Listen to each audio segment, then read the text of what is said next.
Test 1, 2, 3. Test.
Committee will come to order.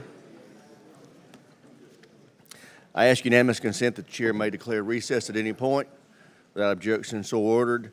Also, without objection, members shall have 5 legislative days to submit written remarks and additional materials for the record. I want to thank our witnesses for appearing today and for your service to our nation. The threats we face are more formidable than at any point in the last 20 years. But the administration's policy of integrated deterrence is doing little to actually deter them. The president's disastrous withdrawal from Afghanistan has left us nearly blind in the worst terrorist hotspot on the globe. North Korea is lobbying ICBMs over Japan and threatening us with nuclear annihilation on a near weekly basis. And Iran continues to fund and equip terrorists targeting Americans. Last week, 1 American died and 7 were wounded when the Ayatollah's terrorist proxies attacked our base in Syria. We continue to sit by and watch as his regime aggressively pursues nuclear weapons. Undersecretary Hall last month stated that the Ayatollah is 12 days away from having enough fissile material for a nuclear bomb. We absolutely cannot allow that to happen. Additionally, the Ayatollah is exporting kamikaze drones and other advanced weapons to Russia, and Putin is using them to kill innocent civilians and further his brutal invasion in Ukraine.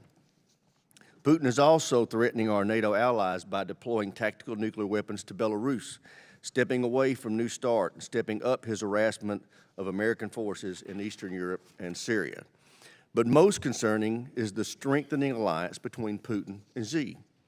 Putin is literally fueling the Chinese Communist Party's strategic nuclear breakout with Rosatom highly enriched uranium, in what the former STRATCOM commander Richardson described as breathtaking. The CCP has doubled their number of nuclear warheads in just 2 years. The CCP is starting to outpace us on the battlefield as well. The CCP has leapfrogged us on hypersonic technology. They are fielding what we are still developing. And their rapid advances in space were one of the primary reasons we established the Space Force. We all know the CCP is not building these new and advanced military capabilities for self-defense. We watch their ongoing attempts to intimidate and coerce Taiwan and our allies and partners in the region. Just this week, they threatened the Navy with serious consequences after we exercised our right to sail through international waters in South China Sea. And we've heard from combatant commanders over the past month about how the CCP has used economic coercion to gain footholds on new continents. We also heard from their efforts to expand their military presence in Africa and sign a new security agreement in South America and the Middle East. Finally, we all know from the spy balloon incident that Xi and CCP are no longer hesitant to make provocative actions against the American homeland. These are just a few of the growing threats confronting our nation. How we respond to them is the biggest test that we face as Americans. Many of us here, regardless of party, believe we should respond with sustained investment in the men and women of our armed services and the modernization of our conventional and strategic deterrent. These investments are going to be expensive, but neither the President nor Congress can shy away from them. We no longer have the luxury of time. As we speak, our adversaries are rapidly expanding their military capability, showing much less restraint in employing these capabilities against America and our allies, and worst of all, developing a powerful alliance, the likes of which we haven't confronted since the height of the Cold War. We need to make the right investments in the right capabilities to ensure our military can effectively deter and, if necessary, defeat our adversaries. I look forward to working with all of you on this effort. And with that, I yield to my friend, the ranking member, Mr. Smith. Thank you, Mr. Chairman. I want to thank our witnesses, Chairman Milley and Secretary Austin, not just for being here today, but for their leadership and their career of service to our country. Appreciate all of your efforts. I also want to note that this is Chairman Milley's last posture hearing before he retires, and really want to thank him for his service. And most specifically, Chairman Milley has shown a willingness to engage with Congress that has been quite refreshing for me serving. It's always a difficult task, the pendency, and I have Never worked with a member of the Pentagon who's been more willing and to engage with Congress, certainly to appear before us, but also to meet with us, take our phone calls whenever, because he recognizes the incredibly important role that Congress plays and the oversight role that we must play with DOD. So I thank you for that, and I thank you very much for your service.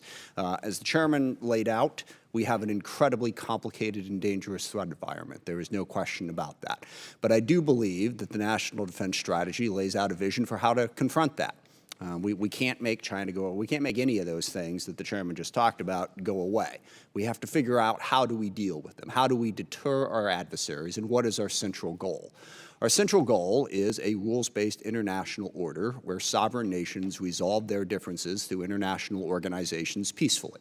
That's what we're trying to do.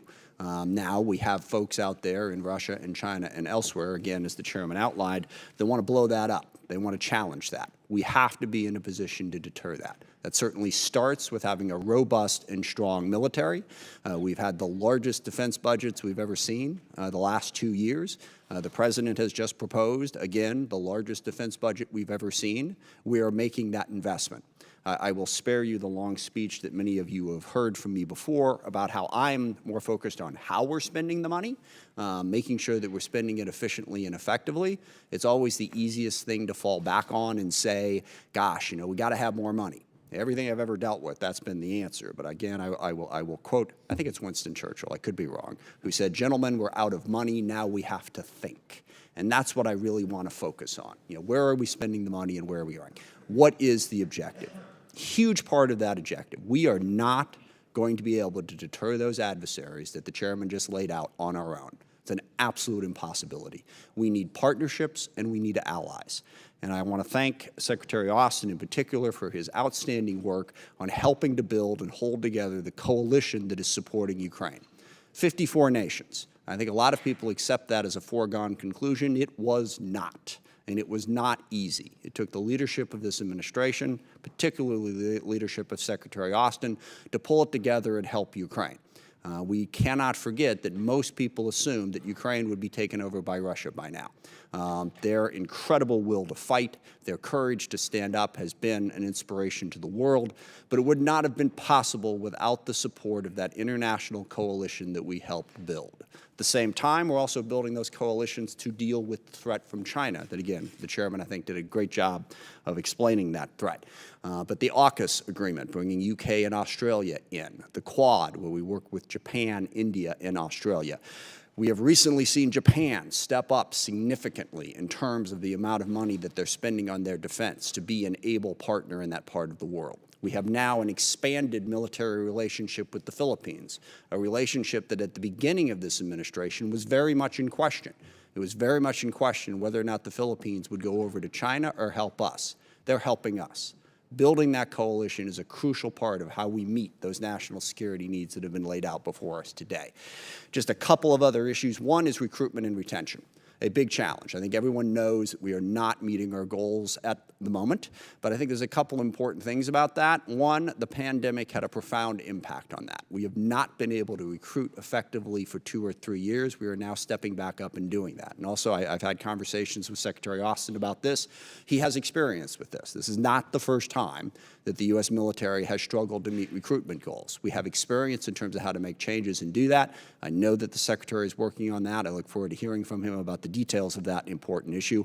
And the last thing is something that the chairman and I 100% agree on. Innovation is the key to meeting that threat environment. We have to be able to develop and quickly field new technologies that help us meet our defense needs. And we got a lot of work to do in that area. The Pentagon has never been built for speed. And in this era, with AI, machine learning, and all the new technologies that are coming on board, we need to be able to access those quickly and figure out how to use them quickly. So I look forward to hearing from our witnesses about the steps that have been taken to change the way the Pentagon does business so we can do that more quickly. Without question, we have an incredibly complex threat environment. But I want to say unequivocally, I know that we can meet it. I know that we have a capable Congress, a capable administration, and crucially capable partners the world over. We can help maintain the peace and meet our national defense needs. I have no doubt about that. And with that, I look forward to the testimony from our witnesses, and I yield back to the chairman. I thank the ranking member. Our witnesses today are the Honorable Lloyd Austin, Secretary of Defense, and General Mark Milley, Chairman of the Joint Chiefs of Staff. Accompanying the Secretary and Chairman is the Honorable Mike McCord, Undersecretary of Defense. He serves as the DOD's Comptroller and Chief Financial Officer. So welcome to the witnesses. Secretary Austin, we'll start with you. Well, thank you, Chairman Rogers. Chairman and Ranking Member Smith, distinguished members of the committee, I'm glad to be here with you today to testify in support of the President's budget request. Gentlemen, will suspend. We need to get the protesters to take their signs down or be removed from the room.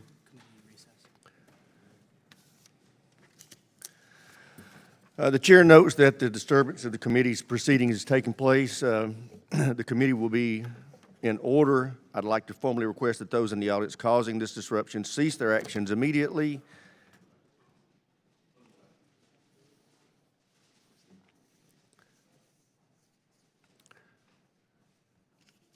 I want to advise the protesters or the folks in the audience, if you do this again, we are going to recess and you are going to be removed.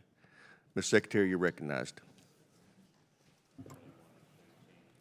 Chairman Rogers, Ranking Member Smith, distinguished members of the committee, I'm glad to be here today to testify in support of the President's budget request for fiscal year 2024. I'm joined, as always, by General Milley, and I remain grateful for his leadership. And I'm also glad to be joined by the department's Comptroller and CFO, Mike McCord. This is a strategy-driven budget and one driven by the seriousness of our strategic competition with the People's Republic of China.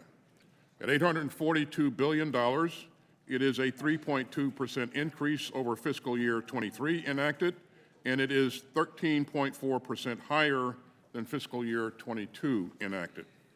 This budget will help us continue to implement our national defense strategy and the President's national security strategy. Now, I have three key priorities at the Pentagon: to defend our nation, to take care of our outstanding people, and to succeed through teamwork. The PRC is our pacing challenge, and we're driving hard to meet it.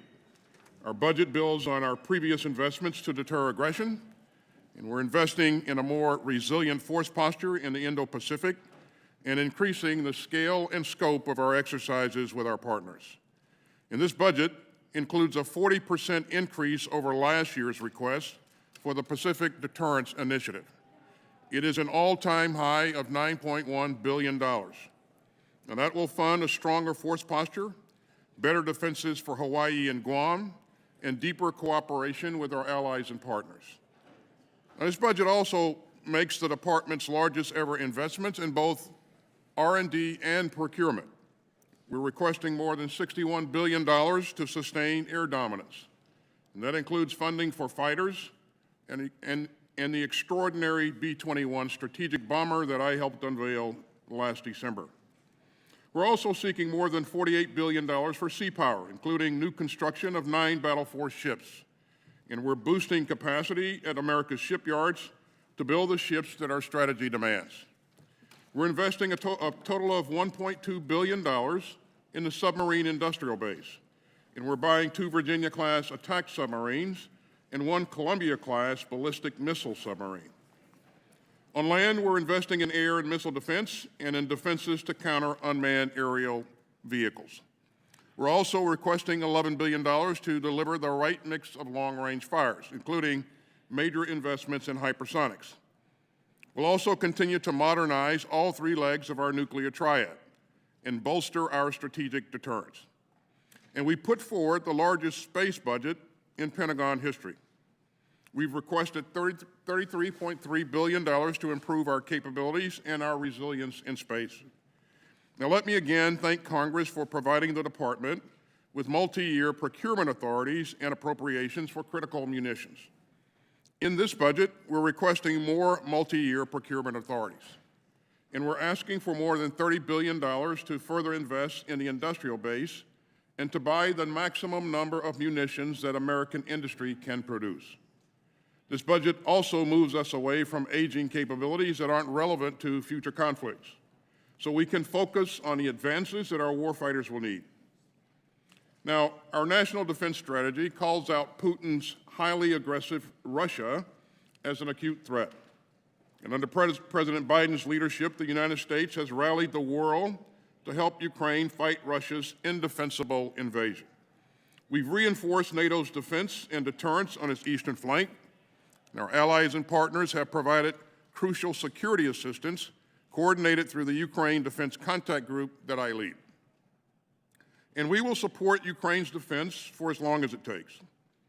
And meanwhile, the Department remains vigilant against other persistent threats, including North Korea and Iran.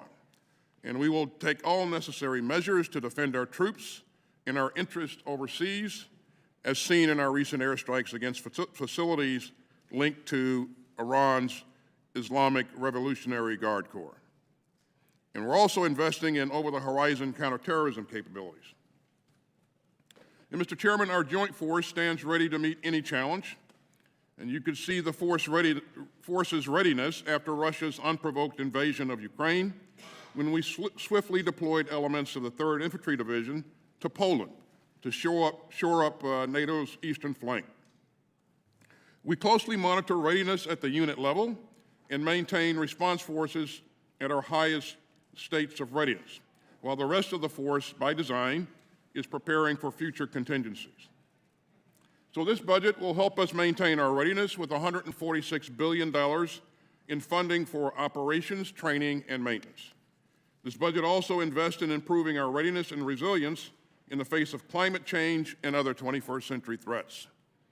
And Mr. Chairman, we're going to remain the strongest military in the world, and as we mark the 50th anniversary of our all-volunteer force, I am enormously proud of the brave men and women who choose to wear the cloth of our nation. We owe it to them and to their families to take the best possible care of all of our people. And over the past 2 years, we've made moves easier, we've cut commissary prices, we've made child care more affordable. And this budget funds other key steps to increase the quality of life of our teammates, including the largest military and civilian pay raises in decades. Now, we're also pushing hard to eliminate suicide in our ranks, including immediate steps to hire more mental health professionals and to improve access to mental health care. And meanwhile, we're working toward a military that's free of sexual assault. We worked with Congress to improve the response to sexual assault and related crimes under the Uniform Code of Military Justice. Those reforms will be fully implemented by the end of this year. And the Department is also investing in a specialized workforce to combat sexual assault, harassment, suicide, and more. Now, the Department's 3rd priority is succeeding through teamwork.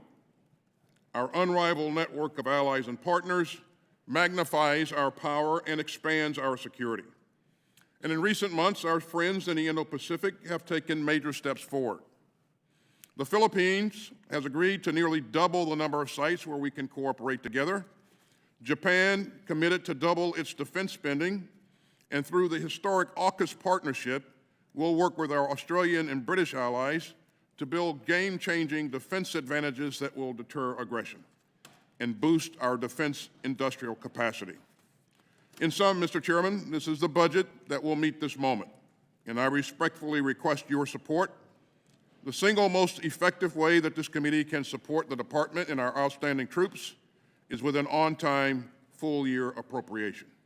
So I look forward to working with all of you so that we can continue to defend our democracy and support the forces of freedom in this hour of challenge. Thank you, Mr. Chairman. Thank you, Ms. Secretary. Chairman Milley, you're recognized. Chairman Rogers, Ranking Member Smith, and distinguished members of the committee, thank you for the opportunity to testify before you today. I've been very privileged to defend this country for 43 consecutive years in uniform, and this may be my last set of posture hearings. So I want to thank you, the Congress, for your continued support to our military for the last 4 decades, not just on this budget, but all the budgets of the past. And I ask that you support this year's request with an on-time budget approval. I'm honored to represent the soldiers, sailors, airmen, Marines, guardians, and families of the United States Joint Force alongside Secretary Austin and Mike McCord, and I want to publicly thank them both for their leadership. Our joint force is the most lethal and capable military in the world because of your support. Our purpose, the military's purpose, is very simple. It's to defend the United States against all enemies, foreign and domestic, and our task is to fight and win in all the domains of combat, to secure America, and prevent great power war. Readiness now and readiness in the future through modernization is our #1 priority, and there is no other #1. The joint force will accomplish this at the FY24 budget request of $842 billion. Right now, the international system is under stress. For the first time, the United States is facing two major nuclear powers whose vital national security interests are in competition with the United States. Both the People's Republic of China and Russia have the means to threaten our interests and our way of life. But war with either is neither inevitable nor imminent. Great power war has not happened in the last 80 years, in large part because of the rules put in place at the end of World War II and the capabilities of the United States military along with our allies and partners. We must remain the most powerful nation if the great power peace is to continue to hold. The People's Republic of China remains our #1 long-term geostrategic security challenge. China intends to be the regional hegemon in the Western Pacific and in Asia within the next 10 years and to exceed the United States' overall military capability by mid-century, and they have publicly stated by 2049. PRC actions are moving it down the path towards potential confrontation with its neighbors or the United States. But again, war with China is neither inevitable nor imminent. Additionally, Russia is an acute threat and remains dangerous. Over a year ago, Russia undertook an illegal and unprovoked war against Ukraine, threatening peace on the European continent and global stability. We are supporting Ukraine to protect its sovereignty and supporting NATO with the United States force presence in every single nation on NATO's eastern flank. This fight is not just in Ukraine's interest, it is in the United States' interest to protect the system that has prevented great power war for the last 8 decades. Iran threatens to push the Middle East into regional instability by supporting terrorists and proxy forces. Just last week, Iranian-aligned groups killed 1 American and injured 7 in attacks on coalition bases in Syria. We acted immediately to defend our troops, and we will continue to counter terrorist threats in the region or anywhere else we find them. And Iran has taken actions also to improve its capabilities to produce a nuclear weapon. From the time of an Iranian decision, Iran could produce enough fissile material for a nuclear weapon in less than 2 weeks, and it would only take several more months to produce an actual nuclear weapon. The United States remains committed, as a matter of policy, that Iran will not have a nuclear weapon. The United States military has developed multiple options for our national leadership to consider if or when Iran decides to develop a nuclear weapon. North Korea's continued ballistic missile testing and nuclear weapons development pose threats to our homeland and our allies and partners.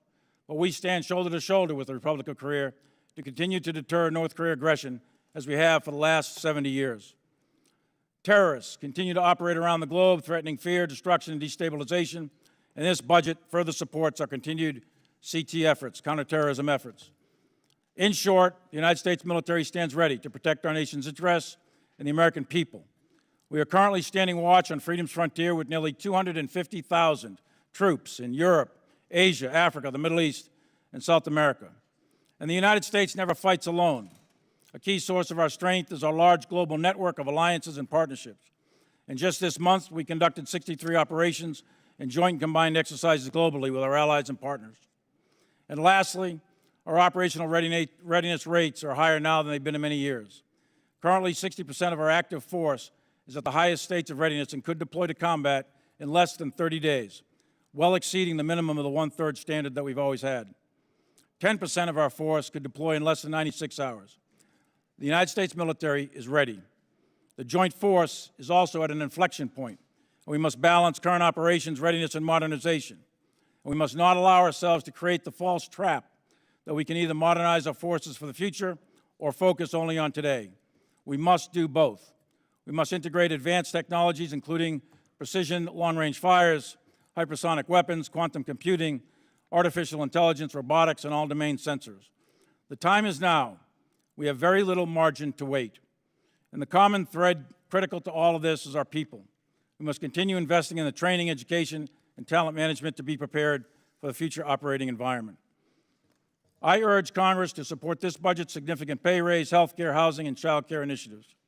And this budget sustains our readiness and adapts the joint force for future warfighting requirements. There is nothing more expensive than fighting a war. And preparing for war is also very expensive. But fighting a war is the most expensive. But preparing for war will deter that war. I encourage the Congress to support this budget. And we must act now with clear-eyed urgency to deter any future possibility of a great power war. We must remain strong and the #1 military in the world. By doing so, no adversary should ever underestimate the resolve of our nation and the strength of our military. And thank you, and I look forward to your questions. Thank you, Mr. Chairman. I recognize myself for 5 minutes. Secretary Austin, General Milley, could you describe for us what it would mean for our ability to deter China if Congress fails to pass the NDAA and/or Defense Appropriations Bill in a timely manner this year? Thank you, Chairman. It would have a significant impact on our ability to conduct new starts, to go after the technologies that we need to be relevant and dominant on a future battlefield. And again, that money, that time is lost, and we won't be able to regain it going forward. So. Mr. Chairman. So thanks, Chairman. Last year we did about 24,000 combined arms, live fires, collective training in the ground forces, from squad all the way up to battalion and brigade. We did 23 CTCs, that's training rotations through our training centers. We did about 350 mass tactical airborne operations. We are flying all over the world in defense of our country's interests. We're sailing the seas and keeping the freedom of navigation going.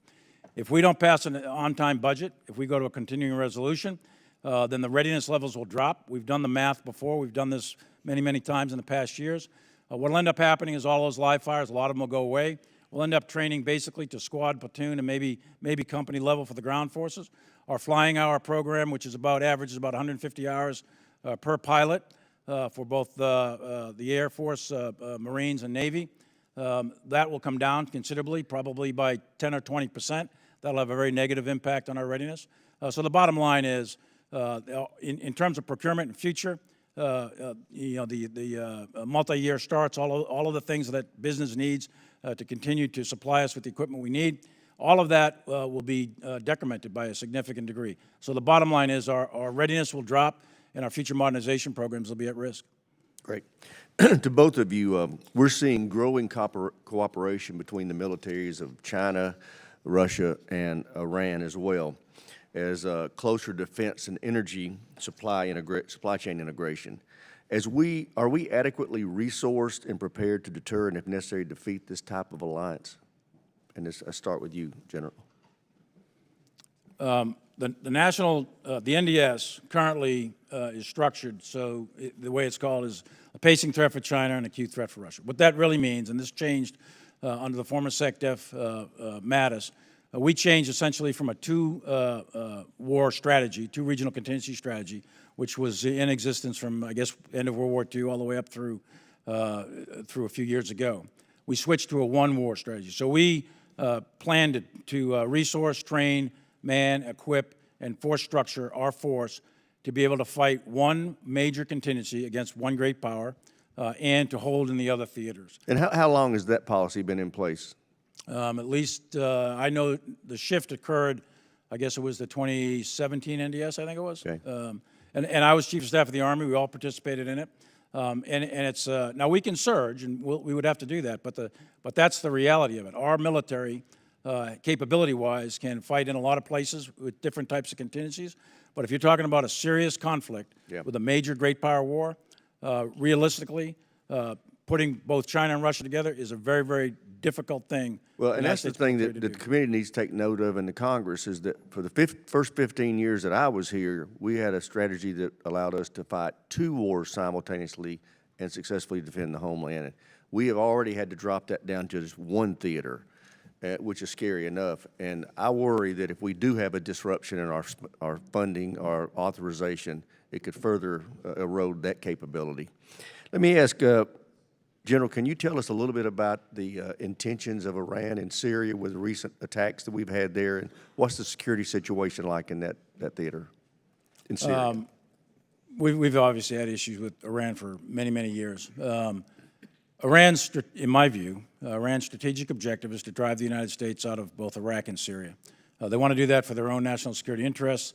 They want to establish what is often referred to as a Shia crescent that goes from Iran through Iraq, through Syria into Lebanese Hezbollah. Their arch enemy, obviously, is Israel, and they want to be the dominant power in the region.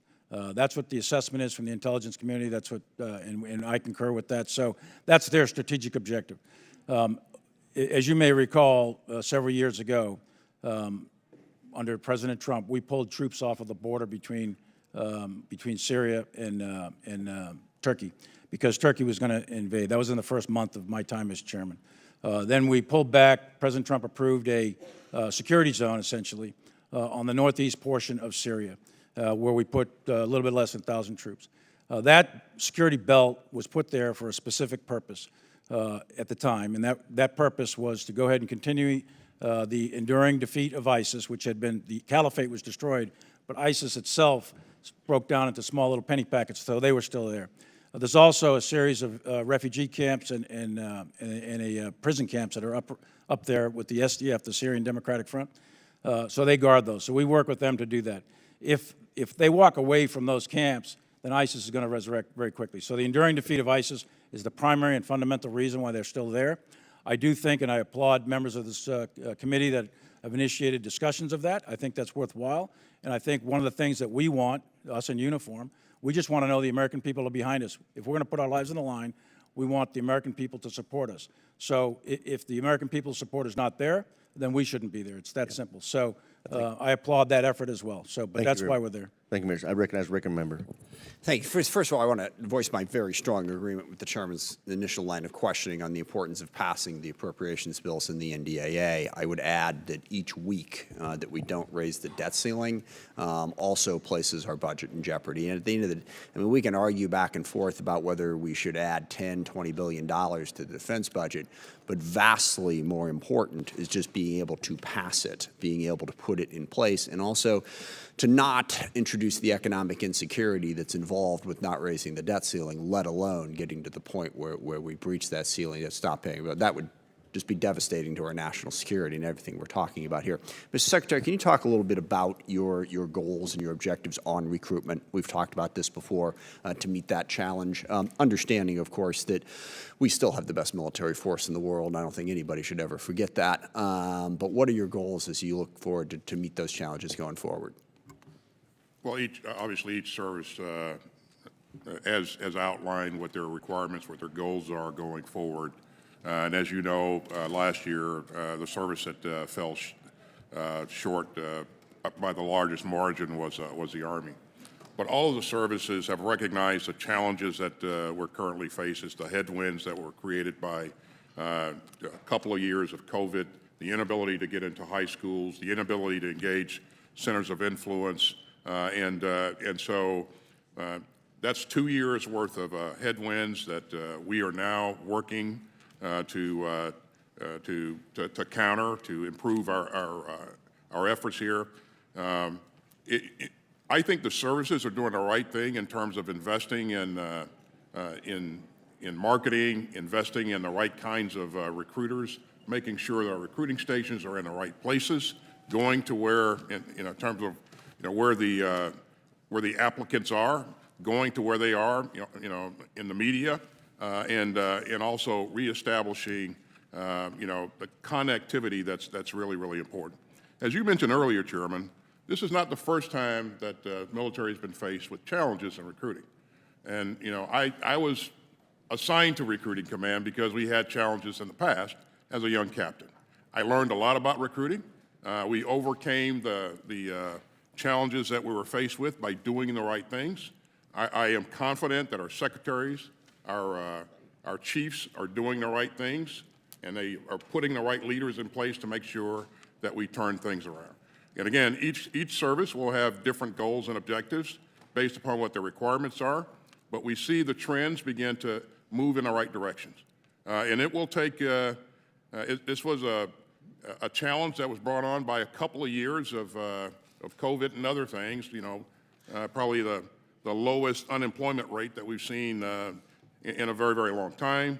And so it'll take a while to come out of that bathtub and get to where we need to be. But I am confident that we'll get there.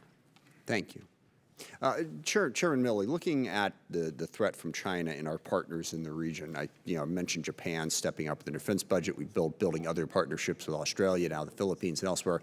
How does that affect our ability to deter China? What role do you see those partners playing in being strong enough to deter China from aggression towards Taiwan or other neighbors in the region?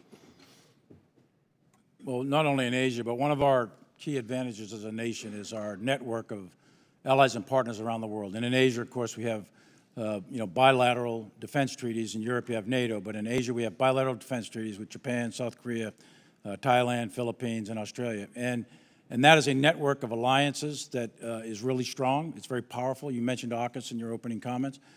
So that is a very powerful deterrent, I think, to China. When you add in the combat power that we can bring to bear, the United States military, in combination with that of our allies and partners in the region, and then add in both Britain and the UK, which have run exercises in the Asia-Pacific with us.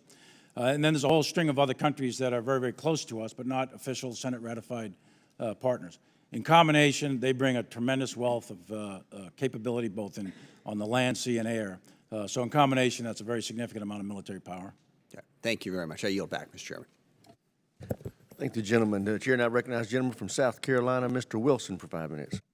Thank you, Chairman Mike Rogers and Ranking Member Adam Smith, for your bipartisan continued efforts to achieve peace through strength. And General Secretary, thank you for your service. We want you to succeed, as I certainly told General Milley yesterday. And that is that we must face the global war on terrorism, which continues, of 9/11, and understand, sadly, that the risks are ever increasing with terrorists coming across the southern border. Additionally, there is bipartisan understanding that we have a worldwide competition between democracies of rule of law opposed by authoritarians with rule of gun. Today, war criminal Putin is perpetuating mass murder in Ukraine. The Chinese Communist Party is threatening Taiwan. And the regime in Tehran pledges death to Israel, death to America. With that in mind, indeed, there is such bipartisan support. I'm grateful to quote an unlikely newspaper, the Washington Post, lead editorial. And so, Mr. Chairman, stay seated. On March 6, which confirmed the murderous invasion of Ukraine by war criminal Putin demands Western support. And, quote, President Biden will be tested and judged by his own success in making a similar case for this country to step up by applying its industrial might. It continues, it is a gap between the West's supportive rhetoric on equipping Ukraine and the pace of actual deliveries of arms and munitions. For our European allies' security, it is also to maintain a basic principle of civilized international relations that one state cannot invade and subjugate another, end of quote. Again, it's clear that the President Biden, according to the Washington Post, and the administration will be tested and judged by his decision to support the courageous people of Ukraine. And so with that, indeed, General Austin, I want to thank you for what you have done in supporting our allies and partners, specifically the most recent Ukraine and European Defense Initiative, along with foreign military sales. However, we must continue to improve expediting and accelerating these processes and rapidly being critical to allow Putin to not succeed with his conquest in Ukraine. With that, a question, since we have nearly 8,000 tanks and tank hulls, can we feasibly increase the amount of M1 tanks that are being provided to Ukraine? And additionally, can we, with pre-positioning, immediately provide these to provide peace through strength? Well, so let me begin by thanking you and thanking all of Congress for what you've done to support the effort in Ukraine, our efforts to provide security assistance. And as you know, the United States continues to lead the way. We've invested well north of $30 billion in this endeavor, and it has made a difference in the Ukrainians' efforts to defend their sovereign territory. And we will continue this work for as long as it takes. We talk to our counterparts every week. I talk to the Minister of Defense. Chairman talks to his counterpart at least once a week, probably a couple of times a week. We talk to them about what their needs are, what they're doing on the battlefield, and then I meet with them in person every month. And so we really feel that we have a real up-to-date and good feel for what the Ukrainians' needs are, what's required for them to be successful in this fight. And they have really done a great job thus far in countering an adversary that's was incredibly more powerful and resourced than they were, and they fought well and they've inspired us all. They continue to do so. What you've seen most recently is that we have Marshall infantry fighting vehicles, Bradley infantry fighting vehicles, Strykers, Martyrs. The Germans are giving Martyrs, Leopard tanks, a number of capabilities to enable the Ukrainians to go on the offensive in the spring when they choose to do so. Hey, General, I don't mean to interrupt, but I want to thank you, but I do want to point out the American people need to know that in terms of percentage of GDP, actually we're number 9 in terms of providing aid, and so we're not alone in our help. And a final point that I need to make to General Milley, and that is that I appreciate every effort to observe or monitor what the CCP sees is what they're doing, because to me, as they're in the Indo-Pacific, the ultimate target is going to be the Republic of India, the world's largest democracy, and so we need to be successful in protecting Taiwan. With that, I yield back. Thank you. Thank you, gentleman. Chair, and I recognize the gentleman from Connecticut, Mr. Courtney, for 5 minutes. Thank you, Mr. Chairman, and thank you again to both witnesses. Secretary Austin, in your written testimony, you highlighted this month's historic gathering at Naval Base Port Loma in San Diego, where President Biden, Australian Prime Minister Anthony Albanese, and UK Prime Minister Sunak announced the optimal pathway to execute the AUKUS security agreement, which will provide Australia with a conventionally armed nuclear-powered submarine capability. As you well know, the U.S. has not shared this closely guarded technology with another nation since 1958, when we did so with the British Navy. The plan is to sell at least 3 Virginia-class submarines to Australia in the early 2030s. Can you describe the strategic benefit to the U.S. of sharing these precious assets at the same time that we're building up our own undersea fleet? Our undersea capability is one of our clear advantages that we have over any other nation in the world. And helping an ally like Australia develop a capability that can complement the capability that we and the UK bring is critical. And it will help us to deter. It will help us to achieve our objective of maintaining an open and free Indo-Pacific. And I think, the interoperability that comes along with this, I think, is also very, very powerful. So it is a generational capability that will increase our overall capability as allies by orders of magnitude. Thank you, Mr. Secretary. And it's clear from your response, though, that in order for the U.S. to meet its fleet requirements and also fill Australia's looming undersea capability gap, boosting the size and productivity of our industrial base is a national security priority. Last year's omnibus invested a record $751 million into workforce development, supply chain, and facility expansion. This year, you're requesting $647 million more for those same goals. Can you speak to the need for Congress to approve this amount in order to make AUKUS work and to grow our domestic industrial base capacity in parallel? And can you also discuss the need to reform U.S. export controls to enable technology sharing, in order to make AUKUS succeed? We clearly have to do more to expand our capability, capacity in our industrial base. It's important to us, anyway, but it's more important because of the fact that we've gone down the path of AUKUS, which we need to do. It's again a generational capability that I'm very, very happy that we have taken on. So we will continue to look to invest in our industrial base capability, and as you know, Australia is also investing in our industrial base. And I think that's the right thing to do, and I compliment them for making that tough decision. No, you're correct. So the day after Port Loma, the Minister for Defense Industry in Australia, Pat Conroy, announced that, again, number one, they are now moving forward with $6 billion of new investment in their own industrial base, the new shipyard in Adelaide, and they are also investing $3 billion into the U.S. industrial base, which is an extraordinary statement of how serious and committed that country is, again, to make this all work.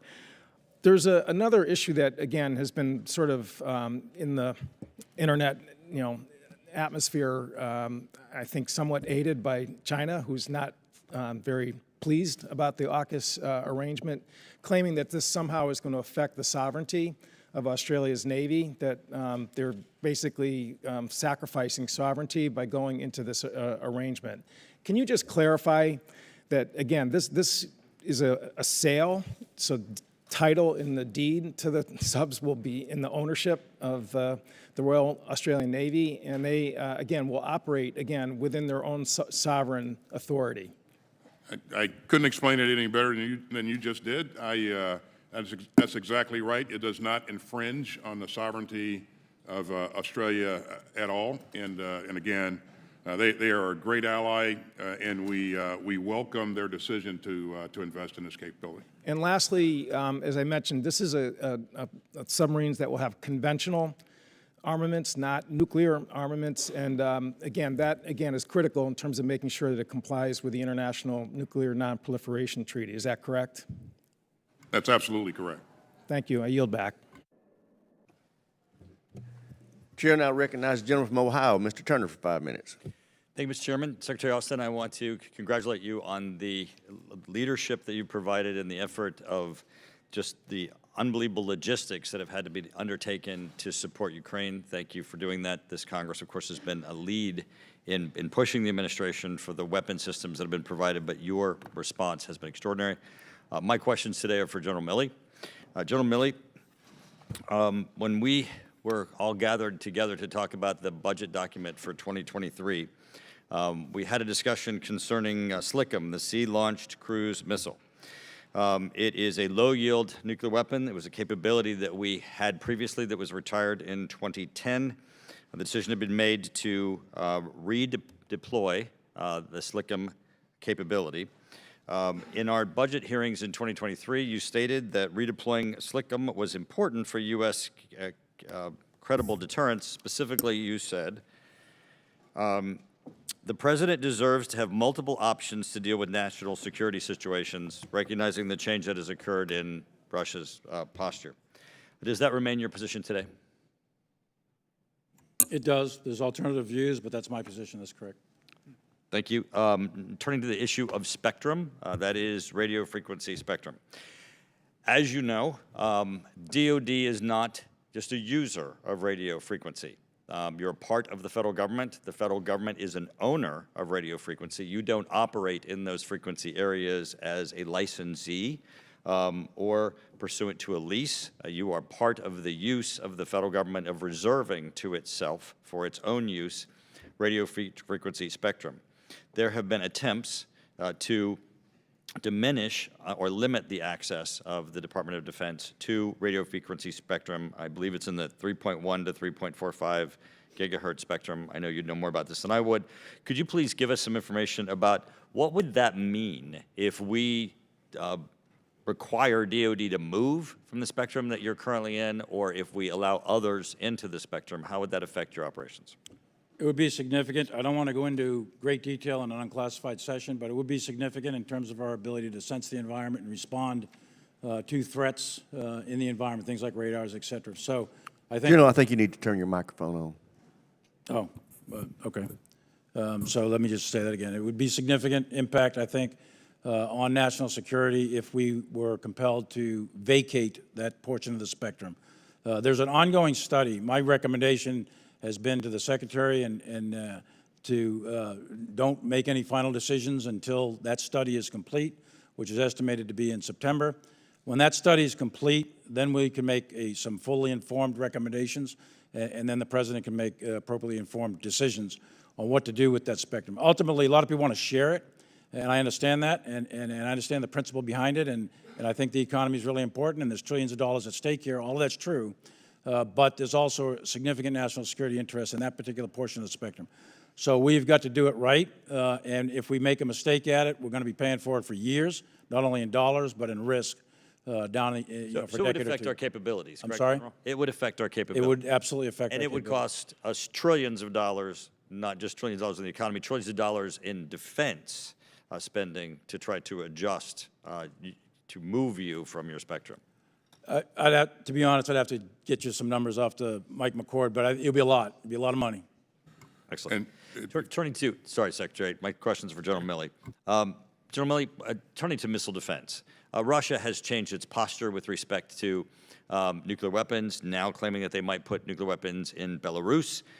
Certainly, saber rattling, indicating they're suspending New START. They have undertaken development of Poseidon, Skyfall, Avangard, hypersonic nuclear weapons, Satan II, which is a MIRVed weapon. China is perhaps tripling their nuclear weapons capabilities.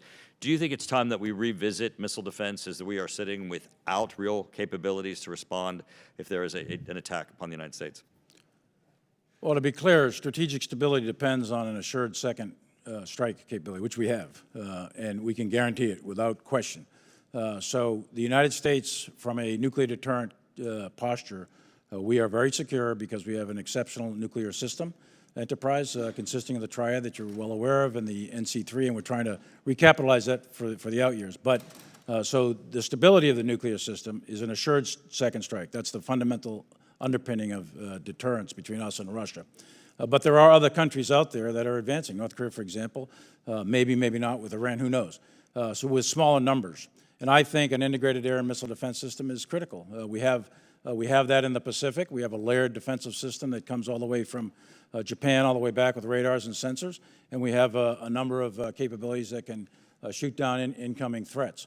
And I think that making that robust is a smart thing to do. We did a missile defense review, and there's piece parts in that. This is very expensive. It takes many years, but I think it's worthy of consideration. Gentleman's time's expired, Chair, and I recognize the gentleman from California, Mr. Garamendi, for 5 minutes. Thank you, Mr. Chairman. General and Secretary, thank you for your service in an extraordinary, difficult period of time in this world. You displayed true leadership and also a great deal of intelligence and thoughtfulness. Thank you very much for that. Both of you have talked about readiness in some detail, but it really doesn't make much sense unless we talk about weapons sustainment readiness. We love to buy new, bright, shiny things, and we certainly do, but we often don't bother to maintain it. So what are the actual costs when we purchase a platform? Do we really consider the sustainment cost of that new platform when we purchase it? Sustainment requires that we have the right people at the right time in the right places to sustain the aircraft, the ships, and the other platforms that we depend upon. All too often, sustainment has been left behind. It's an acceptable risk. So my question really goes to the multiple GAO reports that have shown that the Department of Defense has not met its own mission-capable goals for various types of aircraft and ships. So first of all, to both of you, sustainment-informed acquisition. Are you directing the multiple agencies within the department to include long-term sustainment cost and methodology in all of the acquisition programs that you want to have? Mr. Secretary? Like you, sir, I think this is really important, and I think we have to consider and factor in sustainment cost in all of our investments and all of our platforms. You're right, we haven't done that well in the past. We have to do that better going forward. As we've seen with some of the major platforms, you know, if you don't do that up front, then it doesn't perform to the degree that you want it to perform. You don't have the capability that you need, and so we have to do this. So, yes. General? It absolutely has to be considered all the time. The sustainment costs on any weapon system has got to be considered as part of it. We have multiple major acquisitions underway, the B-21. We would appreciate detail on how you intend to sustain that platform over the next 30 years in which it's going to be flown. In your budget, Gentlemen, did you prioritize investments in the modernization of the facilities upon which all readiness is based? For example, depots, shipyards, arsenals, the bases, the ranges, the housing. Is that included in your budget, Mr. Secretary? We continue to invest in the SIOP program. We continue to invest in housing, and we have some $5.1 billion invested in increasing operational effectiveness and survivability on our bases. So it's an ongoing thing that we're focused on, and we continue to try to invest in increasing the capability here. General, do you want to opine on the investments that are necessary to maintain these, the depots, the shipyards, the arsenals, bases, the housing, and so forth? Sure. Congressman, the infrastructure for our forces, for our troops, quality of life, housing, and that sort of thing, that's mandatory that we do that all the time. We want to make sure that they got the best quality of housing. With respect to the defense industrial base and the shipyards, I think additional investment needs to be done over the course of time. It's not going to be done in 1 year. Our shipyards, for example, both commercial and naval shipyards have been minimized over the course of 20, 30, 40 years. That needs to be taken a hard look at, given the amount of throughput that we can produce naval vessels, 1.5 subs per year, that sort of thing. So we need to take a look at all the shipyards, and I do think additional capability is needed there. Then if you look at our bases that are stretched, we have about 560-ish or so bases around the world. Some of those are in better repair than others. Some of them have suffered significantly from either hurricanes or floods or fires or various natural disasters. So we've got to take a hard look at all of that, too, and to make sure that our infrastructure is up to par. But that's critical to the overall defense and national security of the United States. General, thank you very much for us. As we put together this NDAA, we all too often spend our time and our money buying new, bright, shiny things and neglecting the ongoing sustainment of the various facilities. And as long as we do not put this as a priority, the readiness will not be there. And the GAO reports and your own reports indicate that that is the case, and we have to address it. With that, I yield back. Chair, and I recognize the gentleman from Colorado, Mr. Lamborn, for 5 minutes. Thank you, Mr. Chairman. Chairman Milley, thank you for your 43 years of service to our country. The Strategic Forces Subcommittee has heard testimony about how Russia, specifically Ross Atom, is providing China with highly enriched uranium. China is going to put this into fast breeder reactors that will yield plutonium, thus accelerating the pace of their nuclear breakout. How concerned are you about Russia's role in assisting China's strategic nuclear breakout, and what do you recommend be done? I'm concerned not only about that, but any coherence and cohesion between Russia and China in this particular strategic environment that we're in. We're seeing that where the two of them are getting closer together. I wouldn't call it a true, full alliance in the real meaning of that word, but we are seeing them moving closer together, and that's troublesome. And then if you add in Iran as the third. So those three countries together are going to be problematic for many years to come, I think, especially Russia and China because of their capability. With respect to what you just cited about nuclear capabilities and the transfer of capabilities, I'd like to go to a closed session on the specifics of that, but it is concerning, very much so. Well, and we will pursue that more later. And as a follow-on, we know from recent disclosures that China now has more nuclear missile launchers than the U.S., and we also know that they're manufacturing more warheads than ever for themselves. What do you, and this is new since some of the posture hearings in the past or reviews have been done. So what do you recommend be done now concerning China's nuclear breakout? China's nuclear capabilities are not matched with the United States. But when you start talking nuclear weapons, Congressman, I mean, these things are enormous payloads. So you got to ask the question, how much is enough sort of thing. So they have a significant capability, nuclear capability today, without going into specific numbers. They have a significant nuclear capability today, and they have intercontinental ballistic missiles that can range the United States. That is obviously bothersome. So we are in a situation now, as I mentioned in my opening statement, we are facing two nuclear-armed great powers. So the principles of the Cold War of deterrence still obtain, but now it's more complicated because it's 2 versus 1. And any time you have, 3 variables versus 1 variable or 2 variables, it's a much more complicated situation. So strategic stability is essential that we maintain that, and we do that with China with an assured second strike. That's the best way that exists today with the technologies that exist. We are probably not going to be able to do anything to stop, slow down, disrupt, interdict, or destroy the Chinese nuclear development program that they have projected out over the next 10 to 20 years. They're going to do that in accordance with their own plan, and there's very little leverage, I think, that we could do externally to prevent that from happening. There might be some economic levels of power, there might be other things in the intelligence world, but for the most part, they're probably going to step out. They have a national goal to be a global, to be the global co-equal with the United States and superior militarily by mid-century. They're on that path to do that, and that's really disturbing. That's really bothersome, and we're going to have to not only keep pace, but we have to outpace that, and that'll assure the peace.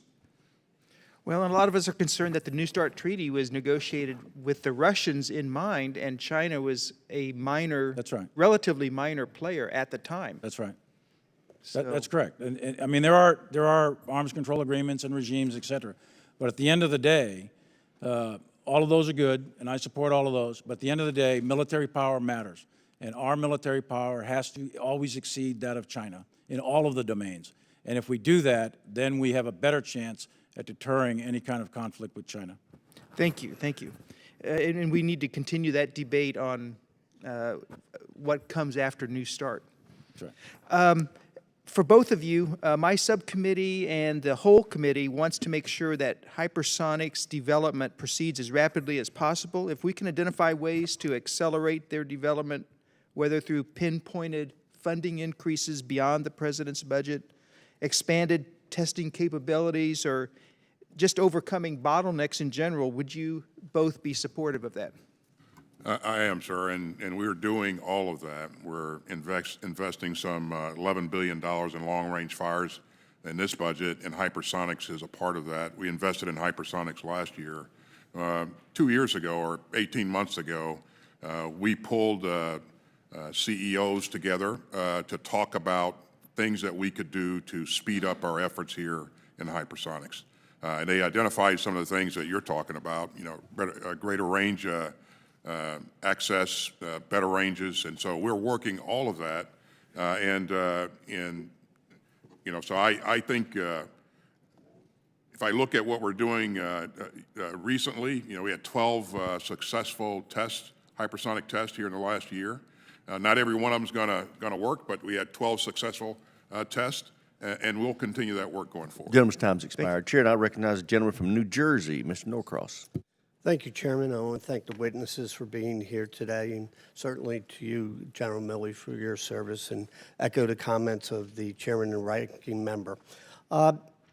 We had close to 3 years of COVID pandemic that had a direct disruption on the America output, but also the defense industrial base. So we recognize this has caused considerable amount of backlog and disruption. The defense industrial base, and we've heard it not only here on the dais today, but we've heard it across many of our committees on not having the workforce. Our industrial base is resilient, but certainly hasn't been able to answer the call the way many of us had expected. The President has directed the Department to increase the use of the American industrial base, understanding that certainly we have allies and partners. And let me just make the statement, partners are with us all the time, not just our part-time partners. What actions has the Department taken to date, and what actions do you plan, Secretary Austin, that would increase the use of this industrial base capacity and capabilities to meet our defense? Well, we have done a lot, and we will continue to do more. First of all, let me thank you for providing us multi-year contracting authorities. That sends a strong signal to the industrial base. We've asked you for more of those authorities in this budget, and we would be grateful if you would favorably consider them. We've also sent a strong signal by the amount that we're asking for procurement, $170 billion. And that, again, that's a good signal to industry. We've reached out to the industry leadership, met with them, talked to them about things that we could do to work together to expand capacity in specific areas. We've asked the President for additional authorities with the Defense Production Act to expand certain lines of, especially in munitions. And so we continue this work, but we're doing a lot, and we're going to do more. So. To follow up on the Defense Production Act, would you give us some more specifics where it has been applied?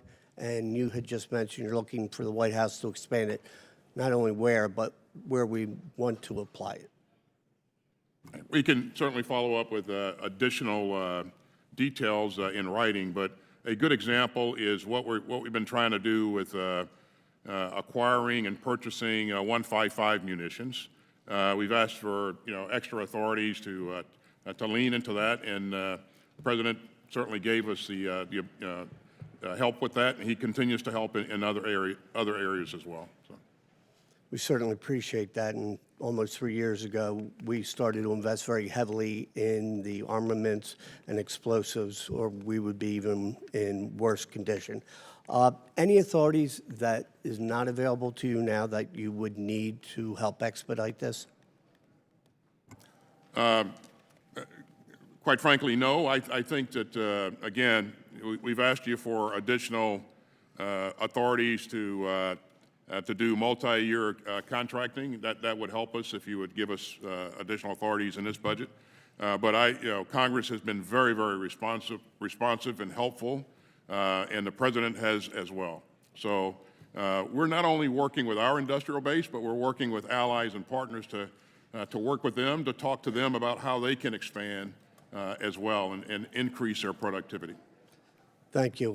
The industrial base of America, as we know from previous wars, answers the call.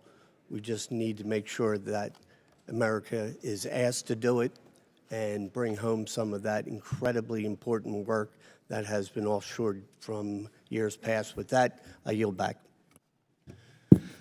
I thank the gentleman. Chair, and I recognize the gentleman from Virginia, Mr. Whitman, for 5 minutes.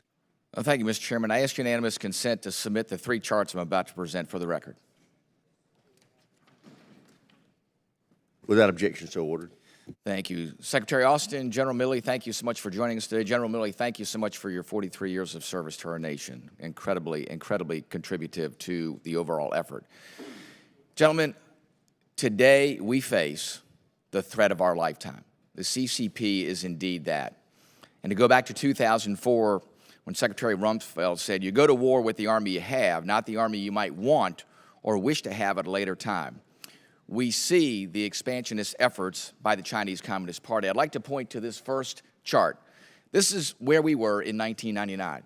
As you can see, we were in pretty good shape in relation to the area of influence of the Chinese Communist Party and their military assets. Let's fast forward to today. We see modernized PLA forces. We see the area of influence. Significant strategic overmatch by the Chinese. Incredible. It's hard to believe that this is what they've done through those years to not only catch up, but to surpass us. Folks, the next chart is what keeps me up at night. This is where the CCP will be in 2025, just down the road. And they've said that if reunification doesn't happen by 2027, they will take military action.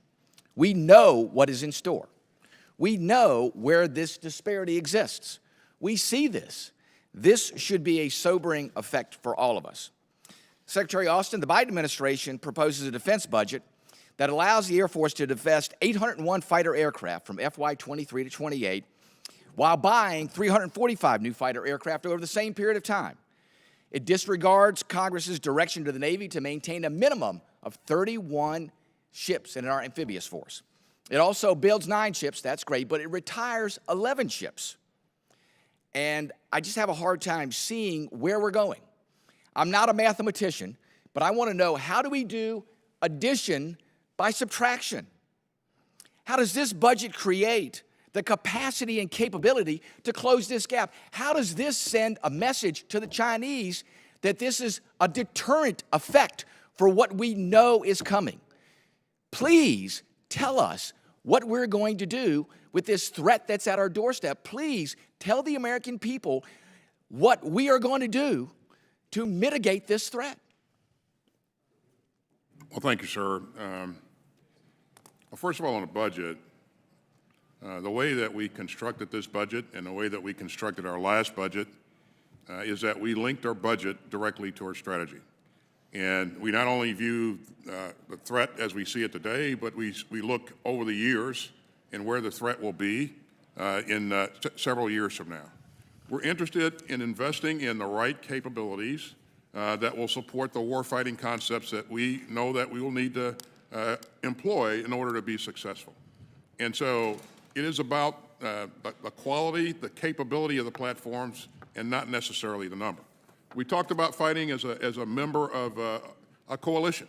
You know, we don't go to battle on our own typically, and so we expect that as we engage in a contest with any adversary in the future, allies and partners will be there, and we continue to invest in our interoperability with our allies and partners as well. So it is all about the right mix of capabilities, and if you look at the aircraft that you mentioned, we want that fifth generation aircraft and capability, and that's what we're investing in. And we also don't want to have to continue to invest to maintain aircraft and ships that are costly and provide headwinds and Secretary Austin, with all due respect, quantity has a quality all its own. And there's only so many things that we can engage in the battle space. It's great to have exquisite platforms, but we do eventually get overwhelmed in this particular scenario. So to talk about these smaller number of platforms that have this capability is great, but capacity matters also. And the Chinese are looking at everything that we do, and everything that we do, even with these exquisite platforms, they're developing pretty capable countermeasures. My concern is no matter what we're doing within that realm, if we don't do both capability and capacity, we're going to find ourselves in incredibly challenging places. And I already talked to our warfighters. They're saying, listen, we're trying today to learn how to fight in situations where we're going to be significantly tactically and strategically overmatched. That's a pretty sobering place. Gentleman's time's expired. Chair now recognizes Mr. Gallego. Ruben. Ruben is recognized. Appreciate the effort, Chairman. I really do. Secretary Austin, thank you for being here. This administration has built an impressive coalition of allies and partners to support Ukraine, including the Ukraine Defense Contact Group that you lead. Looking ahead to the next few months, can you share your expectations for this summer's NATO summit? Also, what steps have you taken and are you taking to further European security? Specifically, I'm looking at the Baltic states, since we do have a Baltic security initiative as part of our NDA here. Thanks, sir. As we go into the summit, I think what you'll see in that summit is a strong display of unity. No one imagined that this alliance would be as unified as it is today. You know, a year ago or several years ago, you recall that we were discussing the relevance of NATO several years ago, and now not only are countries united, we see resolve that we haven't seen in a very, very long time, and we see countries investing more in their defense, and so I think what you'll see going into that summit is a call to action for countries to invest even more. To number one, meet the Wales pledge of 2% of their GDP, but to exceed that and invest in relevant capabilities that can strengthen NATO's efforts. So I think those two things you'll see as prominent in the summit. Thank you, Secretary. Chairman Milley, thank you for your testimony and, of course, for your decades of service. In your testimony, you referred to private military companies that Russia relies on to undermine other nations' sovereignty. To the extent possible in this open setting, can you share your perspective on the relationship between the Wagner Group and the Russian forces at the operational level? And are you seeing the Wagner Group's presence in Africa change as a result of the war in Ukraine? As you know, the Wagner Group is a mercenary private military company. They're conducting combat operations right now in Bakhmut primarily. There's probably about 6,000 or so actual mercenaries and maybe another 20 or 30,000 recruits that they get, many of whom come from prisons. And they are suffering an enormous amount of casualties in the Bakhmut area. The Ukrainians are inflicting a lot of death and destruction on these guys. In addition to Bakhmut and Ukraine, Wagner Group is in many, many other places, most notably in West Africa, where they essentially have taken over a country. And they've pushed out the French out of, I think it was Mali, and some other places. So the Wagner Group's a very aggressive group. It's led by a very ruthless guy, Prigozhin. He purports to be a businessman, but he's got an incredible criminal background behind him. So this is a dangerous group. They're quite large, they're quite powerful, and they have at least reach throughout parts of Europe and into Africa and maybe some parts of the Middle East. We ran into them in the Middle East a couple of years ago in Syria, about a battalion-sized force that was attacking one of our positions, and we destroyed that force. So they are there. They're aggressive. Most of them are former Russian soldiers of one kind or another. A lot of internationals work with them as well. So very dangerous group, long reach, very wealthy, very rich, and they are probably very disruptive internal to Russian society. Thank you, Chairman. Secretary Austin, in your testimony, you highlighted the challenges both China and Russia pose. What step is the administration taking, or steps, to counter both Chinese and Russian influence in Africa and South America? Thanks, sir. The most effective way to counter their efforts in those areas is presence. What our combatant commanders are doing to not only be present in those spaces, but also help our partners, our allies, build partner capacity as well. And so, for the investment of a small number of professionals working with partners, we can achieve tremendous results. But presence speaks volumes, and so we're going to continue to do what's necessary to make sure that our partners in the region, in those various regions, know that we're the best investment, we're the best partner to have, and we're going to be with them for the long term. Thank you, Mr. Chairman. I yield back. Thank you, Mr. Gallego. Chair now recognizes Mr. Scott from Georgia. Thank you, Mr. Chairman. Gentlemen, thank you for being here. I know we've talked a lot about Russia, Iran, China, the alliance between the three. I guess the most brazen thing that I've ever seen or in recent times with an attack on the United States has been what China did with flying a spy balloon over sensitive military installations inside the United States. And yet, less than 15 days after that occurred, Ford Motor Company announced a multi-billion-dollar alliance with Communist China on battery technology. Secretary Austin, I'm concerned about how we purge China from the DoD supply chain. I'm concerned about corporate America partnering with Communist China and then slapping a U.S.-made sticker on it and us buying it through our DoD with U.S. tax dollars, specifically with regard to the Chinese battery technology. And I just want to make sure that the DoD is aware of Ford Motor Company partnering with Communist China on the battery technology, and make sure that the DoD is committed to not purchasing Communist China's battery technology. Can you speak to that issue and what you at the DoD are doing to purge China from the DoD supply chain, make sure we're not simply buying Chinese technology with a U.S. sticker on it? Well, thanks, sir. As you know, this is a far bigger issue than just the Department of Defense. We support a rules-based global market and that's been what we've supported for a long time. As you do that, certainly you will have supply chains that run through places like China.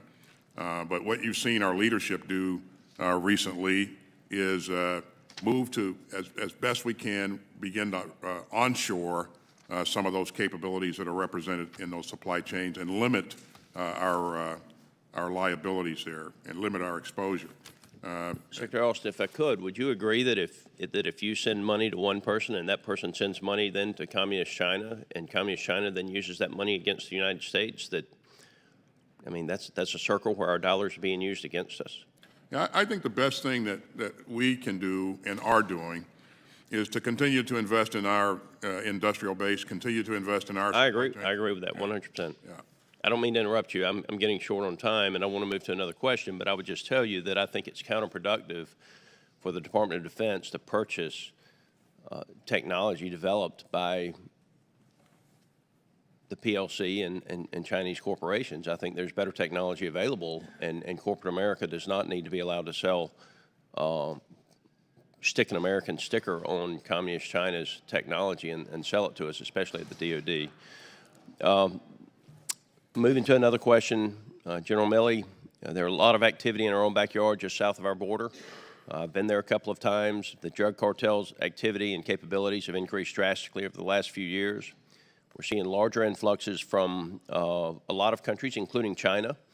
We've seen a 1,000% plus increase in the amount of people coming from China. They can get a 14-day travel visa into Mexico and then simply come to the U.S. border and claim asylum, and 72 hours later they're in our country.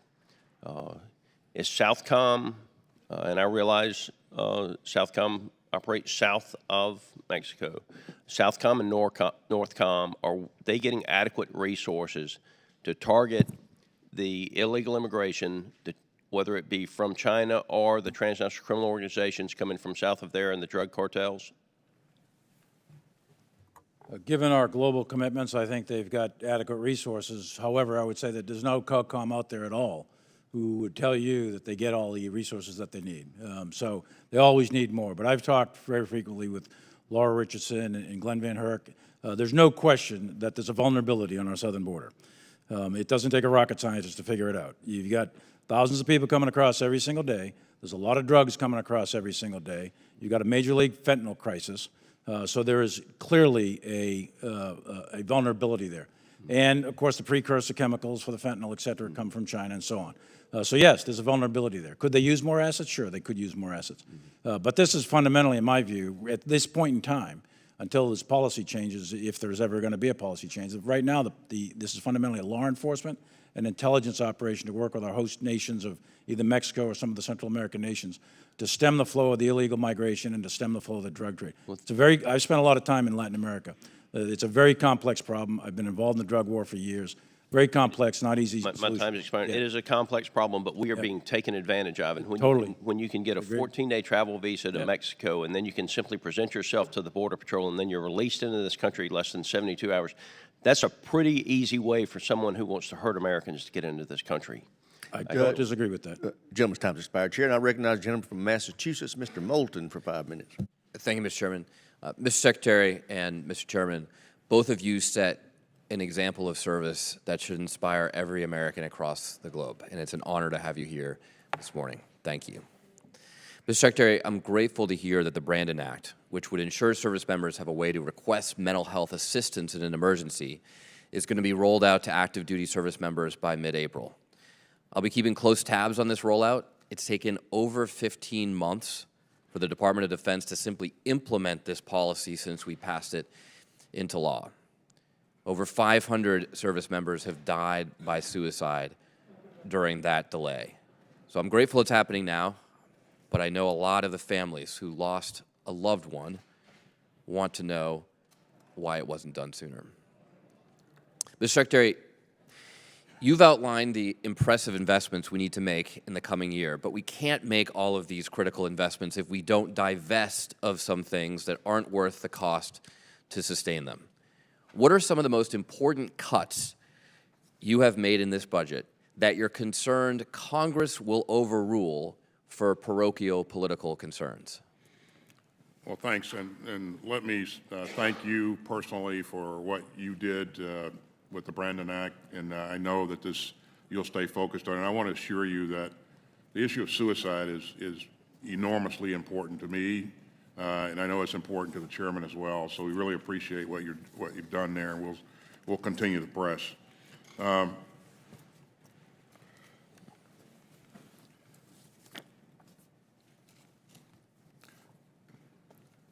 In terms of, let me go back to your question again and make sure I got the full context of the question. So.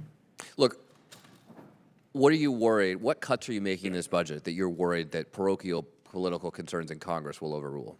So you've heard us ask for relief on things like A-10s before. That I love that airplane, but and I know you love it too because you've been on the ground and these kinds of. I think we should get rid of it. But what else besides A-10s? LCSs, some of the earlier variants of LCS. Would you be able to provide us a list of some of these cuts that you think are strategically important for us to make?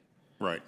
Yeah, we will. I think it's folded into our budget there, but we will. Great. Thank you, Mr. Secretary. I want to pivot to talk about our investment in progress in hypersonic weapons for a second. Are hypersonic missiles stabilizing or destabilizing weapons?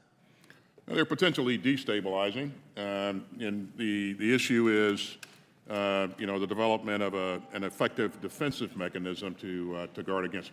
Having said that, as you know, the Russians have used hypersonic technology in Ukraine several times, and it hasn't guaranteed any type of victory. As a matter of fact, the Ukrainians are in a very good place right now and struggling to improve. Well, look, Mr. Secretary, I agree with you that these are potentially destabilizing weapons. A lot of your senior commanders agree. General Van Herk said in a hearing a couple weeks ago that if you can't see hypersonics, it's hard to do continuity of government. It's certainly hard to protect your nuclear posture, and that, he felt, eroded our strategic stability because, of course, it's very different than in traditional intercontinental ballistic missiles where we see them coming, they know they're going to get the same response, and that mutually assured destruction ensures that that neither side starts a nuclear exchange.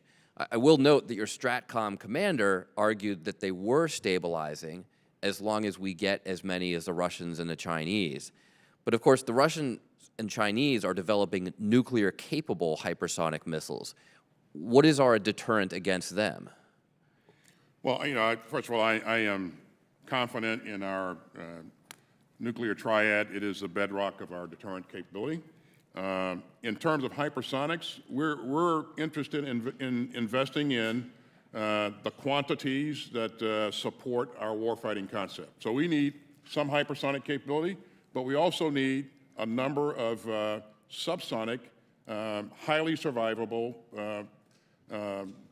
Secretary, I'm running out of time, but if I just may make the point that we're not even trying to match this capability that the Russians and Chinese have in nuclear tipped hypersonic missiles, because our assured second strike, as the chairman laid out, with our traditional triad, is what deters their use. And yet it feels like we're in an arms race here trying to catch up with Russia and China for the worst reasons, because we're both rushing to get more of these hypersonics. They're fundamentally destabilizing. That makes the world less safe for all of us. And so I think it'd be helpful to hear not just a strategy to win this arms race, but a strategy to stop it. I'm sorry I've run out of time. Thank you, Mr. Chairman. Chairman's time's expired. Chair now recognizes Ms. Stefanik of New York for 5 minutes. Thank you, Mr. Chairman. I want to ask both Secretary Austin and General Milley about the unique role the 10th Mountain Division and Fort Drum play in great power competition. I recently had the opportunity to visit with Major General Anderson, who's doing a great job after the tremendous leadership by General Beagle up at Fort Drum, and we discussed General Anderson's Alpine initiative to return the 10th Mountain Division to its roots of cold weather operations and mountaineering. Given that both you, Mr. Secretary, and you, General Milley, were commanding generals at Fort Drum, you're very familiar with the post, with the unique strengths of 10th Mountain. What role do you see the 10th Mountain Division and Fort Drum specifically playing in outcompeting our adversaries in the Arctic? I think 10th Mountain Division can play a significant role and does play a significant role in that endeavor. I would also say that they're a multi-purpose division. It can, as they've demonstrated, they can go a number of places and be very, very effective because their strength is the quality of their people and their leadership. And that's been demonstrated over and over again. So. General Milley? Yeah, thanks, Congresswoman. A couple of things. First, they're trained in Arctic operations, so that's a key thing, and as we know, the Arctic's opening up. Secondly, is they're light infantry, so they can rapidly deploy. In fact, it's the most deployed division in the Army. So the rapid deployment is key, and that acts as a strategic deterrent. They were one of the first units we deployed to Europe. In fact, we got a unit just coming back from the 10th, and there's another unit going over from the 10th over to the Ukraine area. The third thing is they're optimized for urban combat as light infantry. They're very effective, and as the world becomes ever more urbanized, the probability is higher rather than lower that decisive fights, battles will occur in highly dense urban areas. So 10th Mountain has a lot of unique capabilities, and they bring to the fight rapid deployment, urban combat, mountain warfare, winter warfare, and it's a great outfit, it's a great port, it's a great place to work and live and serve our country. Yeah, thank you, General Milley. And Secretary Austin, you took my line, General Milley. I always like to point out that it is the most deployed division in the U.S. Army since 9/11, and we're grateful for so many military families that I've gotten to know over many years. I want to shift gears here, still related to Fort Drum, but specifically missile defense. Iran has never been closer to a nuclear weapons capability and has demonstrated a space launch capability, which has a direct technical application to an ICBM. For over a decade, it's been U.S. policy to be ready for a third homeland missile defense site should the Iran threat mature. The previous NORTHCOM commander testified as long ago as 2015, an additional missile defense site would give us increased inventory and increased battle space with regards to a threat coming from the direction of the Middle East. And while you have both Iran increasing their development of nuclear weapons capabilities, as well as North Korea continue to develop their ballistic missile capabilities, I want to get your response to Fort Drum has been designated as a potential third site. Why that would be important to include a third homeland site to provide with more confidence to intercept any potential missile. Secretary Austin. I'll certainly defer to the work that we're doing being completed and looking at the results of that work. But certainly Fort Drum is has tremendous capability and a great community. So I think if that site is chosen, I think it would be a good choice. That site has been chosen by the Department of Defense. That was announced a few years ago. We worked on that in the NDA. It's also current in previous NDA. Fort Drum has been designated as the potential third site. General Milley. Potential third site. Potential third site. Yeah. So, what is the process of ensuring that we're focused to meet the needs, not of, the past, but of the future, 2030s and 2040s, because it takes a long time for that infrastructure investment, for that to be potentially completed. So what is the timeline, General Milley or Secretary Austin? I don't think a timeline has actually been established, but I can tell you that what we're talking about and what you're talking about, I think, is a project that's been out there for quite some time on the books. You're looking at probably 20 to 40 silos, something like that, and then the missiles to go with it. It would probably take a decade to actually put that in. It would take billions. I don't know exact cost figures, but it would take billions. The question is it strategically worthwhile? I personally think yes, because we have a missile threat from North Korea, but we have an arrayed system of sensors in the Western Pacific all the way to California, and we've got missile capabilities that can engage North Korea. When you're dealing with China and Russia, you're dealing with an assured second strike because of the volume. But in Iran, if they were to develop the ICBM level of missiles, which they haven't yet, but if they do, and they're developing the piece parts with space launch vehicles, and if they were to then develop a nuclear weapon to put on top of that, that's where it becomes important. Now, are they on the road to do that? I think that's a choice that people in a judgment that the intelligence community and others would have to make. I personally think developing those systems on the East Coast would be helpful, and it would further enhance the protection of the United States. Thank you very much. General Lee's time's expired. Chair now recognizes the gentleman from California, Mr. Carbajal. 5 minutes. Thank you, Mr. Chairman, and thank you, Secretary Austin and General Milley, for being here before us today. General Milley, I just want to thank you for your distinguished service, 42 years to our nation. I know our nation is better for it, and I hope you enjoy a well-deserved retirement. And I know you'll continue to serve in some way to help our country. My district houses multiple military installations, including Camp San Luis Obispo and Vandenberg Space Force Base. Vandenberg is unique because of the coastline it sits on faces south, making this major range and test facility-based, a safe and ideal setting to test land-based strategic deterrent assets and to safely place satellite payloads into polar or Earth orbit. Despite Vandenberg being the only federal West Coast range in the United States, investments in launch infrastructure are far behind a crowded East Coast range ecosystem. We are expecting an incoming legislative proposal from the department that advances the range of the future by allowing commercial investment for on-base launch infrastructure, a proposal I am very supportive of. Secretary Austin, can you speak to the importance of maintaining bi-coastal ranges for our nation's national security and DoD readiness? It's critical, absolutely critical. And you heard us talk about it's critical for a number of technologies that we need to invest in, not only the testing of things like hypersonics, but also the launching of space-based platforms as well. And the reason I raise it, Secretary, is if it's critical, then I think we're lagging behind the critical investments in infrastructure for it to continue to fulfill its strategic mission. And so I raise it in that fashion, and as you aptly characterize it, it's critical, but I think it needs to be matched by the investments we make in that range.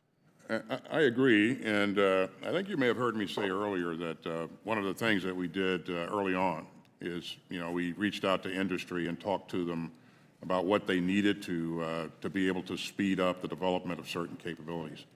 Ranges and testing facilities was one of the things that they raised. And so my R&E undersecretary and others went after this, and we began to invest in that in last year's budget and also in this year's budget as well. So, thank you. Secretary Milley, in your submitted testimony, you mentioned some of the capabilities our adversaries in the space domain, and that if left unsecured, our capabilities in space will become strategic vulnerabilities. You call on Congress to support a significant increase in the budget for space capabilities. Can you expand on what you think this increase in investment should look like? In your opinion, what space capabilities should Congress be focusing on to ensure our space assets are secure? Well, I think this budget's got over $30 billion, I think, in space assets, which is critical. And then the development of Space Force was really critical in the last administration. That's being carried forward here. In terms of the domains of war, you've got the traditional ones of land, sea, and air, and subsea, but you now have cyber and space. And that country that has significant, robust, resilient capabilities in space is likely to have a decisive advantage at the beginning of the next war, if there is a war. Hopefully there won't be. So what do we need? We need resilient, robust, and lots of space capabilities, both offense and defense. We tend to invest in very, very high-tech, unique one-of sort of satellites. What we really need is lots of little satellites. We need the ability to sense and see. We need the ability also, if necessary, to communicate. A lot of our communications, our GPS systems rely on space. So building that and making it more resilient, more robust, and redundant, survivable, if you will. And I think a lot of smaller systems in space, rather than really big ones that if the Russians or the Chinese took them out, we would be blinded. I think that's the key for right now. There are offensive capabilities, but we're not prepared to go there yet in a public forum. Thank you. Can you elaborate on the cyber capability, the cyber framework that we have in place in DoD across the services or the departments? Well, as you know, we have a unified command of Cybercom led by General Nakasone, who's dual-hatted as the NSA. And that command, each of the services have components to Cybercom. And we've got cyber protection teams for defense, and we've got cyber teams for offense. And we have, without going into a lot of detail, I would tell you that we have an incredible cyber capability that can do incredible damage to an adversary on the offense. And the Cyber Command, in combination with NSA, does a lot of work to protect our infrastructure, our information technologies, et cetera, particularly in DoD. Gentleman's time's expired. Chair now recognize the gentleman from Tennessee, Dr. Desjardins, for 5 minutes. Thank you, Chairman Rogers, and I would like to thank our witnesses today, but mostly I would like to thank the men and women who are serving in our military that you all have the honor to lead. I want to discuss some readiness issues with you today. There was a poll that was done earlier this month by Wall Street Journal and NORC, which is a nonprofit research group out of University of Chicago. It's entitled "America Pulls Back from Values That Once Defined It." And without objection, I'd like to submit the poll for the record, Mr. Chairman. So two of the main points that I gleaned from this were that comparing to 25 years ago, the number of Americans who rated patriotism as very important was 70%. Now, 25 years later, that's 38%. There were several topics. Religious faith was 62%. Now it's 39%. I think you already discussed earlier that we have recruiting problems. Excuse me, I just want to make sure that people know the gentleman propounded a UC, and without objection, it's accepted. Thank you, sir. You know, the AP says the Army missed its recruiting goal by 15,000 soldiers, which I think was 25%. The NBC News says every branch of the military is struggling to make its 2022 recruiting goals. In Tennessee, we had a delegation meeting. We're having problems filling our academy slots, which has never happened before.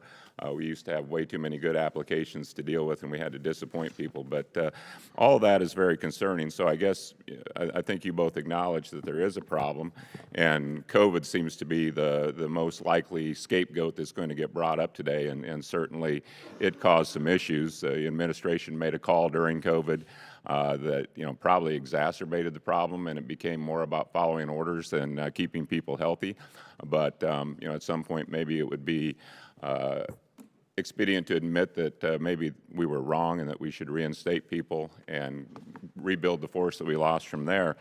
But our country seems to send conflicting messages about what our objectives are, whether that be in Ukraine, what we're going to do with Taiwan, North Korea, or Iran. And I understand the concept of strategic ambiguity, but sometimes for the American people, they need a clear message to where we're going. But back to the issue at hand, why are we having problems with recruiting? And we know there's been a lot in the news about wokeism and DEI, which diversity, equity, and inclusion. We can maybe focus on equity because it should be equality. Everyone should have a fair chance to achieve the same goal, but equity tips the scales for certain undefined reasons that makes it easier for one person to achieve success and over another.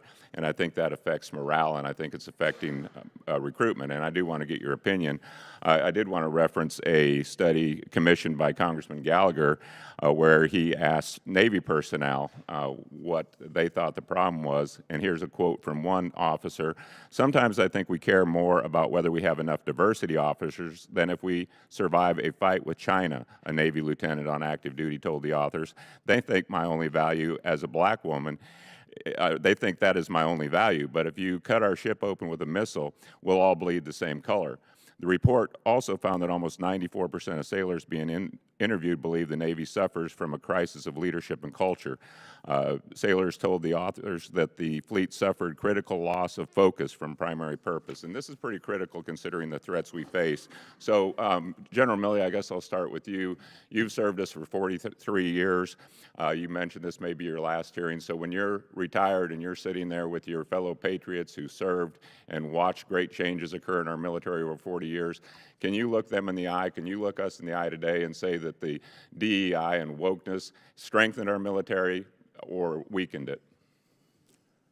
Well, I would tell you that the purpose of those programs is, e pluribus unum, to build teamwork and so on and so forth. And in some cases, it may not be working out that way, but that is the purpose of those programs. But I would tell you that and I get around the military quite a bit, and granted, as a chairman, there's going to be lots of filters and et cetera, and people are going to paint rocks pink when you do. But I've been around long enough to figure it out. And I've been on the ships and planes and forts and bases, et cetera. The military I see is a military that is motivated, and the folks that are in the military, We have the highest re-enlistment rate in 50 years of the Okay, I'm going to stop on that because that doesn't match the facts. You know, we see China continue to achieve their military objectives at an alarming pace. Well, we seem to be chasing our tails with systems that are obsolete before we field them, and our adversaries are finding ways to defeat them before we get these systems built. It happens in space, hypersonic, shipbuilding, and even relationship building. So I think our number one purpose here in Congress is to provide for the common defense. I don't care how much it costs, but we need to do it efficiently and effectively. I agree with you. Gentleman's time's expired. Okay. I do want to take a moment here to inform the witnesses and the members that about 12:15 we're going to take a 10-minute courtesy break. But with that, we'll move to Mr. Keating of Massachusetts for 5 minutes.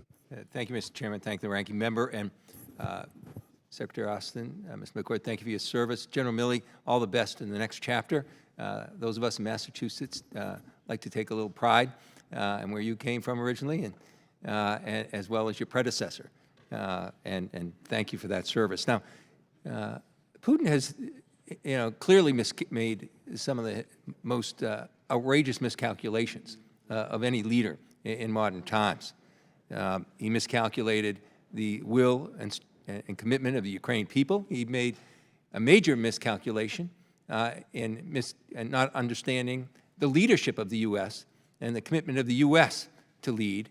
And he made another miscalculation in not understanding how our allies, our transatlantic allies in particular, but even our global allies, even beyond NATO, how they've banded together so coherently and strongly under this leadership. And I've been able to witness this not only as a member of this committee, both informed by classified and public information, but also with my service on the Foreign Affairs Committee, where I've chaired and ranked on the European subcommittee for that time, and engaged in very private and important conversations with leaders there. Yet there are voices in the American public right now that will say that our coalition partners are not holding up their end of the bargain. I'm informed by information that I've had that just to the contrary. In fact, it's quite extraordinary, and in some areas, in some countries, historic in nature.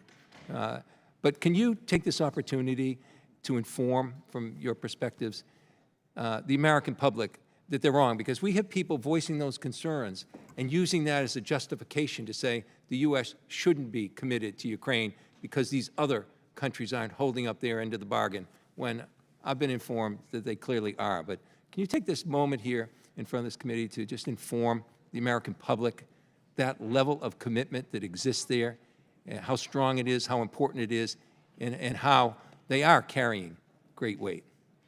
Well, thank you, sir. I think you're exactly right. As you know, I meet with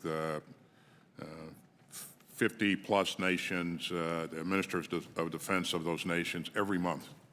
And in those meetings, what I see displayed is a strong sense of commitment and unity to support Ukraine for as long as it takes. As a matter of fact, that's the language that I hear them employ.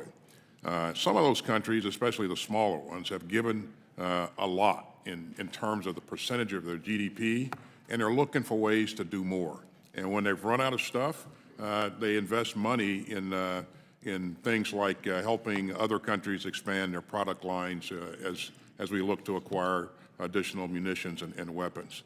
So the commitment that I see is strong. What I've seen them provide is impressive, but there's always more that we can do.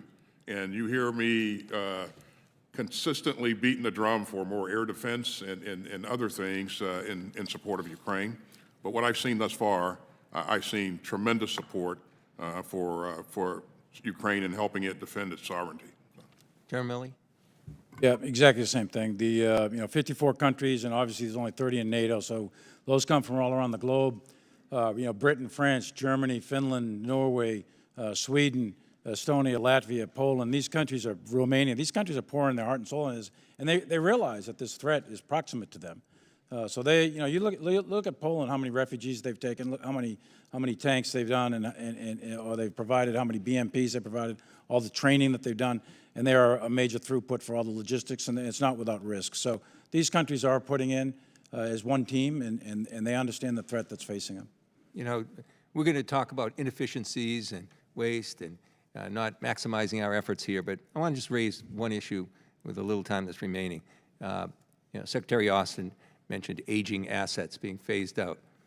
And General Milley, you mentioned on-time budgets and the importance of that. I don't know if you have the time for this, you probably don't, but congressional resolutions after congressional resolutions, CR after CR, how is that handicapping your efficiency when Congress should look at itself too when we engage in that kind of budgetary effort? Again, as you heard us say earlier, you can't affect new starts if you have it under a CR. You lose valuable time in terms of producing the kinds of things that we need to produce in order to be relevant in the next competition. So it's, again, you can't get the time back. It's really, really important. Gentleman's time's expired. Chair now recognizes the gentleman from Mississippi, General Kelly, for 5 minutes. Thank you, Mr. Chairman. My first one is a comment, and I don't really, but right now, it is taking over 8 months on average to pay a traditional soldier when they retire from service. That is unacceptable. And when I asked the question, I sent a letter to the service chiefs and secretaries, and they have not responded yet, but I will tell you the response I got through other channels was that 8 months is an acceptable standard for them to get pay, an ID card, and TRICARE retired, and that is unacceptable that a soldier serves 40 years, and one of my friends served 40 years, and it took them 13 months to get him his first check. That's unacceptable. Please help me with that. Number two is Chairman Milley and Secretary Austin, I know you are both huge proponents of this programs, but I'm at an SPP. We have got to go head-to-head and work with the State Department to make sure that we are the next generation of leaders in other countries that we're using IMET, which is our military education program where we train junior officers in countries who wind up being SecDevs and of those countries, and also the state partnership programs to use those resources wisely, which you guys are doing a good job. We just need to continue to invest in those programs. The third point I want to make is we have a lot of opportunity in South America and Africa in the near-peer competition because we are getting our tails whipped. Some State Department stuff, some IMET stuff, all those things plugged in, but there's huge opportunity with huge return on investment in both South America and in Africa. So I just ask that you look at how we can invest in those continents to make sure that we are protecting our own shores here in the near-peer competition. Now my final question, I want to double tap on what Congressman Whitman said. We cannot divest to increase our power. And I don't feel the sense of urgency with all of DOD in this nation, quite frankly, across the board. Our threat is not 2035. If we are preparing for a war in 2035, we are preparing for the wrong number. We need to be prepared in 2027 or 2028, and we don't get there by subtraction of assets. We have to be able to fight tonight. So I want to know, General Milley, what are the shortfalls in munitions? And I know you can't specifically, but we need to be thinking what munitions, 155 rounds, we are not where we need to be. Other munitions for other systems. What are we doing to make sure that we have the munitions to sustain based on the current consumption rates that we've seen out of Ukraine to make sure we have the systems and the munitions to fight that war and win in 2027 or 2028? Well, a couple of points. Big lesson learned comes out of Ukraine, which is the incredible consumption rates of conventional munitions and what really is a limited regional war. If there was a war in the Korean Peninsula or a great power war between the United States and Russia or the United States and China, the consumption rates would be off the charts. So one of the projects that the Secretary directed me to do with the Joint Staff and other in the services, et cetera, was to conduct a complete review of all of our O plans, con plans, war plans, and look at all the munitions estimates, because it's those estimates that then form the basis of the munitions in the budget. In this budget, we've got about $30 billion into munitions, and these are higher-end munitions that we want to make sure that we have. If you look back, I'll use a historical example real quick. If you look back at Libya, we expended an enormous amount of precision-guided munitions, way more than people might fully realize, and that's a really small contingency, right? So I'm concerned. I know the Secretary is, and you're correct to point this out. We've got a ways to go to make sure our stockpiles are prepared for the real contingencies. And one of the big lessons I think China learns from this thing is... Thank you, Mr. Chairman. I hate to cut sorry. you off, and I'm No, glad that y'all are looking, and I wanted to highlight that we are looking at those things. The final thing I want to talk about is shipbuilding. And as Sea-Power Chair, it is very important that we quit divesting in our Navy to invest. It's also very important that we quit chasing shiny objects in the Navy with CAPE and chasing shiny objects. And I use the light ship medium, which the Marines asked for. They had certain capabilities in mind. That's exactly what they wanted. They didn't ask, and they are the user. And so we have done this thing. So now 2 years later, we are going back to square one to develop a system that is more survivable and protected and manned with a bigger crew, with bigger weapon systems. And that's not what they needed. It's not what they wanted. We don't need to be the Pentagon Wars in the Pentagon. We need to make sure that when a service asks for a ship or something, that we give them what they ask for and not keep adding shiny new stuff. And we need to maintain the 31 ship amphibs, and we will not go below that. And we also need to get that number up because that's not the number we need. With that, I yield back, Mr. Chairman. I thank the gentleman. Chair now recognizes the gentleman from New Jersey, Mr. Kim, for 5 minutes. Thank you. Thank you, Mr. Chair. Thank you to all of you for joining us here today. Mr. Secretary, I wanted to start with you. Both of you have raised these points about hypersonic technologies. You yourself talked about our increased spending when it comes to long-range fires, the 12 successful tests. You've heard from some of my colleagues raising these issues as well. And I wanted to pick up on that. Part of the issue here in terms of trying to deter competitors from using this type of technology is building up our own capabilities, but some of it is also about our counter capabilities and defensive capabilities here. So I guess I just wanted to ask you, given the speed with which these delivery systems can travel and the difficulty of intercepting them, can these weapons actually be effectively countered? And are we putting in enough support and resources to be able to develop this type of counter-hypersonic capability? Yeah, so one of the first things that we did in coming in... Would you mind bringing the microphone a little closer? Yeah, can you hear me now? Yeah. Okay, thank you. One of the first things that we did as we came in was to task our Undersecretary for R&E research to look at ways to develop capabilities to counter hypersonic weapons. And that work has been ongoing. We brought industry together. We collapsed a number of special access programs, and we really took a look at what it takes to intercept in the glide phase for these types of weapons. That work continues. It remains a priority for me. So. Thank you. And I did have the chance to talk to the Undersecretary. I think she's doing wonderful work here. And I just urge you to make sure we're putting that type of investment into that is necessary, because I can tell you there are few things that keep me up at night more than just seeing what this type of technology is capable of. General Milley, I wanted to switch to you. In some similar type of vein, but very different profile here, we're seeing a proliferation of unmanned aerial systems, the capabilities to be able to deliver munitions. We've seen it in terms of recent attacks against our interests, our personnel. Some of these systems are very small, low profile, low cost, very different than the hypersonic systems. It, to me, sometimes has an unnerving similarity to some of the rise of what we saw with IEDs during the 2000s in terms of just how prolific this could be, which obviously took a tragic toll on us.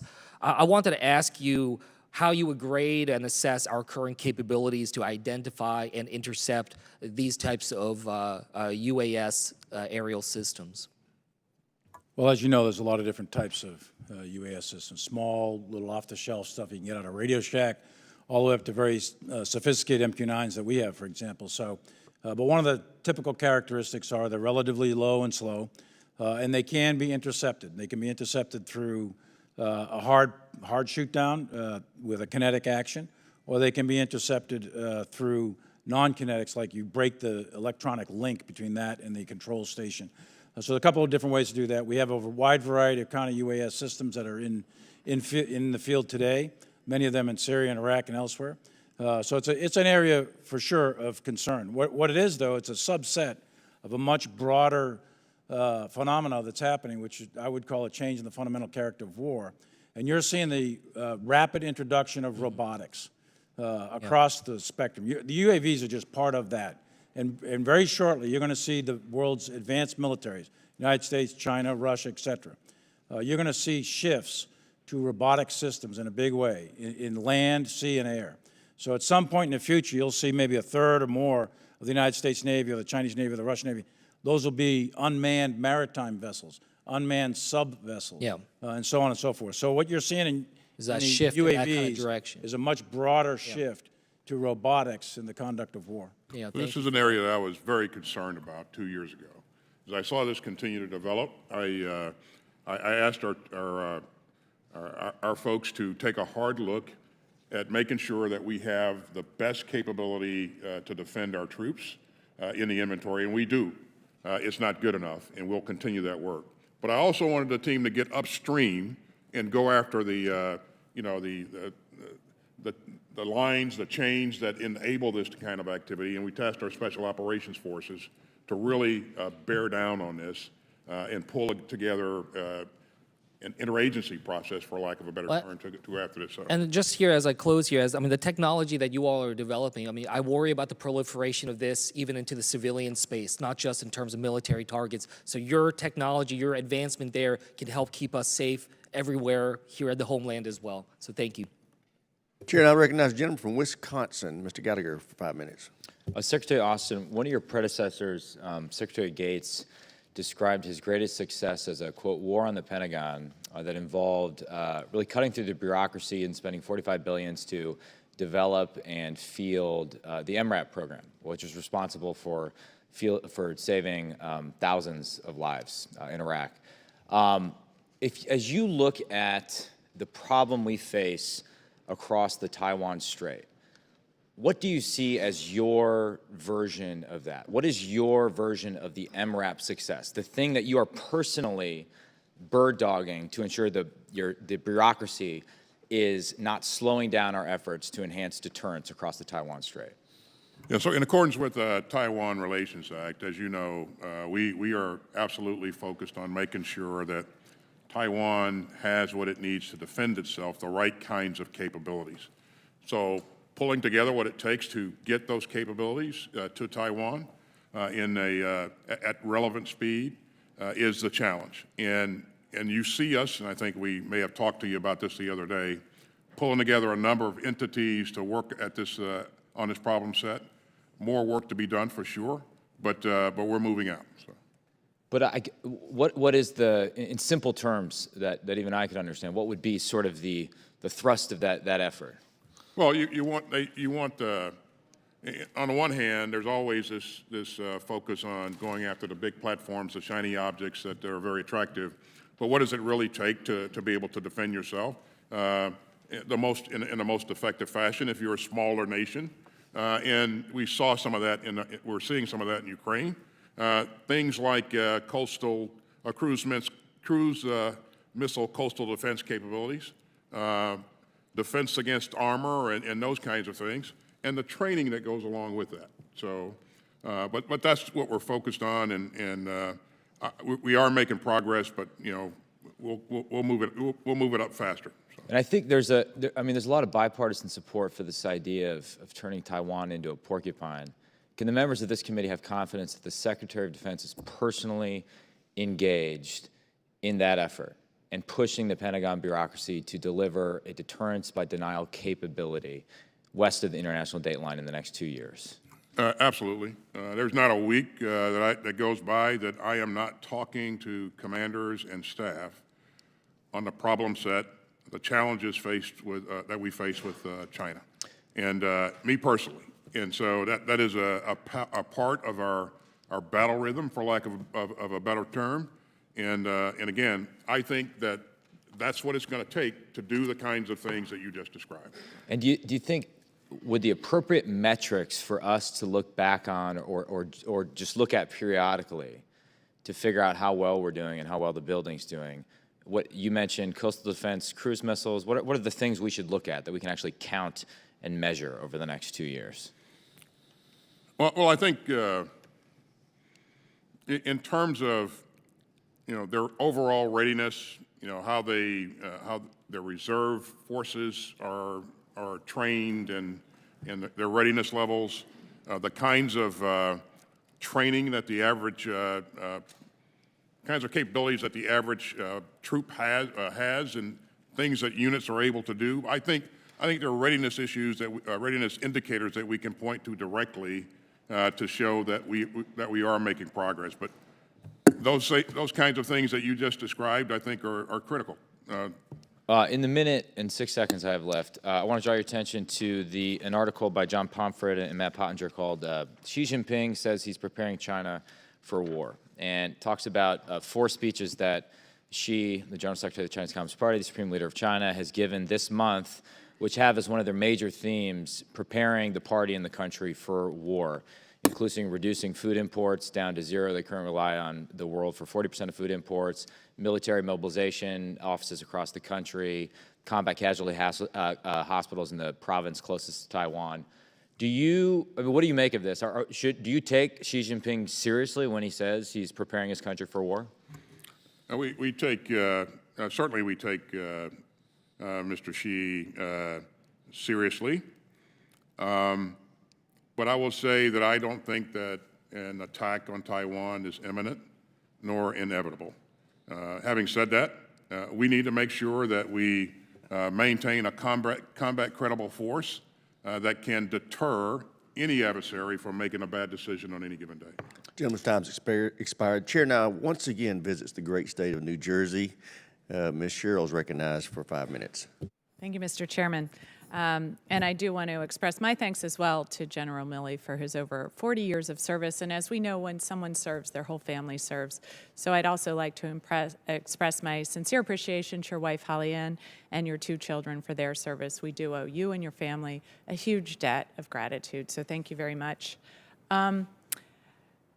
I would also like to enter into the record a letter led by Senator Shaheen with 37 of her colleagues, a letter to you, Secretary Austin, expressing their strong support for the department's personnel policy related to reproductive health care. So I'd like to associate myself with their sentiments and enter it into the record. Without objection, so ordered. Thank you.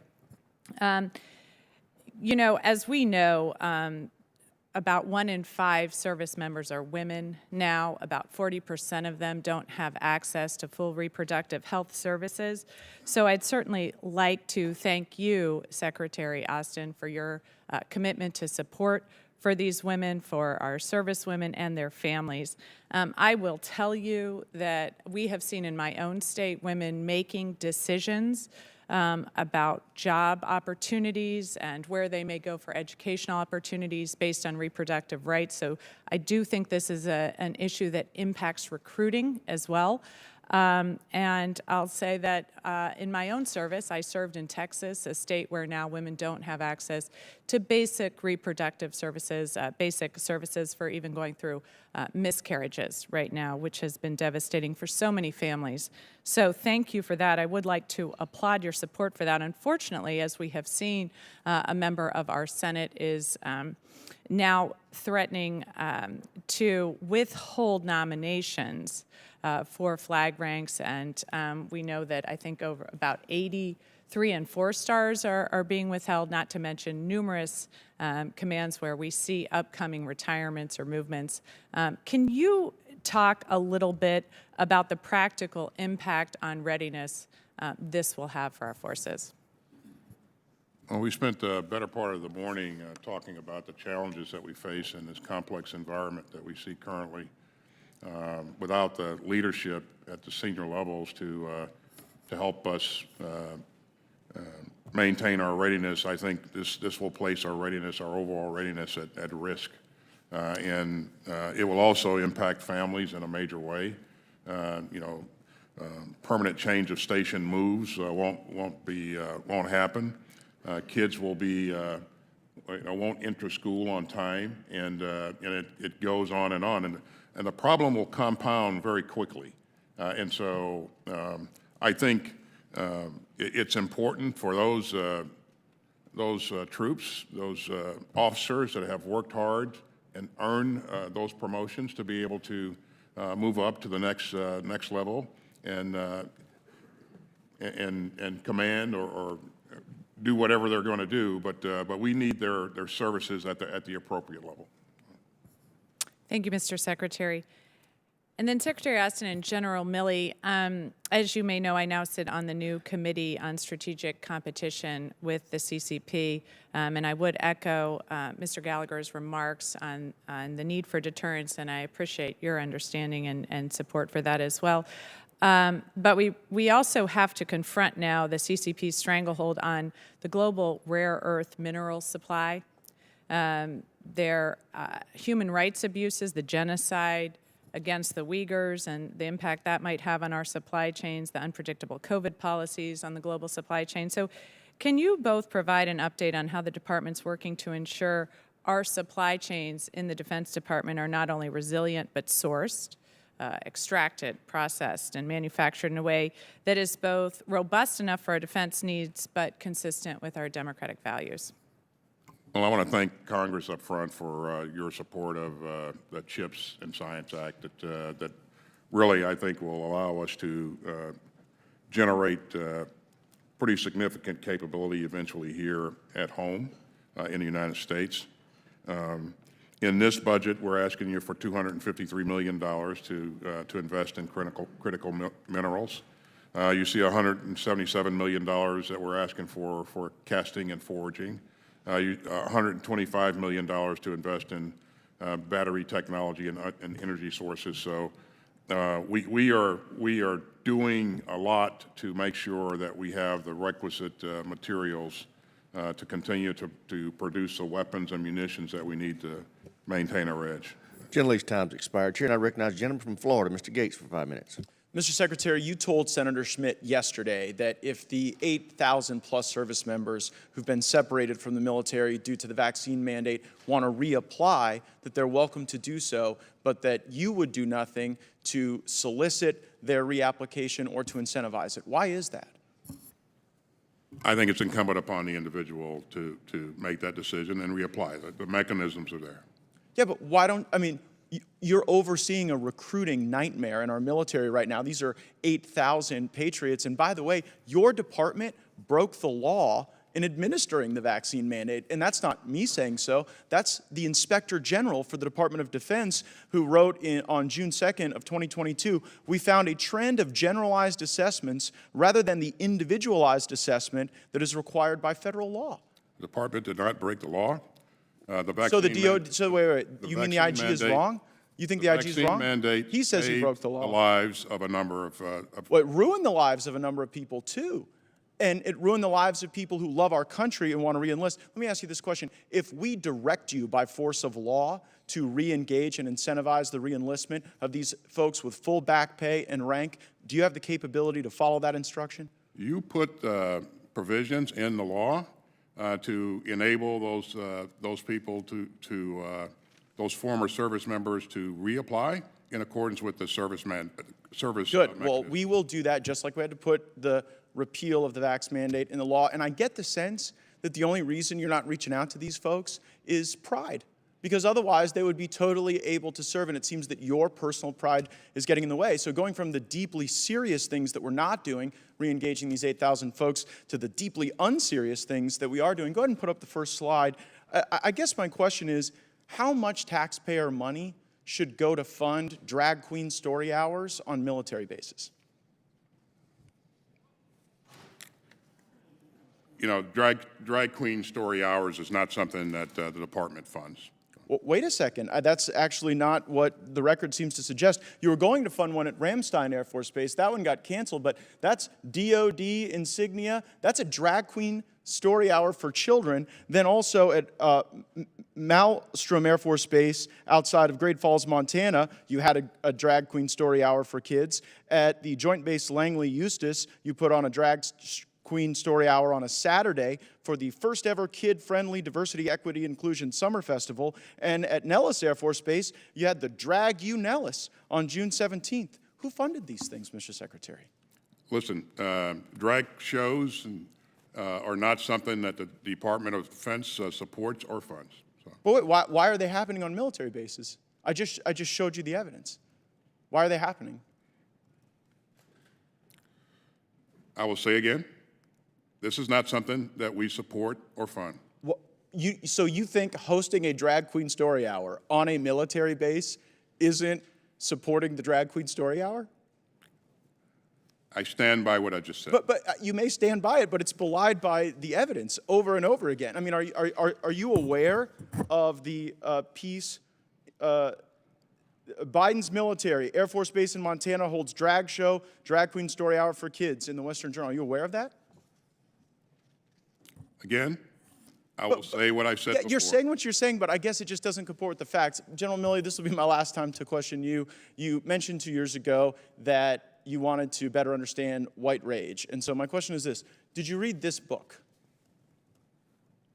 No, not at all. Well, it is What is White Privilege is the book, and it's actually written by a DOD official, a senior official in diversity, equity, and inclusion, and there are now hundreds of these books in dozens of schools, and I wonder if you guys connect this to your problems with recruiting. I've never read it, never seen it. Frankly, I don't even think about that stuff. I think about Go ahead and put up the next about slide. the readiness of the force. Go ahead and put up the next slide, please. Okay, well, in the next slide, this is a tweet by one of your employees in charge of diversity, equity, and inclusion, and it's patently racist. They say that she had to give Karen the business, that she talks about caudacity, presumably of Caucasian people. So I guess, Terrible. why does the... Look at it. Well, why is that person You're not so getting an low? argument from me. That's terrible. It's wrong. She shouldn't be doing that, period. Should she be fired? That's a DOD employee, not U.S. military uniform. Should they be fired, Secretary Austin? Again, as you heard in your subcommittee here, this incident was investigated, and they're of course still employed. Mr. Chairman, I have a series of unanimous consent requests since my time has expired. Without objection, so ordered. First is Joint Base Langley Eustis holds drag show at kid-friendly festival. And the next is U.S. military defends drag show at largest training center as, quote, essential to morale. And the next is Nellis Air Force Base hosts first ever drag queen show, essential to morale and readiness. That's a Breitbart piece. And finally, Ramstein cancels library's drag queen story time for Pride Month following criticism. Without objection, so ordered. Gentleman's time has expired. Can I get copies of those? Because I'd like to take a look at those myself, actually. Take a look and find out what actually is going on there. Because that's the first I'm hearing about that kind of stuff. I don't read those news stories. I don't know what you're talking about. I'd like to take a look at those because I don't agree with those. Well, they're now in the those official things record. Shouldn't be happening. Period. Thank you. Thank you for that admission. Great. I would like to point out, Chairman, that our students in Dodea schools scored the highest on, the 8th graders and 4th graders scored the highest in math and reading in the country. So I want to thank all of our Dodea professionals who made that possible, and I encourage them to keep it up. I hope you're not thanking that one. Yeah. Gentleman's time has expired. 30.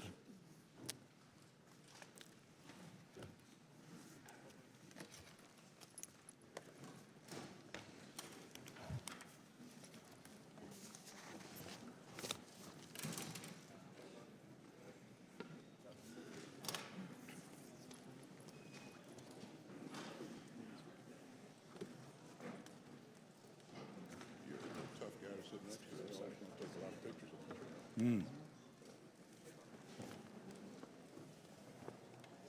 The last part was interesting. Hey.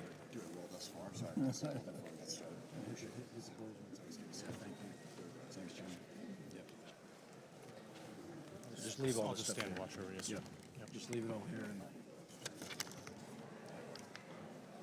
Where are we going? You can go back into that room, and then there's a restroom back there.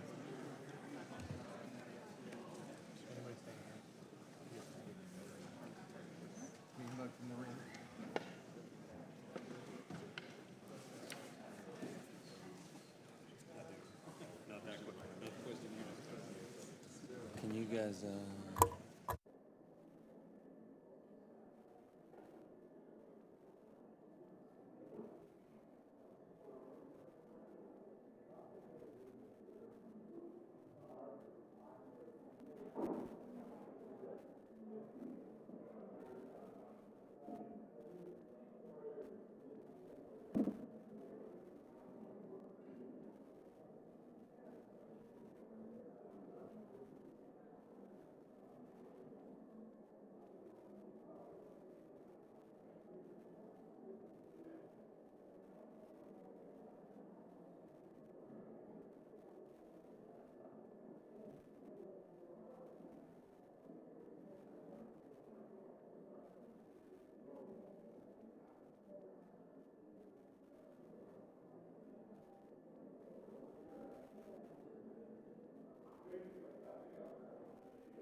Ms. Escobar of Texas for 5 minutes. Thank you so much, Mr. Chairman, and many thanks to our witnesses. Thank you most especially for your service to our country. Please know how very grateful we all are. I want to pick up where my colleague, Mr. Kelly, left off on munitions. I have a few questions for Secretary Austin and General Milley, and then if there's time, I'd like to ask a question about my home military installation of Fort Bliss. I'm relieved to see a targeted investment of $30.6 billion in our munitions enterprise, but I remain deeply concerned about our ability to rapidly backfill current shortages and then shore up capacity to meet our own readiness requirements. So, Secretary Austin, General Milley, can you please speak to the following? First, the industry incentives provided by multi-year procurement authorities. Second, what supporting industrial base requirements are necessary to shore up the workforce? And third, what innovative technologies such as additive manufacturing are you looking at to integrate to maximize cost savings and speed of munitions production? Well, thank you very much, and thanks for your support throughout.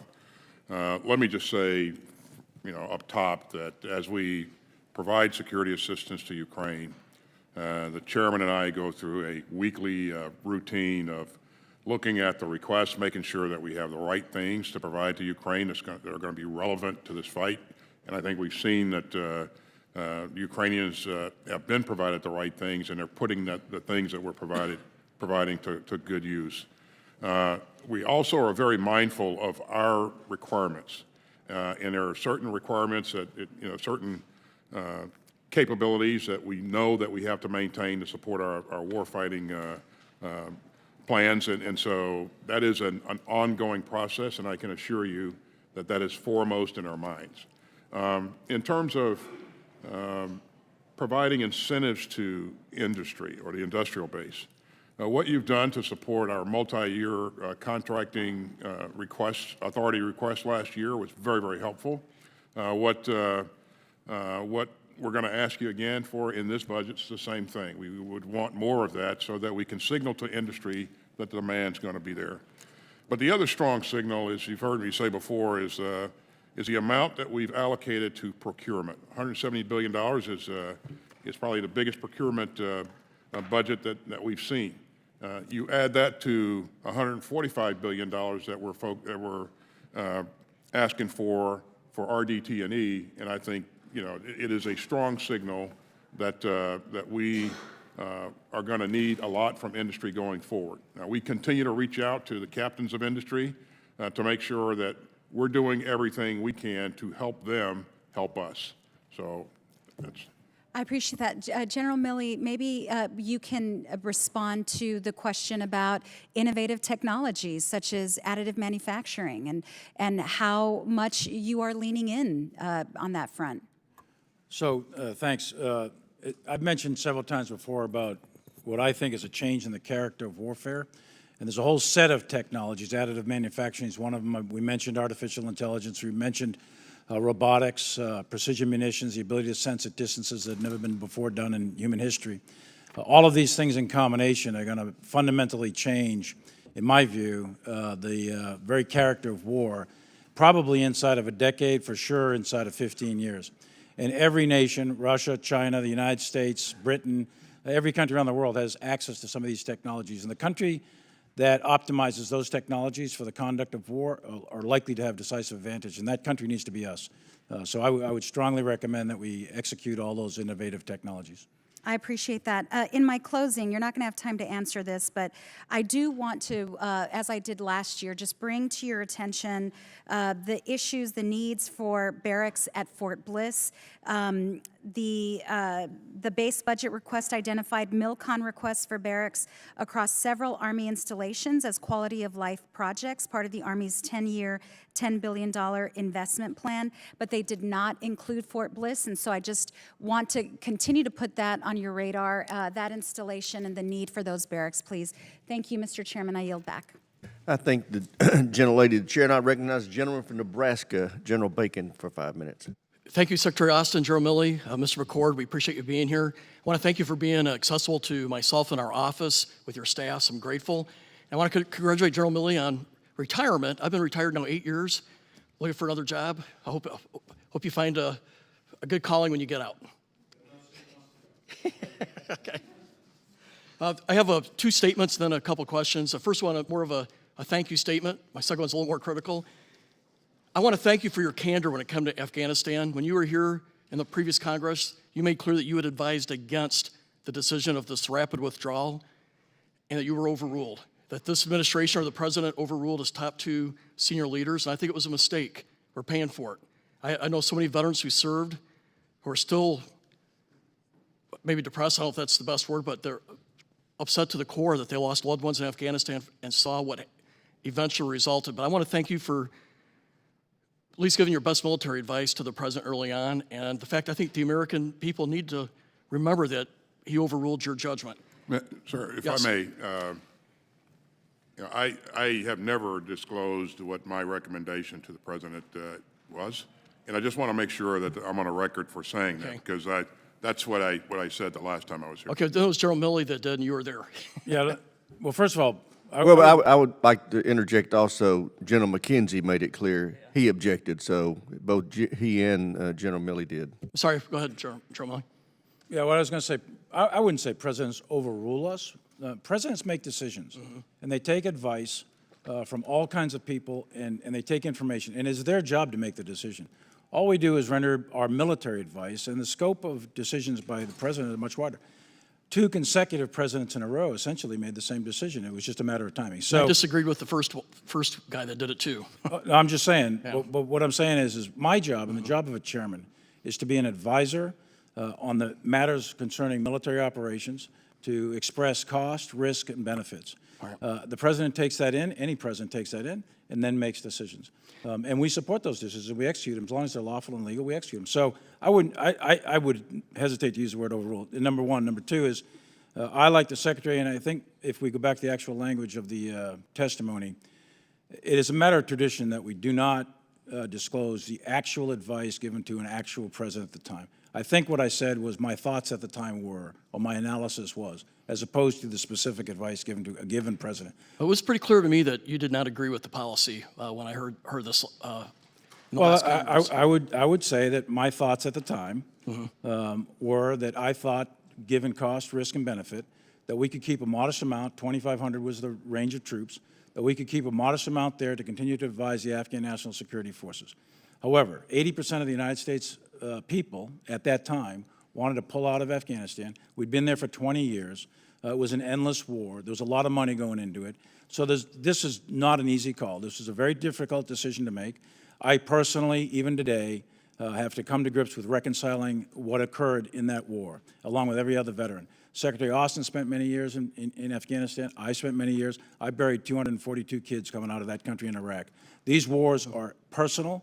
They are serious. Many of you served in those wars. These aren't easy decisions at all. We had a policy that was working, and you alluded to it. We had 3,500 troops there, no losses in a year and a half. We had air power that could put bombs on target within 15 minutes. It was working. And what we see today is a total disaster. And it's affected the lives of thousands of veterans who've been through this. It affected the views of our allies and our adversaries. I may say, my second point was that I may not get to my questions. No question. I'm concerned about what the DOD is doing in relation to the Hyde Amendment. The Hyde Amendment is law. It says taxpayer money can't go towards abortions. But if I understand the DOD policy, you are not in compliance with it, with the Hyde Amendment. That's resulting in a collision in the Senate, which you're seeing the consequences of, and I think over time this year it's going to be another collision here in the House. So I implore you to get in line with the Hyde Amendment. So my main question I wanted to ask you, and I'm out of time, I'll do it for the record. Again, okay. I just would like to, for the record, just make sure that we understand that we are not funding abortions. DOD is not doing that.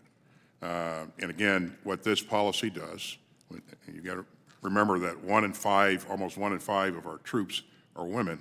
This policy provides access to non-covered reproductive health care. And again, it is not, this does not fund abortions. It's based on sound legal judgment.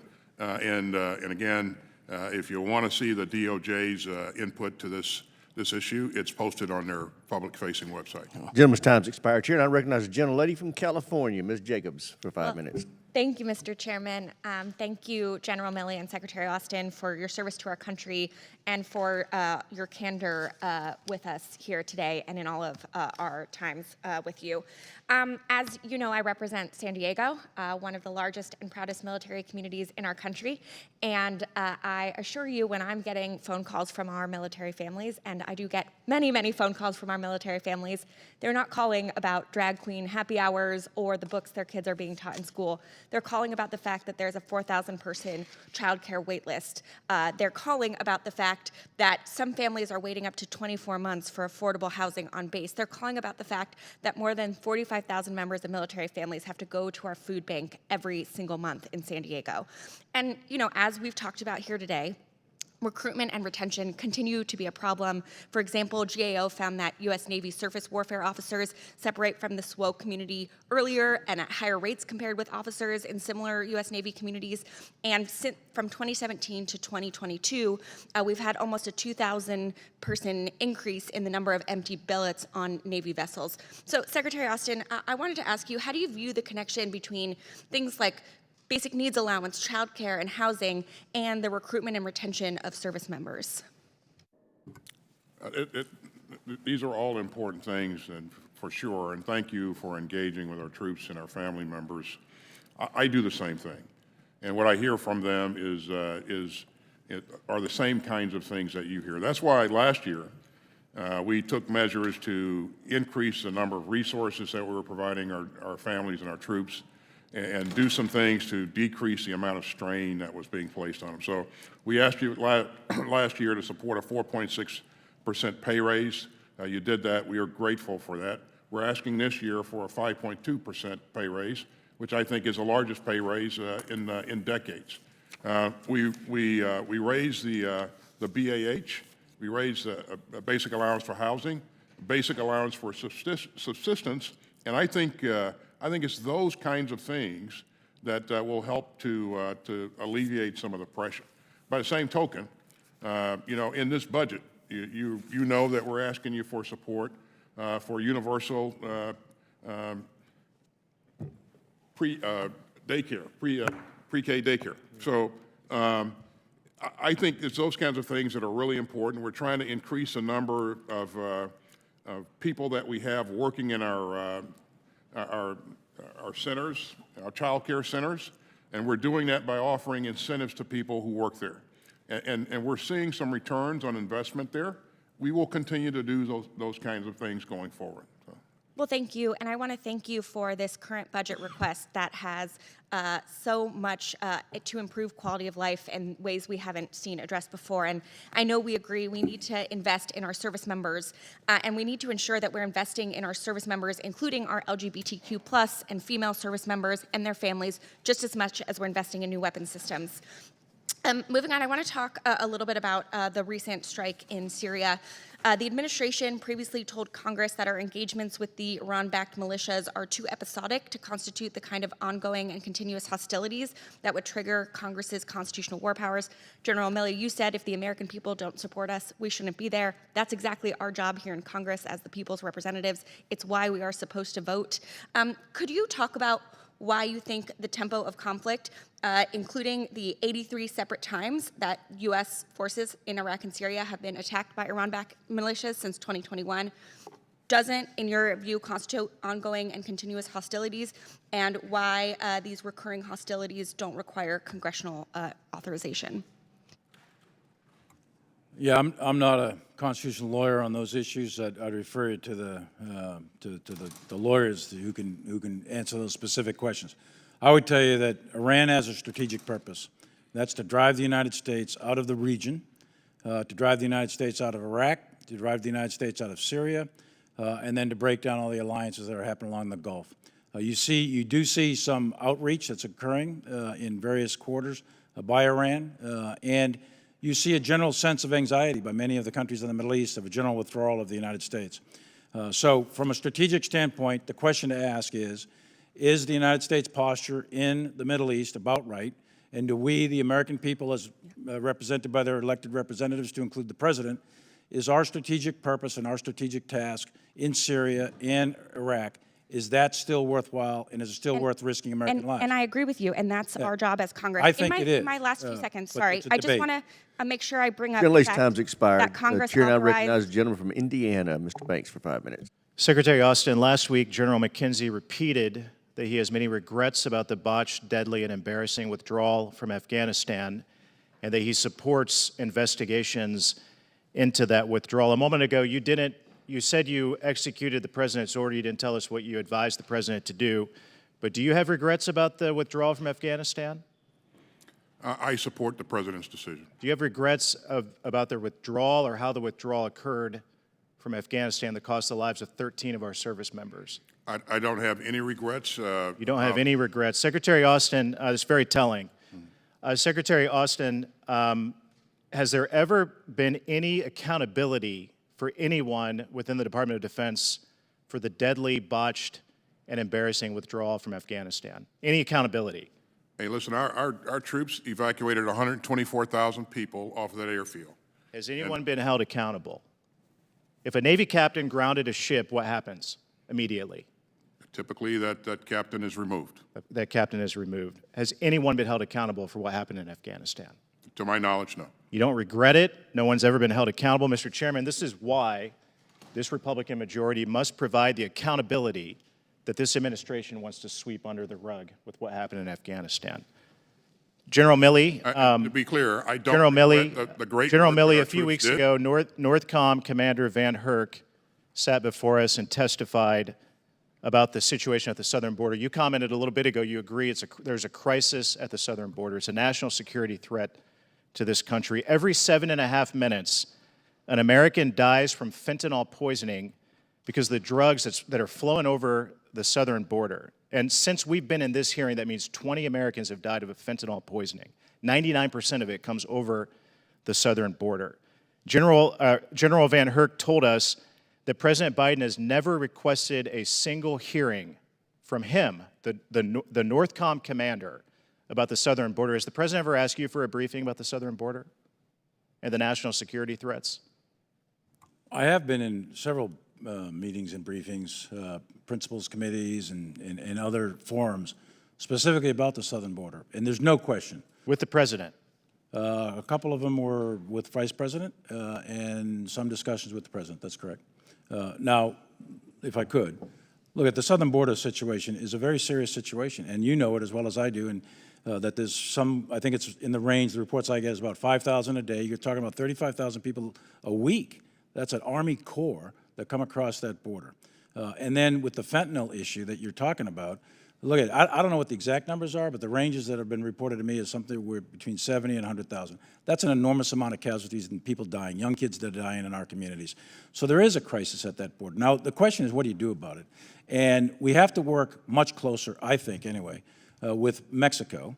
There's certain things that have to be done along the border with the CPB and others. Now, that's out of our lane. That's DHS, et cetera. I don't want to cut you off, but I do want to ask you this. So General Van Herk told me, he said, quote, President Biden could ask under special authorities for the military to do more. That's what he told us before this committee. What special authorities is he talking about? I'm not sure. I'd have to check back with General Van Herk about the If exact. there are special authorities, it's well, there's mind-blowing to me that the President of the United States, the Commander-in-Chief, wouldn't use the military to secure our southern border if it is a crisis and a national security threat that you've agreed with us that it is today. Yeah, if I could, I personally think the lead should be on the border itself, clearly law enforcement, as opposed to the military. Now, mechanically, could you line up divisions of troops? Of course you could. But is that the right thing to do? Is that the right way to do it? And I would certainly advise against that.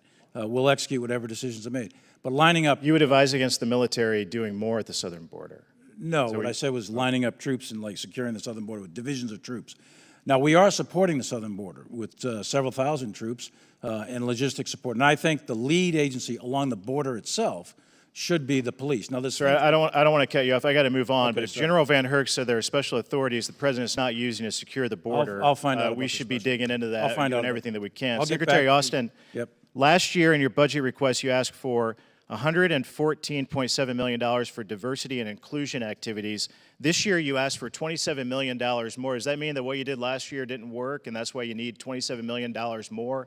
And how much is it going to take if you're already failing at your objectives with DEI? How much more are you going to need to succeed at it? I just highlight, sir, that as you know, we are directed by Congress as a result of the 2020 Gentleman's EAA time's expired. to have I a want to inform the witnesses and the members that to make sure everybody knows I'm being fair, I have been allowing members of the panel to finish their answers at the 5-minute point. I'm going to cease to do that. 5 minutes is 5 minutes to make sure that people understand that we treat everybody the same, no matter which side of the aisle they sit on. Chair now recognizes gentleman from North Carolina, Mr. Jackson. Thank you. Secretary Austin, you were just asked a question with respect to Afghanistan, and you were not given the opportunity to complete your answer. If you would like to, I'd like to give you that opportunity to complete your answer right now. Is there anything else you'd like to say on the subject, sir?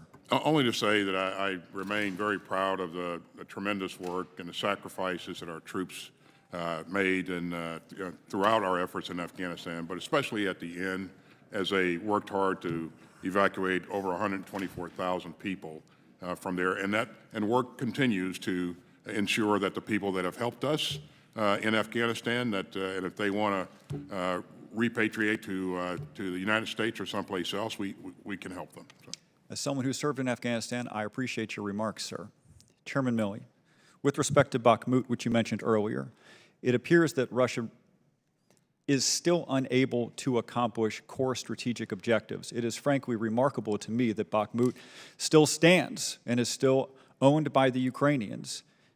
Do you share the perspective that the failure of Russia after going all out to capture this town is indicative of the fact that we're still facing, that the Ukrainians rather are still facing the same deeply incompetent military that they were facing last year? Or is this a special brand of incompetence that we're seeing with respect to this particular military effort? I think the Russians are struggling in a big way with command and control, logistics, sustainment, basic tactical doctrine, but also training. These forces are very undertrained. They're essentially doing frontal assaults into machine gun positions, et cetera, and they're getting slaughtered. The Russian troops are. The Ukrainians are doing a very effective area defense that is proven to be very costly to the Russians. For about the last 20, 21 days, the Russians have not made any progress whatsoever in and around Bakhmut. So it's a slaughter fest for the Russians. They're getting hammered in the vicinity of Bakhmut, and the Ukrainians have fought very, very well. That's also true across the entire frontline trace, from Crimea all the way down to Kherson. The Ukrainians have fought a remarkable defensive fight, and the Russians have not achieved their strategic objectives. Do you see the Russian objectives with respect to Bakhmut as being part of their offensive, or would you say this is a special effort and the broader offensive has yet to begin? No, I think it's the latter. I think I think the Russian offensive, if you will, began some time ago, and it has had fits and starts, and it has not achieved the momentum and success that they expected it to achieve. If I could ask you a broader question, which you may not be able to answer. If we had never supported the Ukrainians at all, would Russia have conquered Ukraine by now? I think without Western support, first of all, I think the Ukrainian people, their will is indomitable. These are the same people, they're the sons and grandsons of the folks who fought Stalin and Zhukov for 10 years from 1945 to 1955. So the Ukrainians are not going to be easily conquered no matter what. If they're fighting with pitchforks and spears, they're going to fight back. But having said that, they would have probably lost considerably more ground without Western assistance. There's no question in my mind about that. So I think Western assistance has been critical to the Ukrainians being able to defend themselves. With respect to Putin, seems to me, seems to a lot of folks, very clear that he's a war criminal, lots of evidence for this, and yet there are plenty of people in this country who still don't see it that way, who see Putin as basically a national leader pursuing national interests. If you could speak to those folks and give us your sense on his status as a war criminal, that would be appreciated. I think the war itself is illegal. It undermines the one of the first principles that were established after World War II that underwrites the so-called rules-based international order that is part of the United Nations, for example, which is wars of aggression, which are unprovoked, not in the cause of defense, where large countries then use their military force to attack smaller countries not in the defense of their own nation. And Ukraine presented no military threat whatsoever to Russia, and yet he lined up 170, 100, or 200,000 troops, multiple divisions, multiple acts of advance, and he conducted a major league war of aggression. A war of aggression in and of itself is a war crime. And then, of course, you've got the actual war crimes in many of the cities and towns. When you bomb and shell civilian cities, when you bomb and shell civilian infrastructure, when you're killing kids and women and children, all of that is war crimes, and their units, their unit commanders, all the way up the chain are committing war crimes. The Russian forces are, and it's a tragic unfolding of events, but it's true. There's a lot of war crimes being committed by the Russian forces in Ukraine. Thank you. I yield back.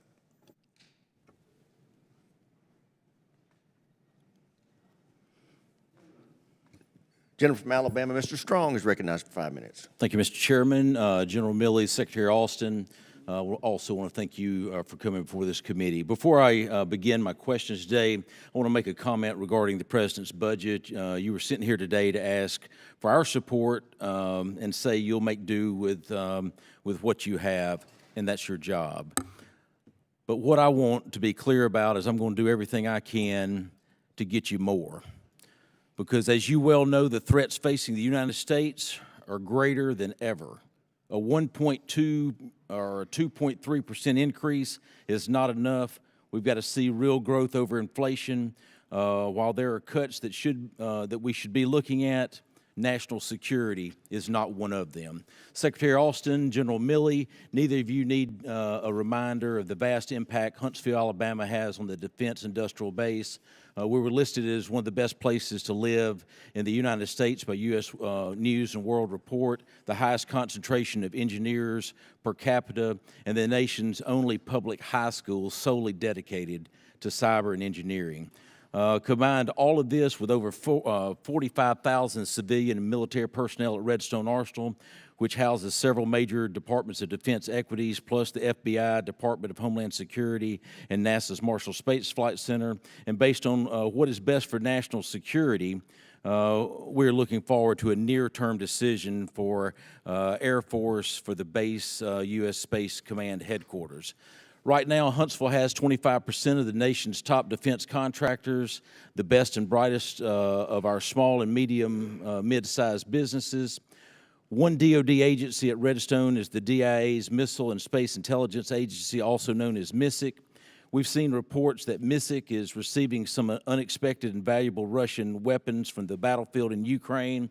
President Biden said last week that while China hasn't provided Russian weapons yet, it doesn't mean they won't. Secretary Austin, can you speak to the value of MISIC bringing to the joint forces and the importance of the intelligence they are gathering should the U.S. find itself in further conflict?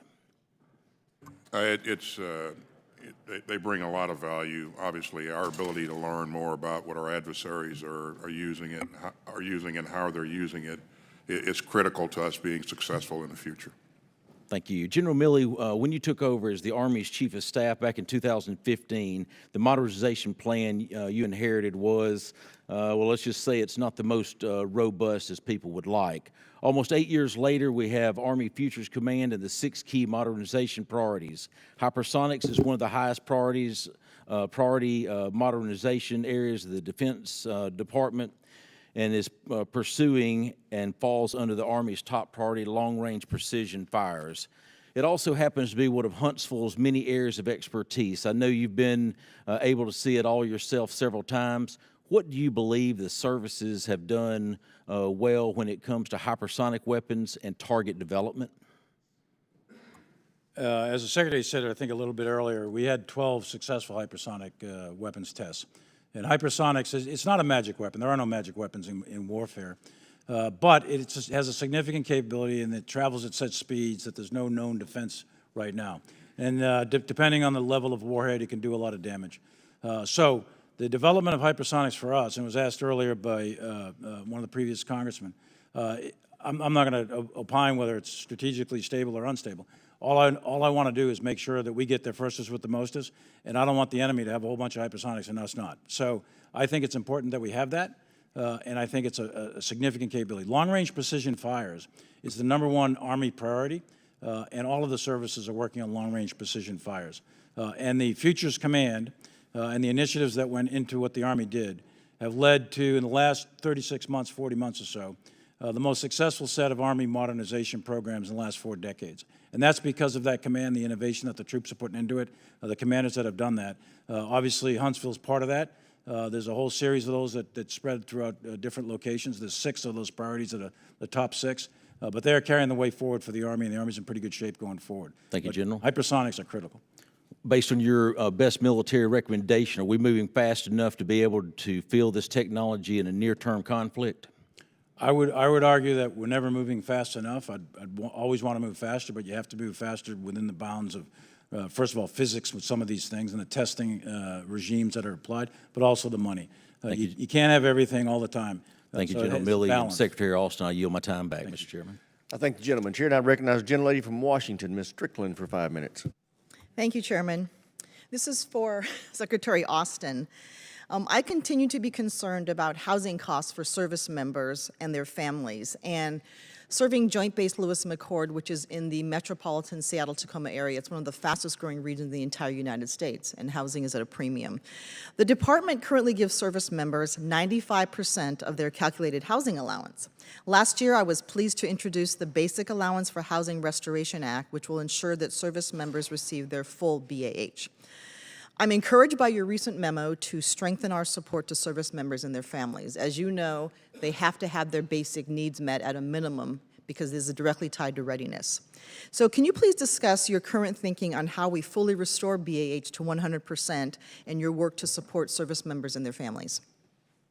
Oh, thank you. And closer to you so I can see. Yeah, I've heard you. I've heard our troops, our families.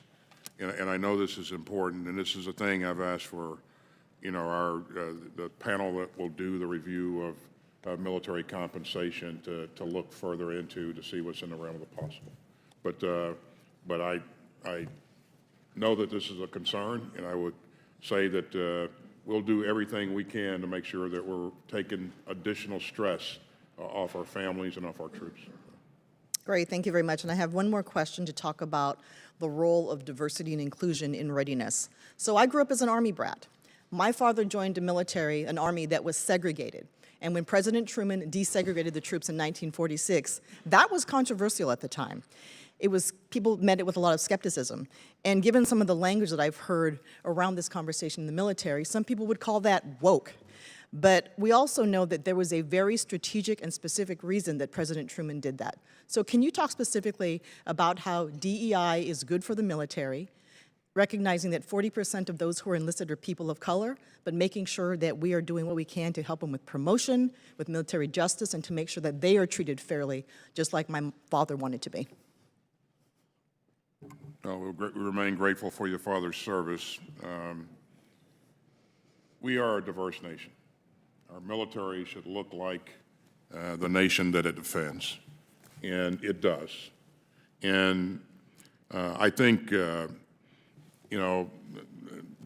truly believe that diversity makes us stronger. It brings different cultures, different ideas together, and we set a great example for the world wherever we go. As you know, Congress, with the 2020 NDA, directed the Secretary of Defense to develop a strategic diversity and inclusion plan.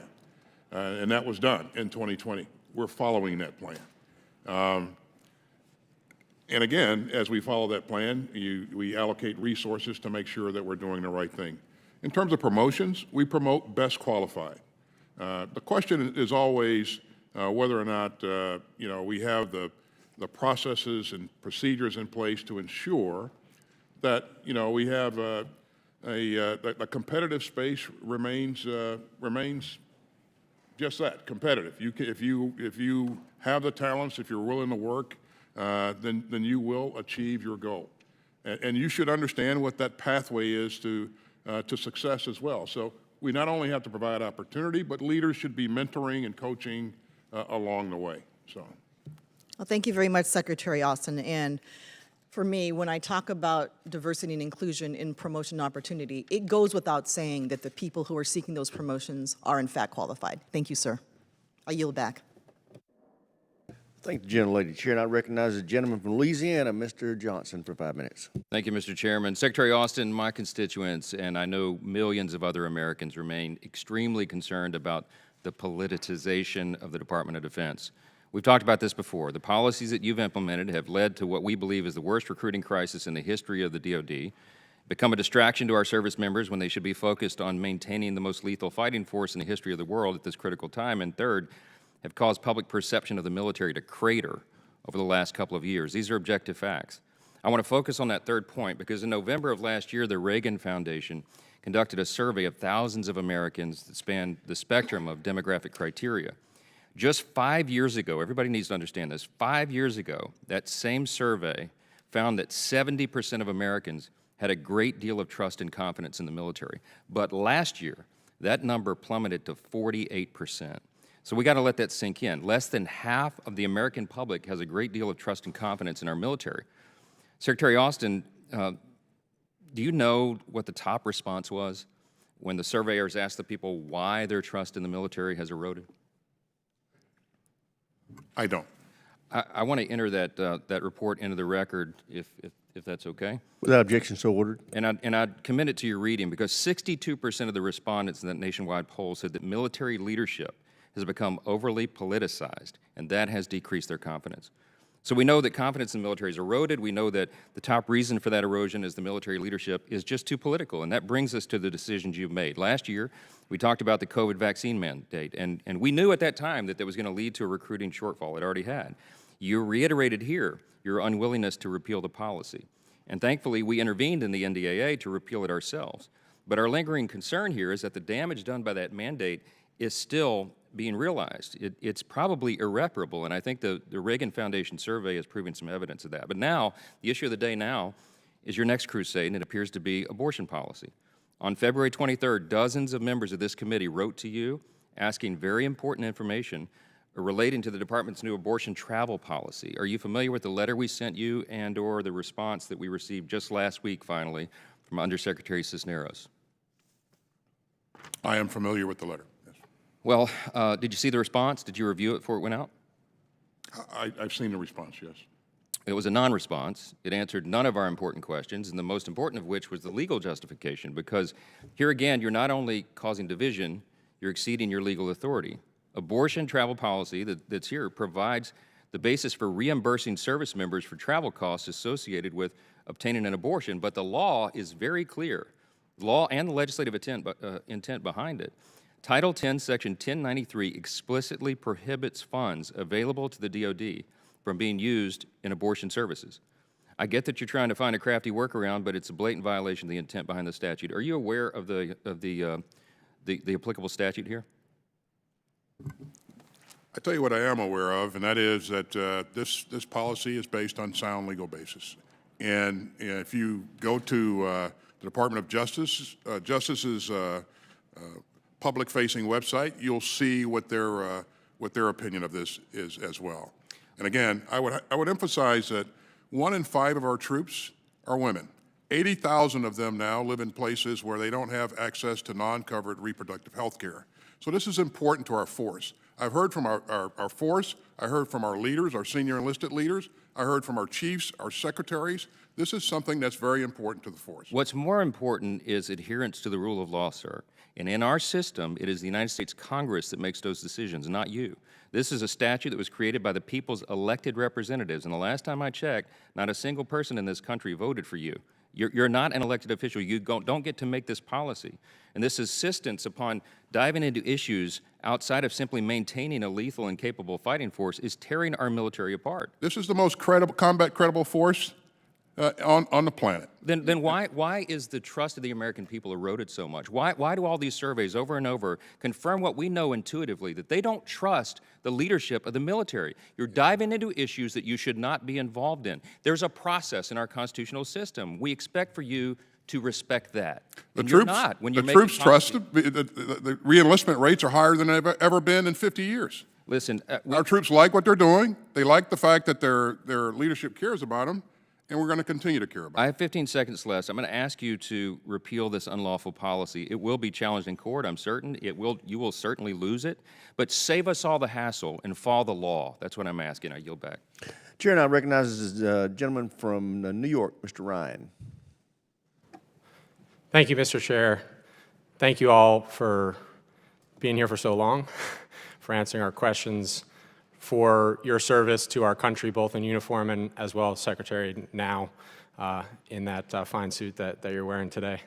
As someone who wore the uniform myself in combat, I just want you to know, I want every service member watching to know that I believe that the American people trust, respect, and support our armed forces and have tremendous pride. I have tremendous pride, and I urge all my colleagues to share that sentiment with those that are around the world right now risking their lives for our country. Pardon me. First question I have for you, both of you gentlemen. I've been tremendously impressed, and both of your testimonies spoke to the innovation and the urgency that we've seen from Ukrainian forces and all partners fighting in the European theater right now. Faced with that urgency of combat, they've been tremendously creative, agile, and come up with all sorts of things at the tactical level, junior officers, NCOs, and soldiers that folks further from the battlefield often are not able to do. How do we bring that mindset, that urgency, and as close as we can approximate those conditions in our great innovation work that you're both part of? Would love to hear any either broad or specific thoughts from either or both. Thanks for that, and thanks for your service too, and you and I have talked many times about that. There's a couple of really significant initiatives going on within the department, and I would point to the Deputy Secretary of Defense, Kathy Hicks, and also the Vice Chairman of the Joint Chiefs of Staff, Admiral Grady, as part of the JROC process. And each of the services has their modernization programs. But at the Joint Force level, what we're trying to do is a couple of things. One is we wrote what's called a Joint Warfighting Concept. That concept will become doctrine here in just a few months. And in order to change large, complex organizations like the military, doctrine matters. Second thing is we're exploring an initiative with the Secretary of Defense to establish what's called a Joint Forces Command or a Joint Forces entity. I don't know if it'll be a command or not, but it will help drive innovation at the Joint Force level in the years to come. That'll probably get stood up sometime this summer with the Secretary's approval, and briefings are ongoing with that. So those are two of the things. The last thing I would say that's really critically important is working with Congress to lead the way. The Army Futures Committee, I'll use that as an example, that started with an office call between myself and then Senator McCain. That couldn't have got off Jump Street without Senator McCain. There's just no way that could have happened. So the support of Congress for innovation and modernization is critical. And as I said, we're in this fundamental shift in the character of war. There's going to be continuity from the past, and there's still going to be tanks and planes and carriers and that sort of thing. But we're moving into a different era, a very different era in the conduct of warfare, with robotics, artificial intelligence, quantum computing, the ability to sense, hypersonics, and a wide variety of other technologies that are all coming in time and space in the next 10, 15 years. If we do not adapt this military, this joint force, in the next 5 to 10 years, we're going to be on the wrong side of history very, very shortly against some country that may not be on our team. Thank you, General. And I just, I appreciate both of your emphasis from the top on that sort of sentiment, and I believe that increasing risk tolerance and leaders, subordinate leaders, hearing that from you all is just so critical, and I know you're both doing that, and I commend that and appreciate that. Second quick question, I know running short on time. Speaking to the recruiting challenges, how can we try to think creatively, not across all components and skill sets within the force, but certain specialized, more technical components, the cyber mission force, for example. How can we look at a more whole-of-nation approach to build pipelines? I point to things like the Civil Air Patrol, for example, from another era. How can we do things like that around cyber? Well, there are a number of things that we can do to support our efforts in cyber, but I would like to take this to kind of a bigger, a higher level, bigger picture. I would appreciate Congress's support in emphasizing the value of service. It doesn't have to be military service. It could be. Gentleman's time's expired. Chair, now recognize the gentlelady from Michigan for 5 minutes. Thank you, Mr. Chairman, and thank you both for being here. Last year, when you came in to testify, I had questions about our withdrawal from Afghanistan. Specifically, when you came and testified before this committee after the withdrawal from Afghanistan, you made it clear that we would continue to have significant over-the-horizon ISR assets to continue to monitor Afghanistan. That was my line of questioning, and I actually felt a little bit relieved after that. In fact, General Milley, you stated in July 21st at a press conference, and I quote, "We maintain an agile, over-the-horizon counterterrorism capability that is set up and effective now to detect and address any terrorism threat to the United States." However, last week, General Kurilla of CENTCOM testified he has suffered an 80% reduction in ISR assets to monitor and counter ISIS-K. And ISIS-K is still in existence, and it's still going strong, unfortunately. I mean, even CNN reported in August last year that the ISR task force established by the department failed to produce a single target for the Pentagon to act on because we lacked boots on the ground. So in layman's terms, simply put, I'm curious as to what happened. How did we go from unwavering confidence to CENTCOM ringing the alarm bells?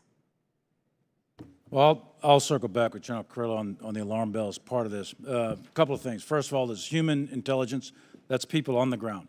That has been degraded significantly. And, you know, no surprise, right? When you pull folks out, you no longer have troops on the ground. And the networks, it's not to say it's zero, but the networks that we had, the human intelligence networks, those are much, much reduced. So that's really significant, especially in this type of, in a counterterrorism fight, to find, fix, and fit. The second piece is airborne ISR. This, I don't know if he was referring to that, but it's not an 80% reduction in airborne ISR.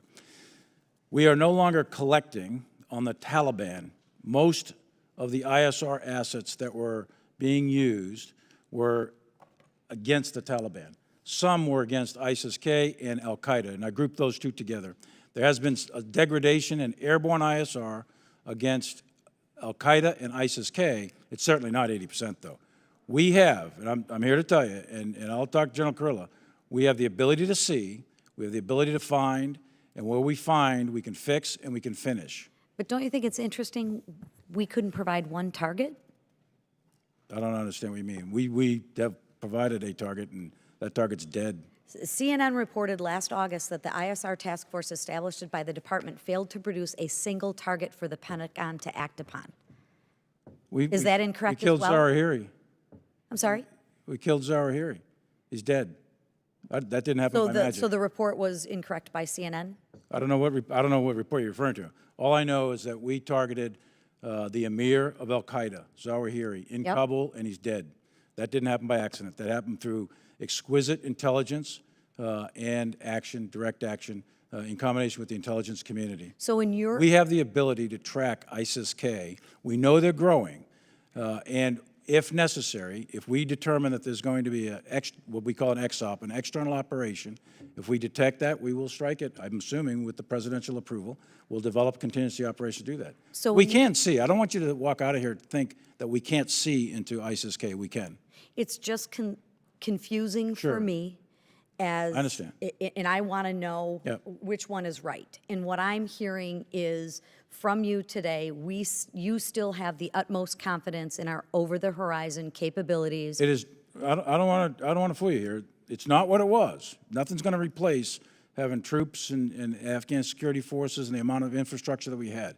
That's not going to get replaced. We do have the capability to see into Afghanistan with a variety of ISR assets and to determine any threats to our homeland. If we pick those up, we have the ability to strike at great distance. I'm very confident Is in your both of those. confidence level, in my limited time, and I appreciate it, is your confidence level at the same when it was last year when you testified before, or is it reduced? No, I think it's about the same. Look, we can see. We know ISIS. We know where ISIS-K is. We know what they're doing, and we know that they're a growing threat. There's no question about that. The issue is, are they preparing an operation to strike the United States or our interests? If yes, then we'll do whatever is appropriate. Gentleman's time's expired. Chair, I recognize the gentleman from I'll get back. Mr. Vasquez, for 5 minutes. Thank you, Mr. Chairman, and thank you, Secretary Austin, General Milley, for taking the time to speak with us today. As the representative for New Mexico's 2nd District, I represent White Sands Missile Range and Holloman Air Force Base. These bases are home to some of the most important and strategic research across the country, and they play a vital role in our national security. While service members and support staff work on these installations every day to keep us safe, many of them struggle to afford the basic necessities and to make ends meet. I recently visited Holloman Air Force Base, met with leadership, and was shocked to learn that our service members' basic allowance housing had been decreased by 4%. Holloman was one of only 4 military installations out of the 300 designated military housing areas that received a decrease in benefits. I think that needs to change. At a time when inflation is hurting rural military communities like in Otero County, I don't understand how Holloman received a decrease in housing assistance while the cost of housing has dramatically increased. Secretary Austin, how can the department improve how it calculates the basic housing allowance rate so that those who serve our country, especially in rural areas where in the case of Holloman, we struggle to attract the airmen for our F-16 and now our MQ-9 program, can make ends meet? Well, again, thank you for your support. It's in my interest to make sure that our families, our troops, have what they need to support themselves, and we owe that to them. As you know, this is done by, we conduct surveys and we compare market, what's going on with the market there, and that's made, those adjustments are made based upon that. I do hope that the pay raise that we're asking you for, 5.2%, in addition to the 4.6% that we provided last year, will provide some relief. But we'll make sure. Well, first of all, I'll send somebody by to brief you on exactly how that was computed and what happened.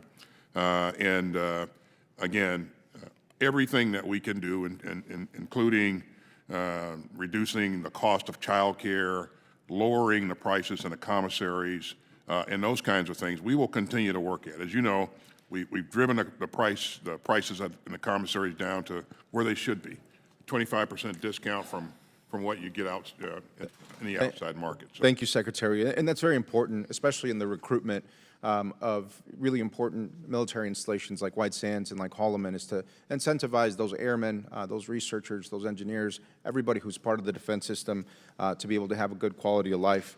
Now, leaders at the Holloman also told me that they're facing a shortage right now of over 70 child care workers. In fact, that's about 3/4 of the child care workforce that should be on the base, which is also very troubling. And in fact, they have a brand new empty building that is sitting with dozens of classrooms that have gone unused for several months. What specific steps is the department taking to address the lack of access to child care on our military installations, Secretary? We provided some incentives to our child care workers. So if you, for example, if you are an employee, your first child, if you want to put your child in a child care center, you get a discount, 50% discount. And some are even providing even more of a discount. But we're looking at additional things we can do to attract additional talent. This is the center of this problem, having enough qualified workforce to meet the demand. And we'll stay after this. So. Thank you so much, Secretary. And particularly, I'm interested in expanding the in-your-home child care fee assistance pilot program to include rural installations like Holloman Air Force Base. My last question with my remaining time is for General Milley. General, do you believe that the Energy Resilience and Conservation Investment Program's goal of diversifying our energy sources contributes to mission readiness, creates more resilient installations, and serves as a good use of taxpayer dollars? As a former commander of several different installations in the Army, I can't speak to the other services, but in the Army, That was, first of all, it's a lot of money. Energy resources for these bases are a lot of money. And anything we can do to conserve energy is saving money. And at the end of the day, it turns out in these budgets. So we can take that money savings and put it towards other things like lethality, readiness, and training. So I do think it's an important initiative. Thank you so much, both Secretary General, for your service to our country. I yield back, Mr. Chairman. Thank you. Chair, and I recognize the gentleman from Florida, Mr. Waltz, for 5 minutes.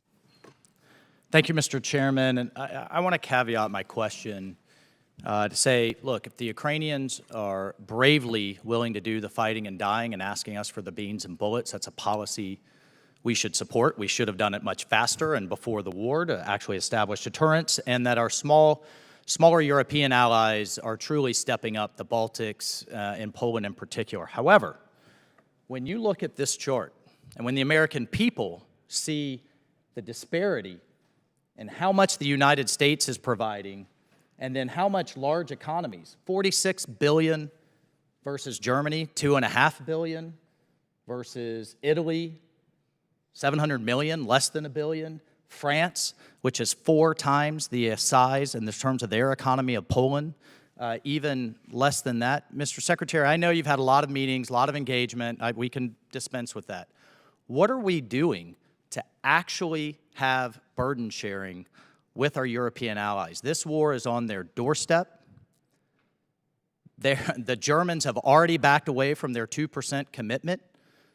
What are we doing to actually get them to step up to the plate? And would you call this burden sharing? Would you call this fair if you were an American taxpayer? Well, again, we're going to do everything that we can to make sure that Ukraine is successful. But what we will continue to do is continue to engage at all levels, you know, my level, Secretary of State, President, and to encourage. But the engagement, Mr. Secretary, according to actual metrics, isn't effective. And what I think, when I talk to my constituents, the American people, about continuing support for as long as it takes, as the president say, they ask me this question: what the hell are these large economies doing, the Germans in particular, to step up? The EU economies together are the same size as the American economy, right? I mean, they're roughly the same size. So do you think it's fair for them to question whether this, for the American people to question whether this is true burden sharing? Number one. And number two, how many countries now have lived up to their 2% commitment, despite years and years of engagement? How many out of the 30 NATO countries have lived up to their 2% GDP? I don't have the current. It's 7. Yeah. 7 out of 30. That's pathetic. So I think it's reasonable for the American taxpayer to be sick and tired of subsidizing European social spending. Point one. Point two, on cartels. Chairman Milley, you participated in Plan Colombia personally. Initially, the Colombian government was against the provision of U.S. military resources, not boots running, not an invasion of Colombia. We're not talking an invasion of Mexico now, but providing space, intel, satellite, special operations resources. We took down the Cali and Medellin cartels, correct? Successfully. That's right. And initially they were against it, then they were for it. Would it be helpful to authorize military resources, to authorize use of military force? And again, we're talking cyberspace intel and other resources to support law enforcement, to support the Mexican government, and to take out these cartels. We need to treat them more like ISIS than the mafia, because that's how they're behaving as they destabilize our border, huge portions of Mexico, and stand toe-to-toe with the Mexican army. Is that a fair assessment? Would you oppose that? No, I wouldn't oppose it. What I want to do is give some thought, but the key, as you know, and you were there too, is to work, in this case, with the Mexican government, hand in glove with the Mexican government. And Plan Colombia was just that. It was a plan developed between both countries. Actually, initially, the Colombian government opposed it. Did it. When we told them we're going to do it one way or another, they did. Yeah. They got on board. That's right. And it was a very, very light footprint, very small, a lot of aid, a lot of assistance, a lot of intel, et cetera. So there are capabilities that we have, military. Thank you. I just wanted to hear that you wouldn't be in opposition. Things like that should be considered for sure. We've talked a lot about China that seeks to displace the U.S., seeks to displace the U.S. military. Is it fair to say the Chinese Communist Party is in a Cold War against the United States as they seek global hegemony? I would actually say it's more than a Cold War. I think I think we are in a, you have competition, so there's economic competition. That's normal competition between nation states. But I would say we're in a situation of competition. I think we need to stop calling it competition and call it what it is. They're in a Cold War against the United States. So what I'm about to say was, Gentleman's time certain areas expired. we're in Chair now recognizes the gentleman from confrontation. Pennsylvania, Mr. DeLuzio. Sorry, didn't get finished. Thank you, Mr. Chairman. I would want to add one note to agree with Mr. Waltz. I share his concern about our NATO allies not yet meeting, or too many not meeting, their defense spending obligation. I'm encouraged by some of the progress on that front, but I share that concern as well. I want to spend my time on a different topic, though, shipbuilding in our defense industrial base. Yesterday, joint subcommittee hearing on the posture and readiness, the mobility enterprise, I heard some disturbing facts, including the average age of our sea lift fleet was being 44 years old. I think it was 17 vessels being more than 50 years old, or 50 years old and older. That the Maritime Administration's resorting to purchasing foreign-built ships. Despite clear direction from Congress over repeated years, the Navy hasn't allocated money to build new sea lift ships. In the FY23 Chief of Naval Operations Long-Range Shipbuilding Plan, there's no mention of building a new sea lift fleet, but rather only to buy used, which really means foreign, and refit. The decision to neglect shipbuilding, I think along with our government's past decisions across decades, to consolidate the defense industrial base and send our supply chains overseas, I think it's gutted this American industry, like so many others we've seen in our country. We take, at our peril, freedom of the seas for granted, I think, and I fear. We can't forget the disruption caused by our reliance on foreign supply chains.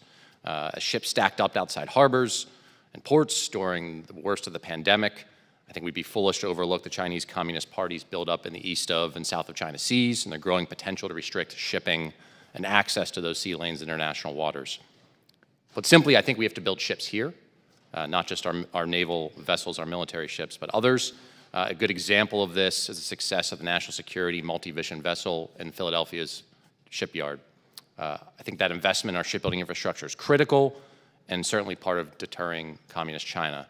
I don't think this is just the Navy's fault. I think Congress is to blame here as well. I heard from Admiral Phillips, the Maritime Administration, yesterday that although authorized in FY23 NDAA, sea lift recapitalization of the Ready Reserve Force was not funded, or to put it plainly, there was no funding for the program that invests in domestic shipbuilding infrastructure investment along the lines I'm discussing here.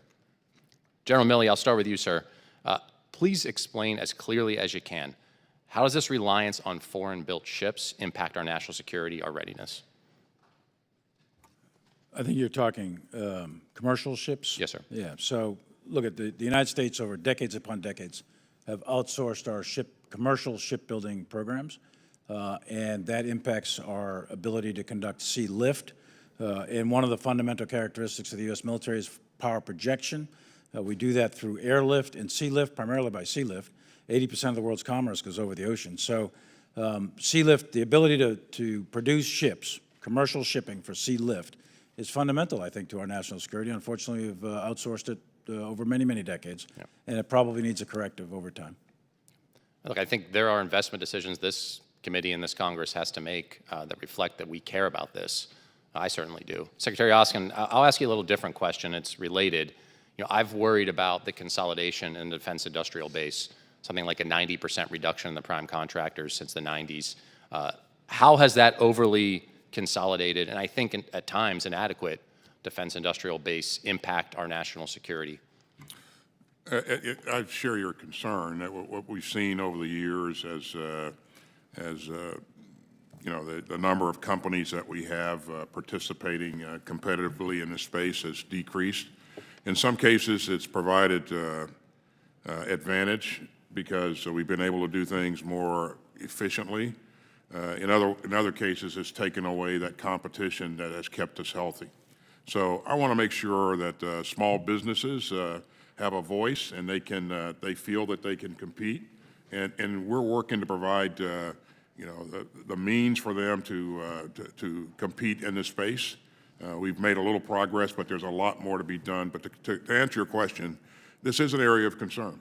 So. Good. Gentlemen, thank you. Mr. Chairman, I yield back.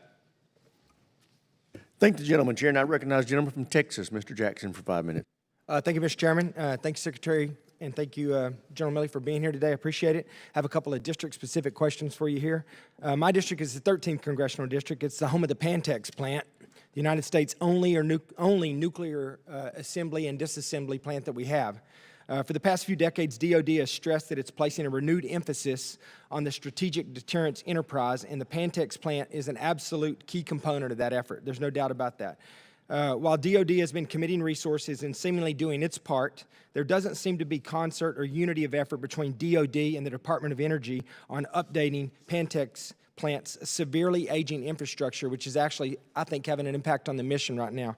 General Milley, I just want to ask you real quick, can you update us, or do you have anything to update us with on coordination that's occurring between DoD and the Department of Energy regarding Pantex plant, given Pantex was slotted to receive hundreds of millions of dollars for improving the facility the past several budget cycles, with those same projects now being zeroed out in the President's current budget? I'm going to have to take that for the record, Congressman. I apologize. I'm not familiar with the specifics of the DOD coordination on Pantex, but I can get you a written answer here shortly. Yes, sir. I appreciate that. I think it impacts, the Department of Defense as well, obviously. Also, as you gentlemen know, the Army is dependent on vertical aircraft in nearly every aspect of operations. 20 years of the global war on terror taxed Army aviation assets such that the H-60 and the CH-47 have been maxed out now, and it's necessitated that we have to have a new vertical lift option now. In December, the Army selected Bell Helicopter's V-280 platform to fulfill the Army's requirement for future long-range assault aircraft. However, the contract award has been protested, and we're looking at a GOA decision, hopefully sometime this week. I don't know. But, General Milley, I was going to ask you, have you reviewed the contract award process the Army used in this case? Are you confident that the Army used a justifiable and defensible methodology to make its selection? And is the Army doing everything in its power to defend its decision on this contract award before the GAO? Thanks, Congressman. As a matter of course, I do not review contracts. I did that as a Chief of Staff of the Army, but as a chairman, I'm much more in an operational role. So I don't review those, but I'll circle back with the OSD folks who do that to ensure that, but I do know it's in protest. So I don't want to make any public comments that would jeopardize anything in protest. Understand. I do know that future vertical lift is one of the key priorities, one of those big 6 priorities that we talked about earlier with the Army Features Command. But yes, as far as the contract itself, I'll have to get back to you on that as well. Yes, sir, I understand. Okay, I have 2 more questions real quick to hit on. Some of it's already been hit on here already, but I just want to start by saying, General Milley, I do appreciate your 40-plus years of service to this country. Having served 25 years on active duty myself, I know what a burden that is on you and your family. It's no secret that I've got a little bit of an issue and had a little bit of an issue with some of the stuff that's happened in your last job here as chairman over the last few years.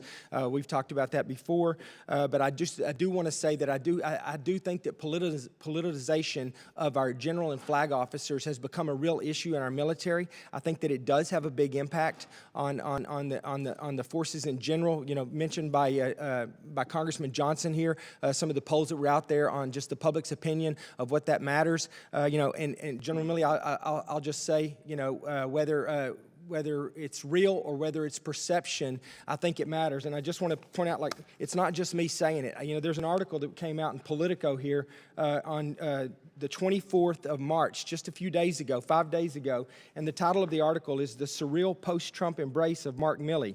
In spreading the gospel of an apolitical military, he's becoming a political lightning rod and a reminder of how far Washington is from normal." So I'm just going to leave it at that. I have a question I'll just give to you off the record. I can just tell you that I am committed to an apolitical, nonpartisan military, myself on down, 100%. I read the article. Yes, sir. The media is the media. Yes, sir.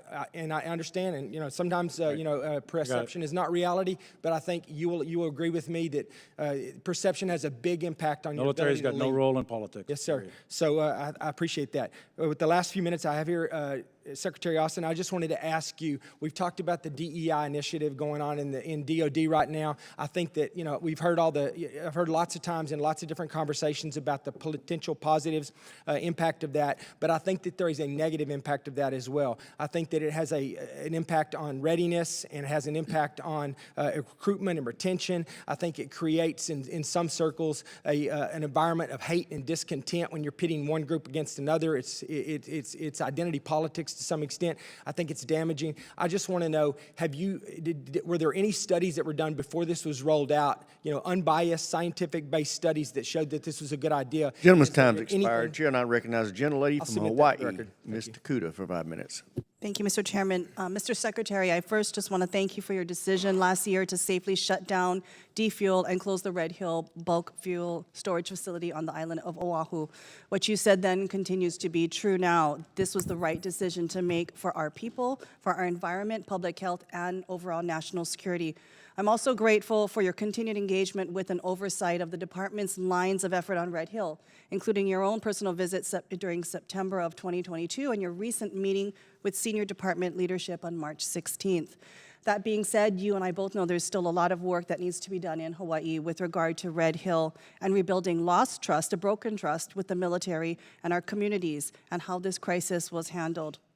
Part of the challenge is that different organizations are responsible for different lines of effort related to Red Hill.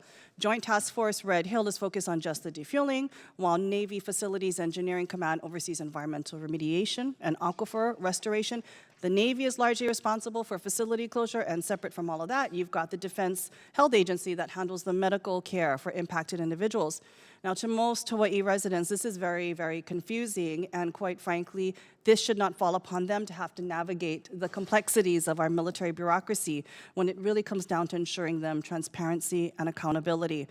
Our Hawaii congressional delegation has stood unified in our support for language in last year's NDAA that required the department to identify a single point of contact to oversee and communicate with the public and Congress regarding the status of Red Hill. Mr. Secretary, what is the status of the department's effort to implement this requirement, Section 332, for a single point of contact, and when can I expect to be able to announce this POC and the process to my constituents? Well, thank you, and thank you for the delegation's continued support throughout all the work that has occurred on this very important issue. What I've asked, and I asked them this months ago, the JTF to do, is to be able to field the calls, the inquiries that are coming in from various sectors, and to be able to make sure that we are directing those calls or facilitating those the people who have questions, facilitating them getting answers to their questions by making sure they get linked up to the right agency. And so that work continues. I think that's the best approach, because if we don't do it that way, then I agree with you, it will continue to be confusing. So. Thank you. One humble suggestion, considering further empowering the Joint Task Force Red Hill with the responsibility of coordinating overall efforts in regards to Red Hill, especially as you mentioned communications, but also being able to make sure that when citizens and quite frankly community leaders and people in the public have questions, that they can get answers straight from the JTF. Because it is very difficult to even follow the chain once you are then handed off to the next entity for assistance. I would also add that one of the big things that has been brought up is the constant rotation of commands. We know that is part of the military structure. However, we are looking for institutional commitment and leadership, and that is something critical that needs to be part of the JTF as well. Want to segue into another topic over our infrastructure. By the end of the decade, we all know here very well that we'll need to renew all of the land leases in Hawaii. We've heard throughout this hearing and out in other hearings how critical these are to our readiness posture in the Indo-Pacific. Yet, we also know that these facilities and infrastructures on these lands are falling apart. In some cases, they are literally putting military and civilian lives at risk and negatively impacting our environment. And I'm not just talking about Red Hill. These are military-wide issues across all of our islands, across my district. This is as much a statement as a question, Mr. Secretary and General Milley. Do you see our old and deteriorating military infrastructure as a liability to our readiness and our posture in the Pacific? It's absolutely important that we do everything that we can, not only here, but in all corners of our organization, to ensure that we continue to update our infrastructure. You see us dedicating $5.1 billion towards that endeavor in this budget for operational effectiveness. And so we will continue to invest in this going forward. It includes a number of things, you know, housing and so many other things. And to your point, this is critical. So. And I would just reinforce with the remaining time that I have that if you're serious about these land leases and maintaining presence in Hawaii, then maintaining this infrastructure, investing in it, and actually showing action to our people is absolutely necessary. Thank you, Mr. Chair. Chair, now recognize the gentleman from Texas, Mr. Fallon, for 5 minutes. Thank you, Mr. Chairman. I appreciate it. General Milley, are you familiar with a program that's extremely important to me? It's the Army's Humvee anti-lock brake system and electric stability control. So we're having a problem with the Humvees rolling over, and they're killing our military. I think over 100 deaths and hundreds of casualties. And tragically, every year, you know, we continue to lose troops. We're giving you the funding. And I think there's 47,000 vehicles. They're going to eventually, you know, be replaced with the JLTV. So we have three options. We can retrofit them, we can buy new ones, or we can just let a dangerous situation continue. And I'm advocating for saving $8 billion in retrofitting these. So I just wanted to ask you, generally, what could you do if we saved $8 billion? There's a lot of, you know, billion here, as they say, then you're talking about some money. No, you can, $8 billion would be tremendously important for a lot of things, modernization programs, training, readiness, et cetera. Let me get back with General McConville, Chief of Staff of the Army. I think the retrofit thing obviously makes sense, but let me circle back and find out what the status of that is. You know, and I'll be very frank, yeah, it's good politics because this is in my district, but I don't care about that. I care about the readiness. safety of the troops. It's good policy. It really, truly is. I got it. And it's about safety. And we're asking, and it just seems like there's a dragging of the feet. And I don't want any more soldiers. I know you don't want any more soldiers to die or get hurt. And we have a solution, and I don't think the solution is buying new ones. And I know there's the political element to that. But So if I could just add a sure, little please, bit to that. You know, the Army's taken a holistic approach to this, and this is truly important. And I think you know that you know, there are 10 sites total that are focused on this work. They're retrofitting about 655 vehicles per month. Hopefully, they'll be able to speed that up at some point in time. But that's kind of where we are, and really appreciate you continuing to shine a light on this for us. And Secretary Austin, this is something that I wanted to ask you about because it's near and dear to my heart because my father served in the military, I served in the military, and my father, when he was in a training exercise, his life was saved in the late 50s by an African-American soldier. I wouldn't be here if it weren't for African-American soldiers, literally. And do you believe that there's any room in the DOD for racism or bigotry? DOD does not support, Secretary Austin does not support any form of racism or bigotry. When I was in the military 30 years ago, I remember going on active duty and they gave us a briefing when you PCS'd. And they said to us, there will be no isms, there will be no racism, no sexism, no nepotism, and there's zero tolerance for it. And there was, and I believe there still is. And the way you affect a culture, as you know, is you can't instill a culture in months or years. You instill it over decades. And I believe the U.S. military has done that successfully. And that's why, you know, I was very distressed to see this post from a DOD employee, and I quote, she says, "I'm so exhausted at these white folks in these PD sessions." This lady actually had the audacity to say that black people can be racist too. I had to stop the session and give the Karen the business. I would imagine you don't agree with that statement. Again, I don't support any form of racist commentary or any form of discrimination. You may have heard me say earlier that it's important for our country to know and our dependents to know that DOD schools are producing good products. Our 4th and 8th graders score the highest scores in math and reading in the country. And Mr. Secretary, with all due respect, my question, it begs the question, and I agree with you, there is no room for it. We have a special force, we have a diverse nation, we have a diverse military, and we have the best military that history has ever known. So my question is, why is this woman still working for you? Well, you certainly, I think you know, DODIA investigated this issue. This is a personnel issue, the specifics of which I will not discuss in an open hearing. But if it was a general officer, would they still be working for you? if they said something like this. And you could twist it. It could be something about white folks, black folks, Asian folks. It doesn't matter. It really doesn't matter, does it? Who's the target? It doesn't. I mean, any kind of racist or language or discriminatory behavior, you know, that's not who we are. Again, but she still works for the Department of Defense. Again, I don't think I there's won't any room discuss- for a person like that says those kinds of things. I think she should be fired forthwith. Yeah, I won't discuss personnel issues in this hearing. So. Well, that's unfortunate because I think we should discuss them, and I think that she should no longer be a part of our Department of Defense. So, Mr. Chairman, with that, I yield back. Thank the gentleman. Chair now recognizes Mr. Davis of North Carolina for 5 minutes. Thanks. Thank you so much, Mr. Chair. And I want to first start today by thanking all of the men and women who are serving our country, both home and abroad, and even those who are here in support roles. Thank you so much for what you're doing. And General Milley, thank you. God bless you for your service. And Secretary, thanks for your continued service, and definitely it's good to see you again. My question, General Milley, I agree with you that our adversaries view space as a war-fighting domain and believe that achieving supremacy in this area will be a decisive factor in winning future conflicts. Do you believe the budget goes far enough to support U.S. space capabilities to ensure that we maintain a competitive edge?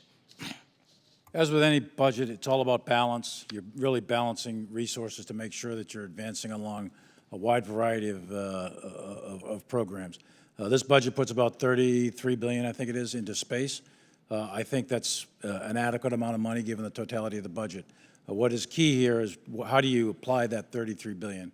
And we're applying that in our space programs for defense and offense. What we have to be careful, though, as a nation also is the weaponization of space, this domain of space. Space is critical to our country. It's critical to our commerce. It's critical to our day-to-day life. And we, the military, have certain critical capabilities that rely in space. So, as I said before, resilient, redundant capabilities in space, a lot of small things running around that gives us those capabilities. That's what I would advocate for as we go forward in the programs. But $33 billion is a lot of money. It depends on where we put it. Thank you very much. Mr. Secretary, I want to start with something General Milley said earlier. And I think for me, it was a great takeaway for today. It's when we're losing people, it's personal. It's personal. And it is personal. And let me tell you something else that's personal. It's personal when someone goes to serve our country, to come back home to take their lives. And I commend you, absolutely commend you, for noting suicide prevention and addressing that in the budget and forming a working group. My question is, when we think about the efforts that are underway, the initiatives that are underway, do you have a sense of how this will really help curtail suicides in the ranks? This is, thank you, sir. This is one of the most complex issues that any of us have ever taken on, and it's been a constant effort, combined effort throughout. And I think that all of us would agree that we have to do better. Now, from 21 to 22, we did see in the active force an incremental improvement in the numbers. For the reserve component, the numbers were flat. We're hoping that we'll continue to see some improvement going forward. But, you know, we're going to stay focused on this going forward because this is really important to the point that you just passionately made. This is about our people's lives, and it doesn't have to be this way. So we're going to emphasize safety. You know, a large number of suicides happen with firearms, and we're going to make sure that our troops, our family members, have the means to adequately secure their firearms and use them safely. But there's just a number of things that we're going to continue to focus on, and mental health is one of those things. We've got to continue to resource this in a proper way. So we really appreciate your support, and thanks for your support for what we're asking for in this budget to apply to mental health and suicide prevention. And Ms. Secretary, one of the point that I raised, I started on the journey to look at how we can activate an Air Force ROTC unit at Elizabeth City State University to realize that nearly 70%, 75% or so are viable detachments on the Air Force side. But then I was inquiring, and it seems like 1 out of 15 of the HBCUs were viable. HBCUs, how can we cultivate or even expand the work there? Because I believe they're vital to our national interest. I agree. I think the first step is engagement with the leadership at the various institutions and making sure that our services are reaching out where appropriate as well. I think these Gentleman's time's expired. Chair, and I recognize the gentleman from Florida, Mr. Jimenez, for 5 minutes. Thank you, Mr. Chairman. And Mr. Secretary, what do you think poses the greatest existential threat to America's way of life, our freedom, climate change, or the Communist Party of China?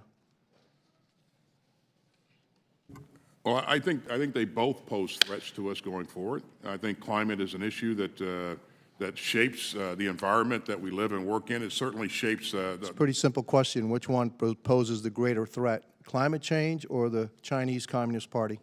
Well, I think in terms of competition, as you heard us say, China is our pacing challenge. That's what our strategy is focused on, and that's the priority for us. So you would say China. Right, it's the priority. That's the greatest existential threat to our American way of life and our freedom. Right, and again, our relationship. Pretty simple question, Mr. Secretary. It's a yes or no, yes or no. Yes or no? Strategy is focused on China as a competitor. Thank you very much. Do you think that Russia utilizes its energy as a way to advance its global strategic interests? I do. You do. Do you think it would be wise for America to use the power of its energy, the ability of America to be energy dominant, to advance America's global strategic interests?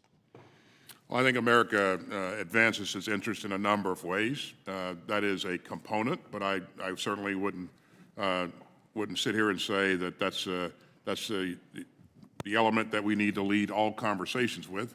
No, I didn't say that. I say that could America use energy and our dominance in certain sectors of energy to advance our global strategic interests? Absolutely. Absolutely. Do you know why this administration is bent on destroying our ability to be dominant in that the energy sources that we can be very dominant in and that the world is going to be needing for the next 50, 60 years, while trying to rely on energy sources that come from our greatest adversary, China, i.e. windmills and solar panels? Can you explain that for me? I would not agree with the premise that the United States or this administration is trying to destroy our position with respect to energy and providing energy. Well, I guess the evidence contradicts what you're saying. We have a difference of opinion, but we live in America. That's what's great about America, sir. All right. Mr.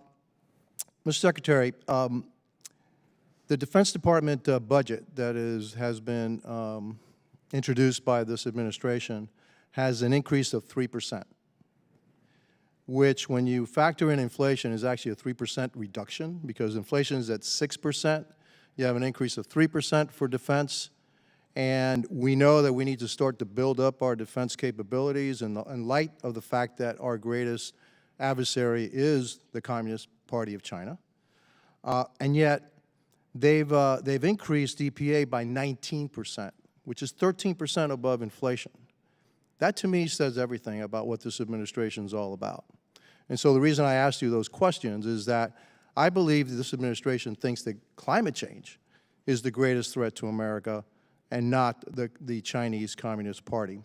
So are you okay with this budget? As you've heard me say a number of times, we linked our budget requests to our strategy. And yes, I support this budget. I think it gives us the ability to go after capabilities we need to be successful going forward. And I would not care to comment on another agency's budget, I'll let OMB do that. Fair enough, but it's actually a 3% reduction over inflation. Well, at a time we need to be increasing our defense budget, we're actually decreasing in reality when you take in consideration inflation. So your testimony said that we needed to up our game because we have a new adversary called the Chinese Communist Party, and yet we're not upping our game, we're downing our game because we have largest defense budget ever. Yeah, but it's less in relation to inflation.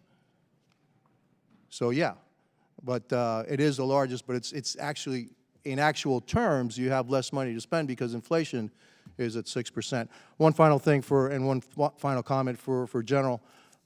We left a ton of equipment in Afghanistan, and I saw a picture of all these trucks that looked like they came off the showroom floor. Did you ever think about blowing them up before you left? Gentleman's time expired. Chair now goes recognize the gentlelady from Virginia, Ms. McClellan, for 5 minutes. Thank you, Mr. Chairman. Thank you, General Milley and Secretary Austin. And Secretary Austin, I want to follow up.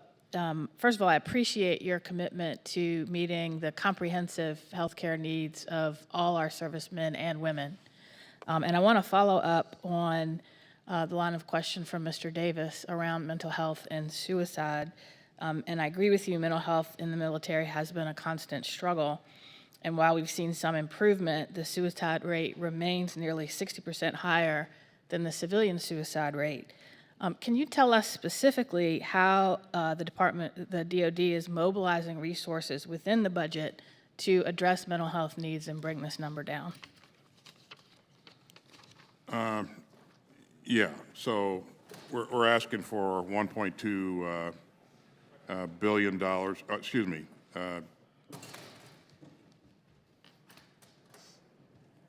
we're asking for $1.2 billion for support for suicide prevention. Excuse me, $209 million, I'm sorry. $209 million for suicide prevention. As you know, we stood up a commission to focus on this. They provided recommendations back to us. We've already taken some of those recommendations and put them into action. And we'll continue to work on the other recommendations to make sure that we have processes and procedures in place in order to be able to implement them. So one of the ways that we can make sure we are addressing the mental health needs of our service members is helping to ensure that there are sufficient providers that can provide that care and that they are reimbursed for providing that care so that they stay incentivized to provide it. But currently, the reimbursement rate for mental health under TRICARE is dramatically lower than that of other comparable government health care programs. Does DoD have the resources to increase the rate of reimbursement, or is that something that you need us in Congress to take action on to raise those rates and help increase the number of mental health professionals who are willing to take TRICARE? Right. We certainly need all the help that we can get in that regard. I've asked the DHA to really focus on this specific piece of access to mental health care and do everything that we can to improve in this area. So. And thank you. And related, a study published by the Journal of American Medical Association in January showed that 35% of TRICARE beneficiaries lived in an area with a shortage of mental health providers, civilian or military, and that approximately 6% of TRICARE beneficiaries lived in an area where there was no mental health provider at all, within a 30-mile driving distance. What is the DoD doing to ensure that TRICARE beneficiaries also have access to a mental health care option through telehealth? Yeah, telehealth is something that we've been promoting quite a bit. And again, as we continue to use that, we want to make sure that the right mechanisms are in place to ensure that our families, our troops are getting the quality care that they need. I think that's really important. And are there any resources or legislation that we should be pursuing to help you to ensure more access to mental health care, either through TRICARE or any other mechanism that is not currently included in your budget request? There's nothing I need to ask you for at this point in time, but if there is, I'll come back and ask again. So. Okay, thank you. And then finally, has DoD done a full accounting of how TRICARE's mental health coverage and resources can better support our service members? I think we've done a very thorough scrub of this throughout. Continues to be a work in progress. I'll take for the record that question and come back and give you a specific answer. Thank you very much. I yield back. I thank the gentlelady. Chair, and I recognize the gentleman from Texas, Mr. Latrell, for 5 minutes. Good afternoon, gentlemen. Yesterday at 3 o'clock at Arlington National Cemetery, I put one of my teammates in the ground that was killed on a tragic parachuting accident during training. And at 4:30, I received a phone call that Senior Chief Mike Day, who was shot 27 times while on combat operations, took his own life yesterday. So all I ask is that you continue to, which I know you will, cherish our service members and our veterans and focus on the mental health aspect after these two wars. Secretary Austin, you said ISIS and Al-Qaeda and other terrorist groups continue to threaten the security of the United States and our citizens and our partners. Do you consider the cartel to be a terrorist group? I consider them to be transnational criminal organizations. Regardless of vernacular, sir, that's the same thing, in my opinion. Is it not yours? Well, again, they are criminal organizations. So, Mr. Milley, thank you for your distinguished career, sir. And over your tenure in the military and your multiple commands, if you lost 50,000 troops in one deployment, would you be relieved of duty? Yeah, I would imagine if I lost 50,000 troops in a single battle or deployment, I don't know if I'd be relieved. It depends on the nature of the war. You know, there were 2,000 killed at Normandy, and my dad hit the beach at Iwo Jima, 7,000 killed there. So I guess it depends on the nature of the war. But 50,000 one of our deployments, not yeah, initial invasion. One of ours, sure. Yeah. Okay. If you had 2,500 enemy combatants move through your front lines and take over your interior, would you be relieved of duty? Yeah, I probably would. Yeah, I would think so. If you were a commanding officer and you were not enforcing the ROEs or the SOFA that was in place by the leadership, would you be relieved of duty? I would imagine that if I did not enforce the ROEs, yeah, I'd probably be relieved. I would imagine, sure. If you were a commanding officer and individuals were coming into your AO and kidnapping your troops, would you be relieved of duty if you didn't do anything about it? If I knew about it and didn't do anything about it, sure.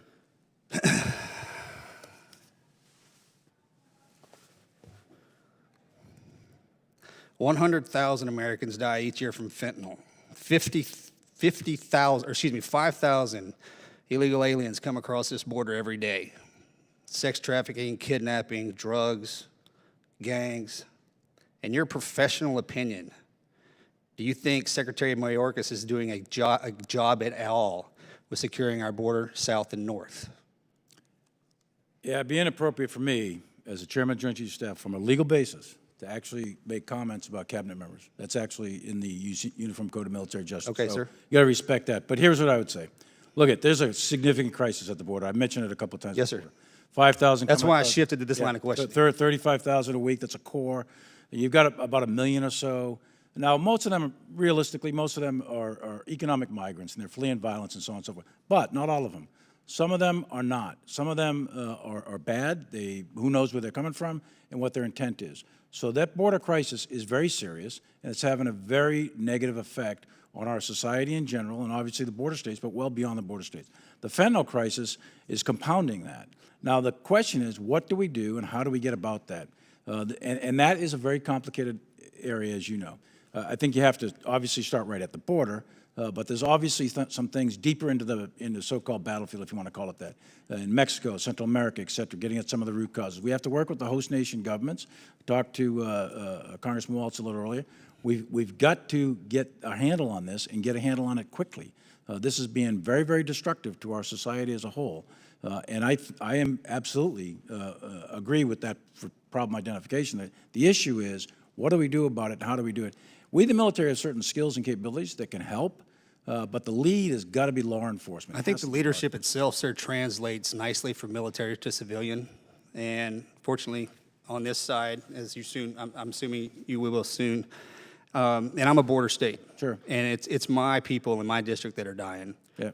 And I wholeheartedly believe that the Secretary is skirting his fiduciary responsibilities to save the lives as we would if we were combatant commanders in any given AO. Sure. But I appreciate your position and how you have to answer that question. Thank you. I do want to say my thoughts and prayers are with your two fallen comrades. I'm surrounded by SEALs in my office. I see one sitting behind you. You're in That's good right. shape. And I appreciate your personal service and that of your brothers as well. Thanks, sir. Mr. McCord? I second that. Thank you, Mr. Austin. Mr. McCord, I have nothing for you today.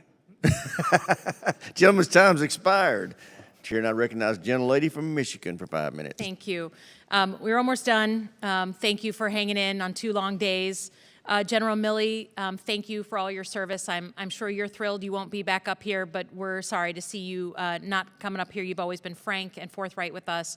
And as Chairman Smith, or Ranking Member Smith, excuse me, said, it's refreshing to have that level of engagement with the Joint Chiefs. My questions are related to China, which has become, an in vogue thing for both Democrats and Republicans to talk about and agree on up here. Secretary Austin, can you help us understand what you think is going on between China and Russia vis-a-vis Ukraine? I know, obviously, we're not in classified session, but help the American people understand it, because they all watched Xi go to, to spend some time with Mr. Putin. Are they helping them evade sanctions? Is there a weapons exchange? Just help me understand it. There's probably some of that in terms of helping them to evade some sanctions and creating some opportunities for them. I do think that Xi does not want to see Russia fail in a catastrophic way. My thoughts are that he believes that would be bad for international stability. Plus, he feels that as long as there's a Russia that can keep NATO and the U.S. Busy, then that works in his favor, and it keeps us from focusing on the Indo-Pacific. I don't think that he has agreed to provide material support to Russia at this point. I do believe that that's what Russia really, really wanted coming out of this meeting, but we saw that Xi didn't move that way because he is concerned about reputational damage, and he's concerned about the loss of access to some pretty important markets going forward. So Russia is enormously isolated right now, and it doesn't have many directions it can go in. They had a relationship before this started. They still have a relationship, but it's questionable as to whether or not Xi is going to lean into this in a fulsome way and provide significant support to Russia. Great, thank you for that. I think my second point is really a comment. We have a new commission now on China up here. We have hearings on TikTok. There's a lot of focus on the role of China, and I am as much of a believer in peace through strength as anybody, but I do think we run the risk of tipping into sort of a beating our chests warlike footing. And this isn't like a country like Russia, where our economic integration is relatively minimal. I think what I have found is we tend to silo our military conversations from our economic conversations, from our agriculture conversation. China depends on us for 30% of their food. So I guess my ask would be, the Department of Defense does incredible work on wargaming, scenario planning, tabletop exercises. My ask is that you incorporate Homeland Security, commerce, ag, and the private sector, even giving them 1 or 2 day clearances to come in so that the Defense Department can learn from them and they can learn from you. Because what I'm seeing is completely separate conversations where we make PARs in my district. The mutually assured economic destruction that comes from the U.S. going to war with China is real. And it's as dangerous as a nuclear exchange. So that would be my ask of the department, is that we try to build out and incorporate other parts of society, since a war with China is such a devastating potential. And we will do that. And you've heard us say, you've heard the president say that, this is a relationship characterized by competition. We don't want a contentious relationship. There needs to be guardrails on this relationship, and we need to be able to communicate with each other so that we can prevent miscalculation and we can manage crises. And so I absolutely agree with what you said. By some of the things that we say and do, we can create our own problems, and it could be a devastating problem. Yeah, so we would look forward to, and I'm sure folks in this committee on both sides of the aisle would be happy to participate in that wargaming so that we avoid any potential with Russia. Thank you to both of you for your time and enduring 2 long days of testimony. Right, Chair, and I recognize the gentlelady from Virginia, Ms. Kiggins, for 5 minutes. Thank you very much, Mr. Chair. I represent Virginia's 2nd District, which is home to Oceana Naval Air Station, very close to Norfolk Naval Base, and many Special Forces teams and thousands of military families and veterans. We know that 80 to 85% of new recruits have family members that are in the military. I'm the daughter of a Vietnam veteran. As a Navy pilot, married to a Navy pilot, I've got sons who are at the Naval Academy and Navy ROTC that we're very proud of. So I just want to, for a moment, speak on behalf of all military moms and dads out there. I worked very hard to be able to look both of you in the eye and just to remind you that we entrust you with our most precious possession, which is our children. So please ensure that they have the resources that they need to be able to defend our great nation. And moving on from that, just talking about quality of life issues, I know that we've talked a lot today about housing, and it's been a long and lengthy discussion, but I support some of those issues. We need to do better with housing our military service members. I don't want to ask a question about it, but I just want to put in a plug for privatization. I know that we're budget constrained, so how can we think outside the box? We have a lot of great supporters of the military, especially in my district, who would love to be able to do things like provide housing. How can we use those private partnerships just to be able to house our military, especially our enlisted men and women who are unaccompanied, charging them for Wi-Fi and barracks. We've got 3 condemned barracks at NAS Oceana. This is unacceptable.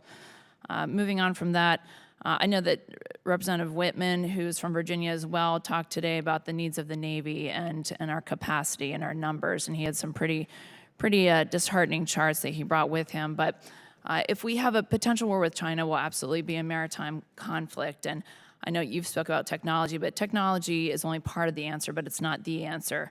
We certainly need to be mindful of the capacity, which includes maintaining the fleet and ship repair, which in my district is very important. I know 6 weeks ago we closed 4 of our dry docks on the West Coast. We only have 22. We're down to 18. We literally closed 22% of dry docks. We now are down to 1 dry dock on the East Coast that can repair an aircraft carrier. So this has got to be prioritized.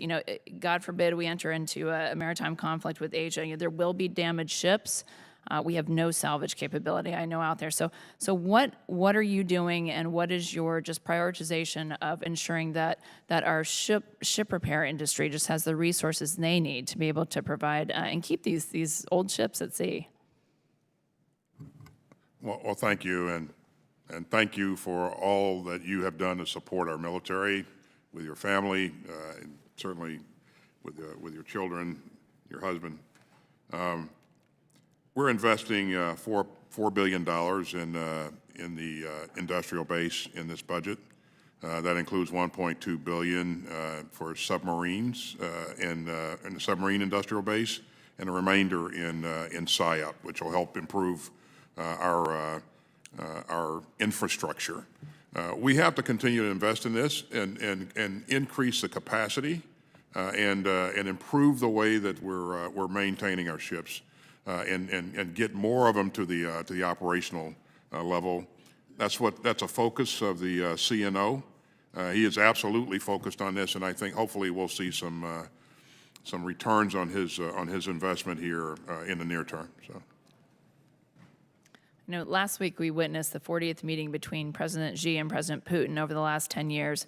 President Xi's parting conversation with President Putin was explicit that their relationship is forcing change that has not occurred in nearly 100 years.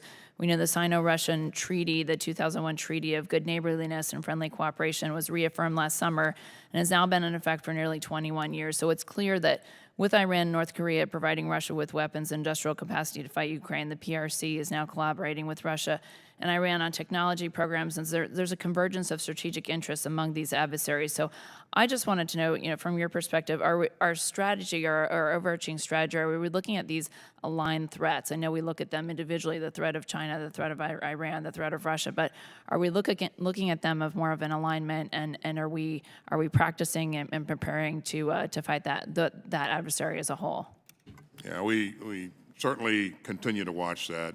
To the point that you're making, this is very, very important and potentially dangerous. We know that they have a relationship. We wouldn't say that they have an alliance at this point, but this is certainly something that we'll remain focused on. Thank you, and I yield back, Mr. Chair. Thank you, gentlelady. Chair now recognizes the gentlelady from the great state of Alabama. Carrie Sewell, 5 minutes. Thank you so much, Mr. Chairman, and I want to thank you, Secretary Austin and General Milley, for your decades of service to this nation. Thank you so much for your willingness to endure all the lines of questioning. Mine actually has to do with what I think is probably the most important part of our budget, which is investing in its people, the servicemen and women who serve this great country. I know that both of you probably will agree that the strength of our military lies in its servicemen and women and their families. And I am happy to see that President Biden's defense budget prioritizes key personnel issues such as child care and health care. I also am glad to see that the military is prioritizing diversity, equity, and inclusion. At the end of the day, I think it's about military readiness. If we want the best and the brightest to join our armed forces and rise through the ranks, we have to ensure that all Americans feel welcome in our service. Secretary Austin, you were asked a question by my colleague on the other side that you didn't get a chance to really answer. It was a question regarding diversity, equity, and inclusion training. I believe that it's been highly politicized. Not only is training for diversity, equity, and inclusion important, sexual harassment training and other types of training are also critically important as we think about the readiness of our forces. I also believe that it's more than just compliance related. I think that it does go to the very core of a sense of belonging, a sense of morale and camaraderie as well. So my question to you is, does diversity, equity, and inclusion training negatively impact our military readiness? How do you see it? What kind of role does it play with respect to our armed forces? Thank you very much. We have a diverse military. We will continue to have a diverse military. The military looks like the country that it serves, and it should. You heard the chairman say a couple of minutes ago that we are about cohesion. We are about being able to operate effectively as organizations and being able to operate in a combined way that creates advantage for us on the battlefield. We bring people from all walks of life, and as we bring them together, they have to learn a bit about each other. They have to learn about their organization that they're serving, and all of that happens with some of the diversity training. And so, I think this makes us healthier, and that's why Congress asked us to do this back in 2020, and I think it's the right thing. And I think what we continue to do is to make sure that we remain a ready force. This is not all that we do. As a matter of fact, it's a fraction of what we do. We spend most of our time focused on war-fighting issues, and that's why we're the most combat-credible force on this planet. And that's why our troops are voting with their feet and saying, we want to stay in the military. The re-enlistment is as high as it's been in 50 years. And so I think all those things are important. Thank you, sir. I believe that we need to tap into some great talent that we have at our HBCUs. To follow up on my colleague, Congressman Davis's question, I believe that HBCUs and their ROTC programs are critically important. It concerns me that only one seems to be viable, and that's Howard. I know that I submitted a letter to you and asking you to come and visit Alabama State's ROTC as well as Tuskegee's ROTC. I think it's important that they understand that they have a place in our armed services, and efforts are being made to actually try to bring those ROTC programs up.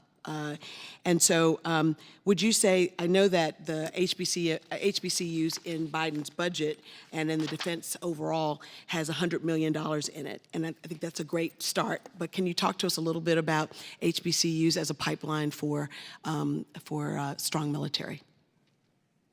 I think they are. I think there's certainly talent there that our military needs and will benefit from. Most recently, you saw us invest some $90 million at Howard, where we put together a consortium where the students at Howard will work with a number of other colleges to focus on some issues that are relevant to the military. Yes, sir. And I guess I'm just saying I would love to see some sort of consortium like that for Tuskegee University. I know Auburn University has a stand-up ROTC, and I think that there's some synergies that can happen. So I am excited about that money for that pilot program. Would love to see some come our way as well. Yeah, as I told you, when I was at Tuskegee back in 2007, speaking to the students and to the president, I thought it was a real good idea at that time that we have more connectivity between Auburn and Tuskegee and others in the state. Mm-hmm. I think that they can all benefit from that, and I think those are the kind of things that we should be doing. I look forward to working with you on that. Thank you, sir, and I yield back the rest of my time. Thank you, ma'am. The gentleman from Guam, Mr. Moylan, is recognized for 5 minutes. Thank you, Mr. Chairman. Secretary Austin, in the past hearings, the Department of Defense has made it clear to me that the extension of H-2B visas is needed to meet the Department of Defense construction requirements in Guam and the Commonwealth of the Northern Marianas, inclusive of ensuring that the deadline to accomplish the completion of construction of this Marine Corps base, Camp Ben Blas, which will house over thousands of Marines from Okinawa, which is a Marine Corps base has never been built in the last 70 years. Inclusive of this, to meet this deadline, currently by statute, the Guam CNMI H-2B extension ends at the end of 2024. Secretary Austin, I have two questions with this. First, would the failure to extend the H-2B create a risk that critically Department of Defense construction projects fall behind schedule or go uncompleted? Yes, you know, sir, this construction on Guam is critical to us in terms of what we're trying to do to provide for the defense of Guam, but also make sure that we have the right infrastructure to support our efforts in the Indo-Pacific. We need those workers to be able to complete that construction. So the HBTU visa program is really important to us. And I would ask that we get continued support from Congress on this issue because it is important to our defense. All right. Secondly, Secretary Austin, you'd actually answered it. You support the extension of the H-2B for Guam, which would mirror the completion of the construction of Camp Blas, which is scheduled for 2029. Yes. Thank you. On another note, Secretary Austin, I understand that my Guam Rear Admiral, Admiral Nicholson, has submitted a waiver to your office to stop the reduction of overseas cost of living allowance, OCOLA, on Guam, and that the waiver is with the Deputy Secretary of Defense, Hicks. Secretary Austin, please, yes or no, the reduction of OCOLA is driven by the department policy and not by law? That's correct.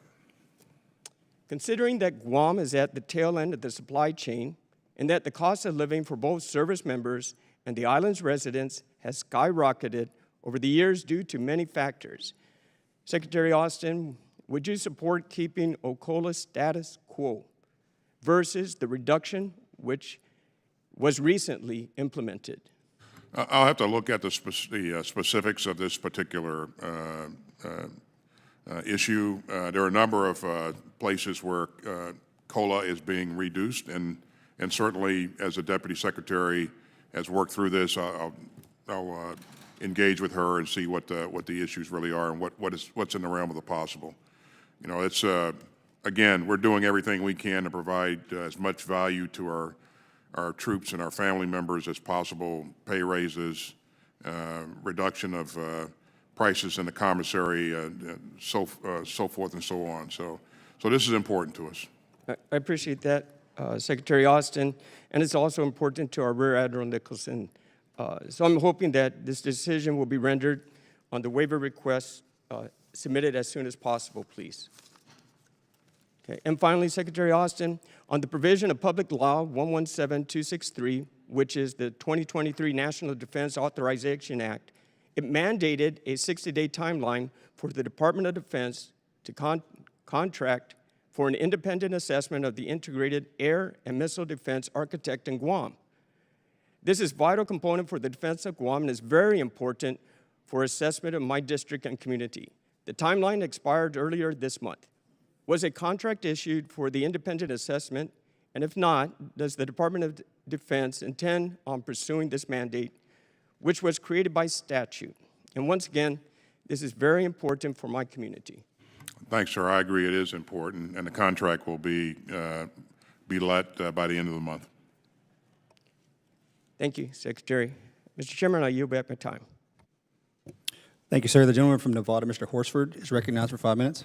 Thank you, Mr. Chairman, and to the ranking member. I was glad to see the large-scale investments in taking care of our service members in President Biden's FY24 budget by increasing service member compensation, launching universal pre-kindergarten at all Department of Defense education activity schools, and continuing to combat sexual assault and harassment in the services. We are looking forward to taking care of those who protect us. Secretary Austin, thank you for your service. I noted also in the budget an increase in the budget for suicide prevention programs, and that you recently stood up a working group to begin the implementation of the Suicide Prevention and Response Independent Review Committee. Do you have a sense for whether you will have the right resources to implement those recommendations as soon as practicable? I do, and this is something that we've invested in year after year. We'll continue to invest in it. I think the mental health challenges are a significant part of this, and we'll do everything we can to improve and in terms of access and the quality of mental health care that's being provided as well. But I do think it's important to continue to invest in it. So. Great.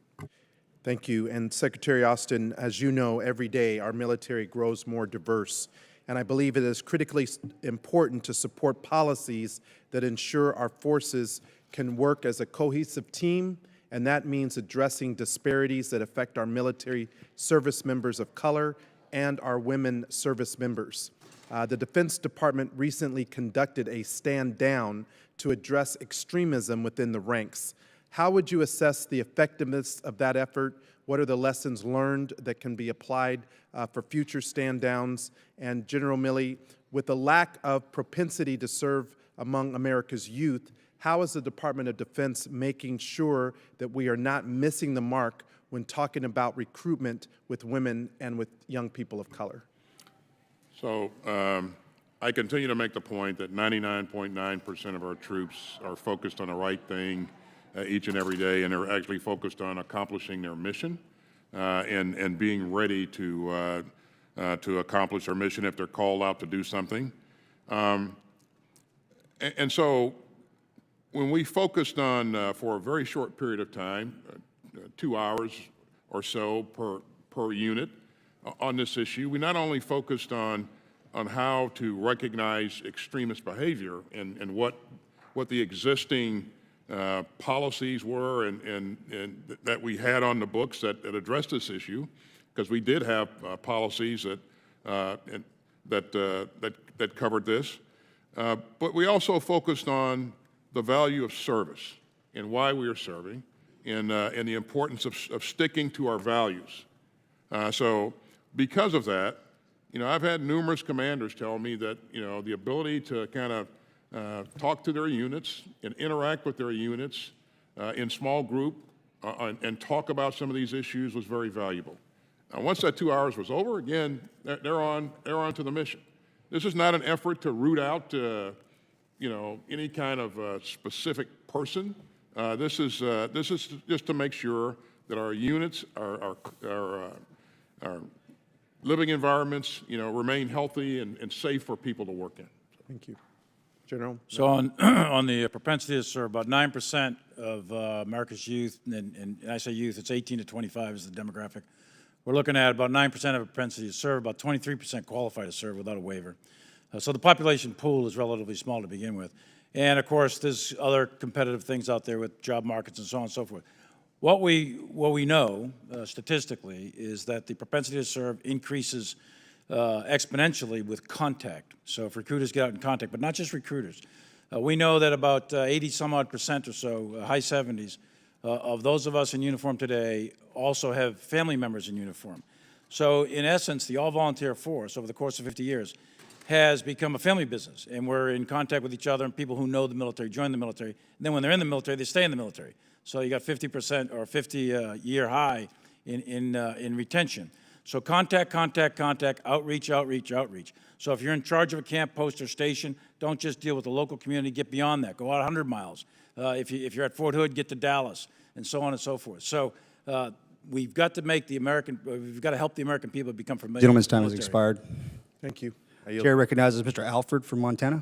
Thank you so much, Mr. Chairman and Ranking Member, and thank you, General Milley. And Missouri, sorry. That's all right.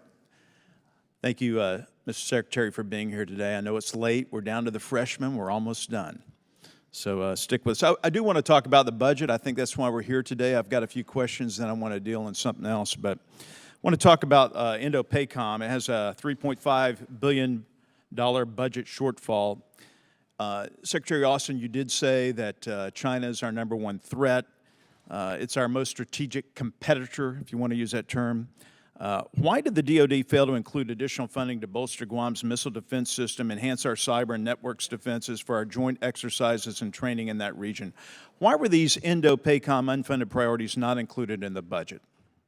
I'll just point to the fact that this we've invested $9.1 billion this year in the Pacific Deterrence Initiative. That's 40% more than we invested last year, and we'll continue to invest in the years to come in those things that we can actually execute. But at some point, you have to prioritize on what you're going after in the current term. So. Modernization is really key for the assets of our military, including the nuclear triad. I'm honored to represent Whiteman Air Force Base, home of the B-2, soon to be home of the B-21. I'm fortunate enough to be able to go see that program in 2 weeks. It's exciting. It's going to be a great deterrent. The question is it going to get here in time to be a real deterrent for a potential conflict with China over Taiwan, whether it's 25 or 27? How concerned are you about our ability to protect our allies in the Indo-Pacific and deter China from invading Taiwan? This is what we focus on each and every day, and we know that we have to have a capability for the future, because China will continue to evolve in terms of their capabilities, but we have to be able to fight today and be successful. And I am confident that we have the right things to be able to be successful today, and I'm asking you for your support to continue to invest in things that will increase readiness today, but will also invest in future modernization. And so that's been our approach. We've linked our budget requests directly to our strategy. And so in terms of my level of confidence that we're going after the right things, I think we absolutely are. So. Thank you. General Milley, I want to shift back over to the concept of the politicization of the military. trust and confidence has gone from 70% down to 48% from 2018 to 2022. Why do you think that is? Yeah, first of all, I looked at that survey too. The top two categories are a lot of trust and confidence, and then trust and confidence. Then there's a neutral category, then there's no trust and confidence. The numbers actually go from the top number one to number two. If you combine the two numbers, it's still trust and confidence. So the military still has a lot of trust and confidence. It's still a decline, though, it's right? It's a decline from the top to the second. And it's not but going I up. would argue that the American people still have enormous pride and trust and confidence in the military. That's the first point. Secondly, I do think that there has been politicization of the military. I don't think it's been by the military, though. So I'll just leave it at that. I think the military, all of us, from me on down, have tried enormously to keep the military out of politics. That's fundamental to the health of this republic. You never want the military in actual politics. Very dangerous. So we need to keep the military out of politics. We need to keep it apolitical and nonpartisan at all times, and we're committed to that. Well, since you took over the chairmanship October 1 of 2019, is there anything that you have done in that time period that you would do differently, that you've learned from, to at least avoid the perception that it is more about politics than guidance and leadership? Yeah, I gave remarks at the graduation speech at NDU a couple of years ago. When I walked from the White House to outside with President Trump toward what is a political event. Look, President Trump could do whatever he wants to do. He's a politician, but I'm not. And because I went out there in that uniform, that was a terrible moment for the United States military, and it gave the perception of politicization. It wasn't intentional. It was done by accident on my part. As soon as I realized it was a political event, I walked away from it. But I got to tell you, that photo is out there. It's all over the place, and that did a lot of damage to the military, for which I will always regret. That had nothing to do with President Trump or anybody in the White House. That had to do with me walking out there. It was wrong, and I knew it as soon as it happened. 30 seconds after, that's why I walked away. But that one moment was captured, and that was one of the things as an example of lessons learned. Thank you, General. Thank you, sir. I yield back. Thank you. Thank you, Mr. Chairman. Ranking Member, General Milley, thank you for that candor. I appreciate that statement. Gentlemen, to both of you, obviously what we've seen with the security environment in what I call the swath of the Sahel is deteriorating. Since 2018, the area has experienced an over 200% increase in Islamic VEO violence in western Niger, Burkina Faso, and in Mali. In Burkina Faso alone, we're seeing U.S.-designated terrorist groups, including the Islamic State, control much of Burkina Faso's national territory, especially in the northern and eastern regions.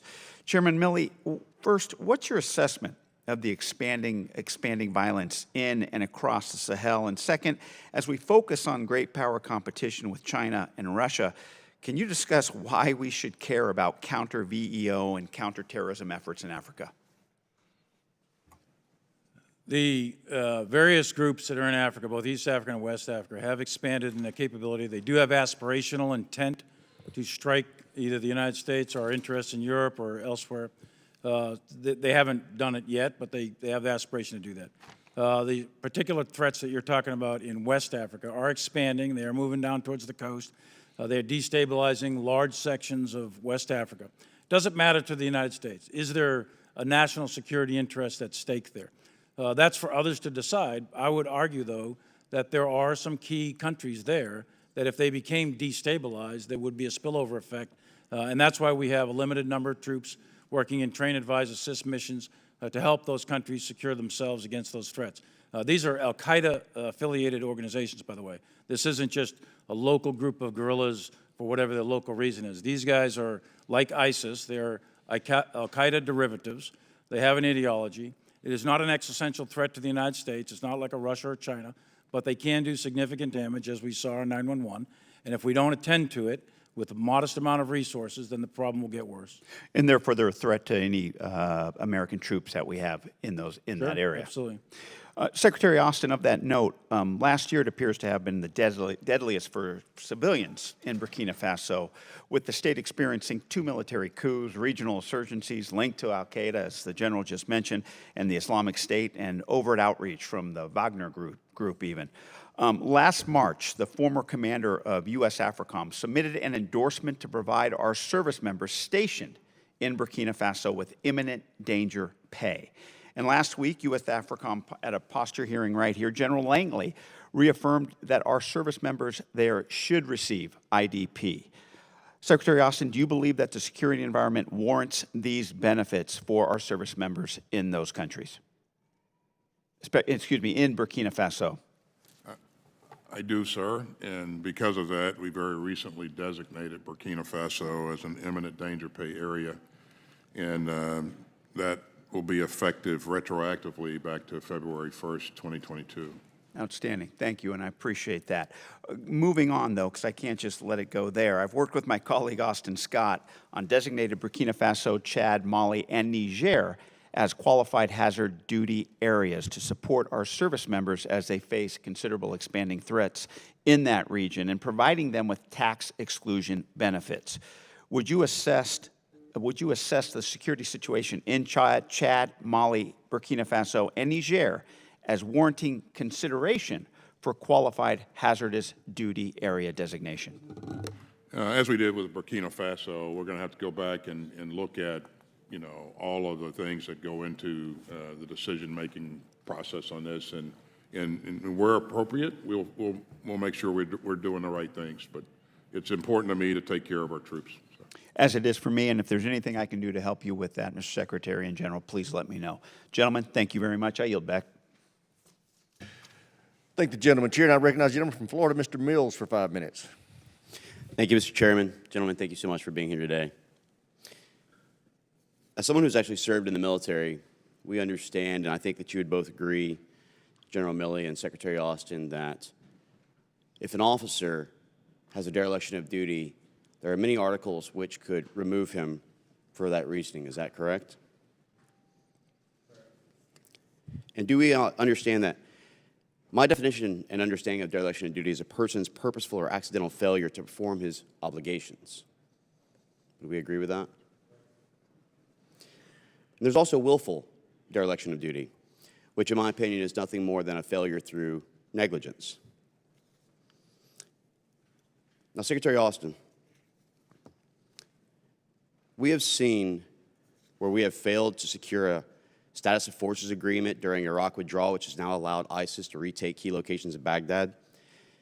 We have Afghanistan in the control of the Taliban, Haqqani Network, ISIS Khorasan, with billions of dollars in weapons, armament, defense articles, millions of dollars in cash, thereby actually creating probably one of the most well-funded and well-positioned terrorist organizations in the world, even though our intent in going to Afghanistan was actually to stop it from being a safe haven of terrorism. We have Libya, which is controlled by a UN-backed government that faces challenges from militia groups who threaten the stability across the entire region. And we have Syria, which is fractured between the Assad regime, the Russian military, militia groups, and ISIS, plus the United States continuing to be the recipient of missile and rocket attacks that's resulted recently in the loss of American lives. And as my colleague, Representative Johnson, had pointed out, also not abiding by law. Many of these things are very personal to me. One is a United States Army combat veteran myself, but one, in understanding that leadership is to lead by example. And in my opinion, that example has not been very strong. That is why we have 8,400 people who is purged as a result of the vaccine, which I find to be unconstitutional, and support them being reinstated with full pay, back benefits, and their ability to serve their country, not the political agenda. But Afghanistan is near and dear to my heart because when I was running for Congress, actually, and before I was an elected member, I helped to conduct one of the very first successful overland rescues of Americans who were left behind in this botched withdrawal. And we also know that there was officers who were deployed and military members who were deployed, like Sergeant Vargas Andrews, who could have actually have engaged and taken out the suicide bomber in Afghanistan at the Abbey Gate, but had no rules of no escalation of force and no rules of engagement to be able to do so. The idea of being deployed and going downrange without a clear escalation of force and rules of engagement, even after receiving a bolo and identifying the target, is a failure in leadership.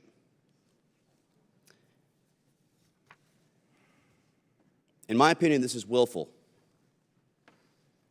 And that is why, Secretary Austin, that not only do I believe that you should have resigned as a result of this continuation and this path, but I myself perceive this as dereliction of duty. And I take that very seriously, especially for our armed service members and those who are looking for accountability as a result of this botched withdrawal. Based on my perception and having conducted these operations and seeing how political optics was placed above the true military strategy, where we should have held Bagram Air Base, held the detention center, had a conducted withdrawal as the way it was supposed to, not shut down and entrap Americans by taking over HKI, the commercial airspace, and abandoning thousands of Americans, not to mention our SIV and the friends of those who have fought beside us proudly and honorably, who are being methodically and systematically murdered now, who trusted the American people for 20-plus years, and the increase in suicide rates of American soldiers who spiked to over 25 after this failed withdrawal as a result of them feeling as if they had failed. That is why, Secretary Austin, and based on further hearings and investigations, I've already drafted my articles of impeachment for the dereliction of duty. I do feel there needs to be accountability at the top and at the highest levels.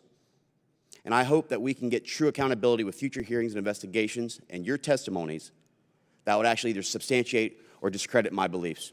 With that, I yield back. Gentleman's time's expired. Gentleman from Texas, Mr. Vesey, is recognized for 5 minutes.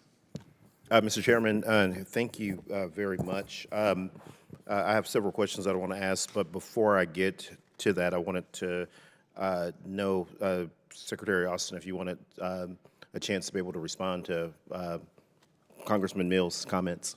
Well, the Congressman is certainly welcome to his opinion. We all thank you for your service. I don't take a backbench to, when it comes to patriotism or devotion to our cause here or protection of our troops. I don't take a backbench to anybody. In the short 41 years that I spent in uniform, about 6 years, almost 6 years of that was in a combat zone. So I get it. And I commanded Bagram Air Force Base, so I know a little bit about Bagram Air Force Base. But again, you're welcome to your opinion, and so I'll leave it at that. Yeah. It's my time to speak, Mr. Chairman. Mr. Vesey is recognized. Secretary Austin, I hear from service members often about delay or issues with their pay and entitlements, especially when they PCS duty stations. And I know that these delays may result in service members having to manage large amounts of debt, which in turn may negatively impact their credit rating and security clearance. I was hoping you could tell me what the department is doing to minimize these issues across the service. Could you say that last piece again, sir? I was wondering if you could tell me what the department is doing to minimize these issues across the services. Well, we always want to do everything we can to make sure that we're responsive in terms of taking care of our troops. I expect that our commanders at every level will work to make sure that their personnel services are being provided in a timely and effective manner. And those things that are systemic, that rise to our level, certainly our P&R section will continue to focus on making sure that we eliminate barriers to providing compensation. Yeah, thank you very much. Chairman Milley, when you talk about retention, we obviously need to talk about quality of life infrastructure. And I know that across the department, barracks, dormitories are in poor and failing condition. As a matter of fact, whenever you go in at Codale, that's the first thing that they want to talk with you about before they show you anything else that's going on the base is the need for infrastructure. And across the department, and I know that this is not merely a matter of basic keep up, I'm talking about buildings that are long past their service life, buildings that do not meet the department's own standards and policies for housing service members. And I hear anecdotally that conditions in some barracks are so bad that service members fear for their safety and are worried that broken windows could allow people to break into their rooms. We hear a lot of people talking about this being a top priority for departments, but according to the last several budgets, they are an unfunded priority at best. Giving competing military construction priorities, what innovative solutions are you looking at to ensure that service members are housed appropriately? And how do you protect facilities sustainment funds that have been used as a bill payer across multiple administrations to fund higher priorities? Yeah, your last point is the most critical one. It's to protect the funds for the sustainment of these facilities. We have 560 or so camps, posts, and stations around the world. Barracks are on almost all of those, and a lot of these barracks are in disrepair, and is probably in the range of 10 to 15% are at the lowest ratings. So that's the ones that they work on through MILCON. That's point one. Point two is, in terms of privatized housing, or not privatized housing, but military housing, we got about 250,000 housing units that we're responsible for throughout the entire uniformed military at all those bases. Of those, a lot of that now is, almost all of it has been privatized. That is probably the best methodology technique, but we also have to make sure that we have adequate accountability of the civilian companies that are running these things, because we have had issues with PFAS, we have had issues with mold, et cetera. So privatization is the best technique to do that for the actual housing, on-base housing, but that requires supervision and oversight by all of us, especially commanders, post commanders, to make sure that they're fulfilling their duties. Yeah. Thank you very much. I yield back my time. Thank you. Gentleman yields back. Gentleman from Georgia, Mr. McCormick, is recognized for 5 minutes. Thank you, Mr. Chairman, and thank you all for appearing before us today. Particularly what I understand is your last appearance before the committee, General Milley, in your capacity currently. In order to trust that future defense spending is going to be used appropriately, I think you can see we have, with the Afghan veterans especially, just that we're held accountable to learn from our past mistakes. And I hope we admit that we make some mistakes. I'm cognizant that you guys have engaged in plenty of postmortems inside the Department of Defense and Congress with our withdrawal from Afghanistan. And General Milley, I appreciate your prior candor in finding it as a logistical success, but a strategic failure, end quote. I was a logistician in a squadron, and I was in Afghanistan as a head of emergency medicine in Kandahar. My opinion would be strategically, tactically, and logistically, we kind of failed in this war. We talk about the money and military spent over there in Afghanistan and its usage strategically. We spent 20 years, over $2 trillion, and the lives of about over 2,400 Americans to take a country from the Taliban, only to end up with the Taliban owning that territory again. Before the withdrawal, I would make the argument that Kabul was probably safer than Chicago, and women had the ability to participate in the workforce, politics, and had relative freedoms that they no longer have. And now this country strategically is housing terrorist groups again against the United States. So strategically, I have questions about our engagement. Tactically, in our withdrawal, we gave up Bagram, and I appreciate your prior service, and I really do mean that. You both served your country honorably. But we didn't really give a fight. We didn't authorize deadly force in certain scenarios, which I think would have been appropriate. And I think the result was the single greatest loss of life in about 10 years, which I think we'd all agree was at least tragic. Logistically, we left behind $86 billion in military equipment, some of it brand new, which can now be used against us like it's been found to be used in Kashmir against India. I think it's fair to say somebody could show up in Ukraine if Russia's so deemed to purchase it from the bad guys, which I wouldn't put them above. I think we really need closure, and we need healing on this topic. I think everybody agrees that. I don't care if you're Democrat or Republican. We need closure, and the only way to do that is to at least admit that we made some mistakes and that there's accountability, which I don't feel like as a veteran of this war that we have accountability. So with that, I just want to ask, whose plan was it that we executed for the withdrawal, And did we have accountability for the mistakes made? When you say plan, do you mean decision, or what do you? The plan. Obviously, the decision comes from the commander-in-chief. But the plan executed, where did that plan originate that we executed? Well, certainly the CENTCOM commander is the guy who puts the plan together. His staff with the Joint Staff, and we integrate all elements from the interagency to make sure that it's supported. But it's Department of Defense. That's right. Okay. Well, if I could just make Yes, sir, of course. There's really two plans. Plan 1 is done by Scott Miller, subordinate to Central Command, so Central Command owns it. But that is the withdrawal of U.S. military forces.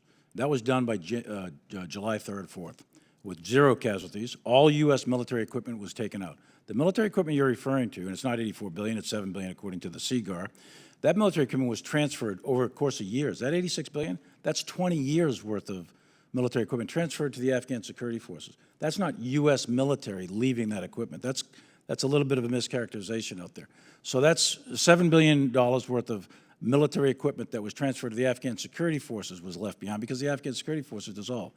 So Plan 1 was the U.S. military departs, July 4th or so they did, and then we had to secure the embassy with about 700 personnel. You can't secure Bagram and the embassy with 700 personnel. And it took 8,000 personnel to secure. With due respect, sir, I'm sorry. I understand you're making a good case, but the withdrawal plan and the NEO plan. Okay, so the NEO plan is done by. I guess my point is we made some tactical there were errors. strategic mistakes made over 20 years, yes, sir. And I can point to every one of them. There's a huge amount of mistakes. I guess my point is, Massive. have we held anybody accountable for those mistakes? I will tell you from my perspective, there were many people over the course of 20 years that were held accountable for a variety of just a things. few But seconds. you're I'm just going to say. I'm just going to say. at the strategic level.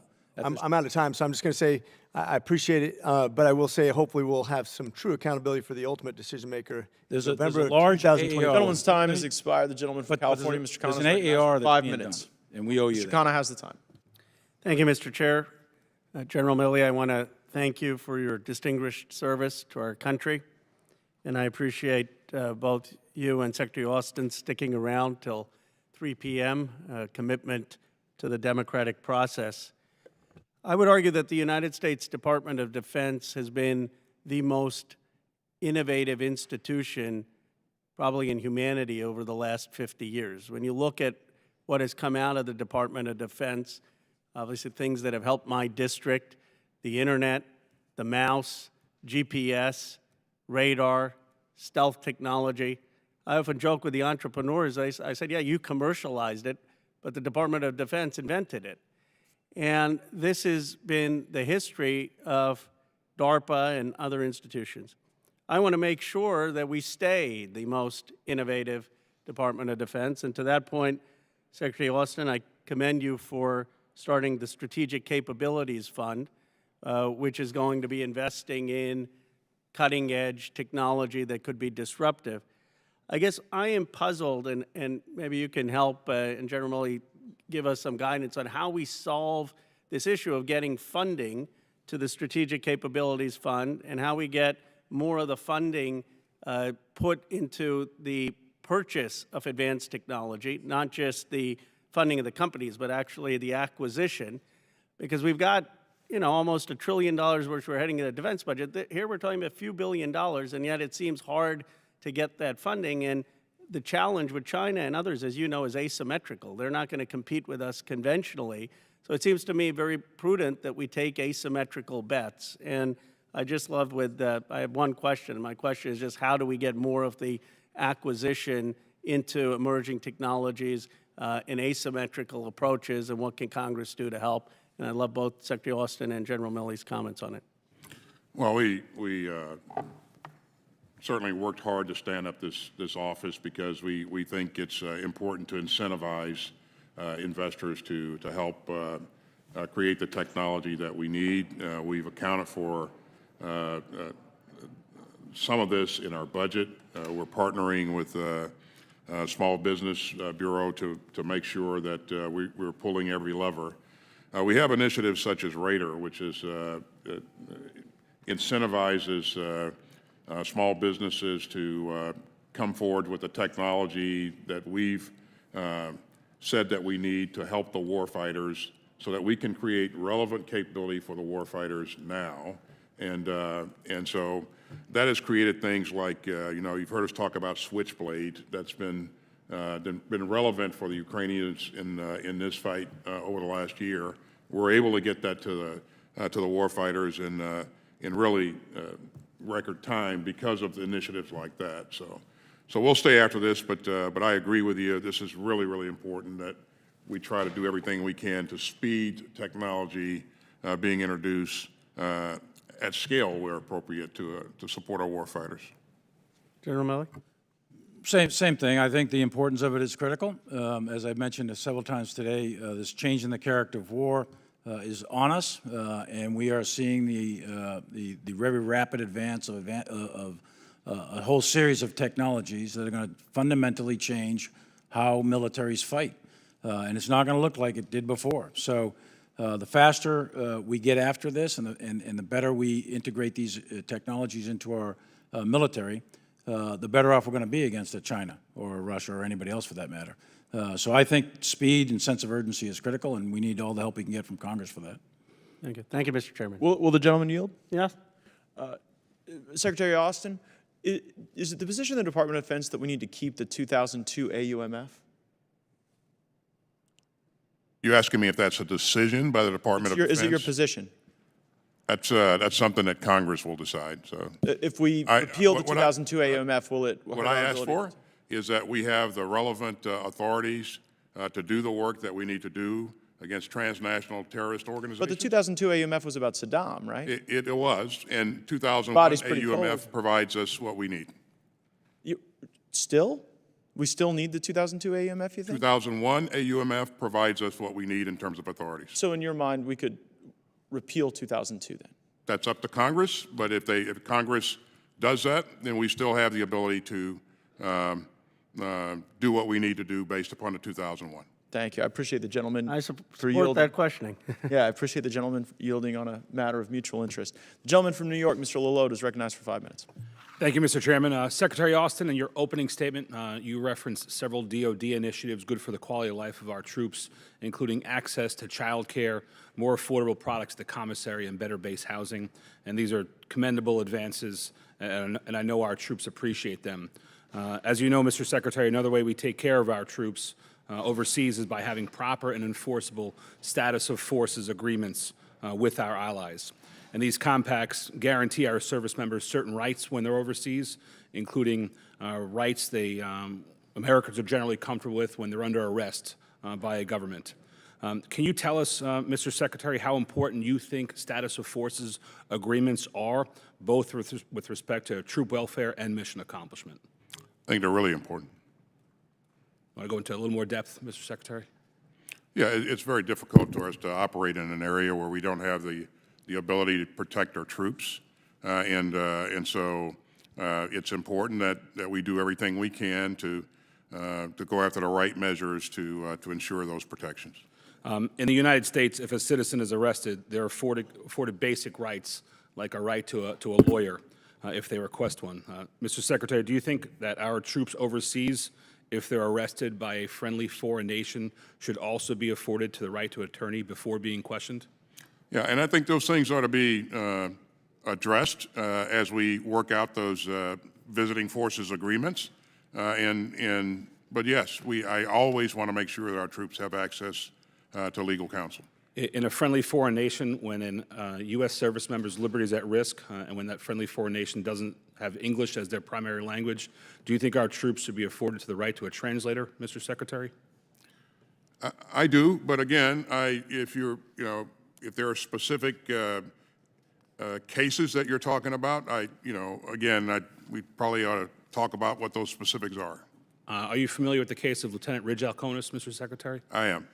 Would you mind telling me a little bit about it? Yeah, he was charged with the killing of a couple of Japanese citizens as a result of an automobile accident. Right. No drugs or alcohol were involved. He was That's correct. On a Liberty weekend coming back from Mount Fuji, I understand, innocently fell asleep at the wheel, which resulted in the death of 2 Japanese nationals. He admitted to guilt. He was of the understanding that if he admitted to that guilt and if he paid a restitution of about $1.5 million, half came from insurance, half came from his own personal funds, that he was led to believe that his liberty would no longer be at risk. Currently, he's serving 3 years into a sentence in a Japanese jail with subhuman standards, Mr. Secretary. Notwithstanding that, the committee does understand that our relationship with Japan is critical to our strategic interests in the region. We know that the most dangerous conflict, if it comes, will be one with China and possibly with North Korea. We understand and value that relationship. But the unjust imprisonment of Lieutenant Alconis has begun to erode that relationship. And looking how harsh our ally has treated the lieutenant, including being confined without any real basic rights that might be afforded to a U.S. prisoner, it's starting to erode that relationship and having a chilling effect on our troops. Mr. Secretary, a prisoner transfer request under the Council of Europe Treaty has been submitted to resolve this issue and to bring Lieutenant Alconis home. The President, the Vice President, and the National Security Advisor have all personally pledged not only for the prisoner transfer request, but also to the Alconis family. Is your department doing anything to execute the Commander-in-Chief's intention to bring the lieutenant home? We continue to work with the interagency to provide support wherever we can. So. Great. And my time is almost up, Mr. Secretary, so I want to leave you with 2 things. I hope that the department continues to use all the tools at its disposal to bring the lieutenant home, but going forward that we negotiate proper and enforceable status of forces agreements that give our forces overseas the basic civil rights that are afforded to most Americans. With that, I yield back. Gentleman yields back. Mr. Finstead of Minnesota is recognized for 5 minutes. Thank you, Mr. Chair, and thank you, Mr. Secretary in general, for being here. I appreciate the time you've given us today and just really want to say thank you for your service. Both of you have touched on the importance of the industrial base and ways in which the President's budget will benefit and strengthen that. While this may be true in some cases, there's still quite a bit of a concern with the recent growth in our outsourcing of many critical aspects to our supply chain, and most notably, critical minerals.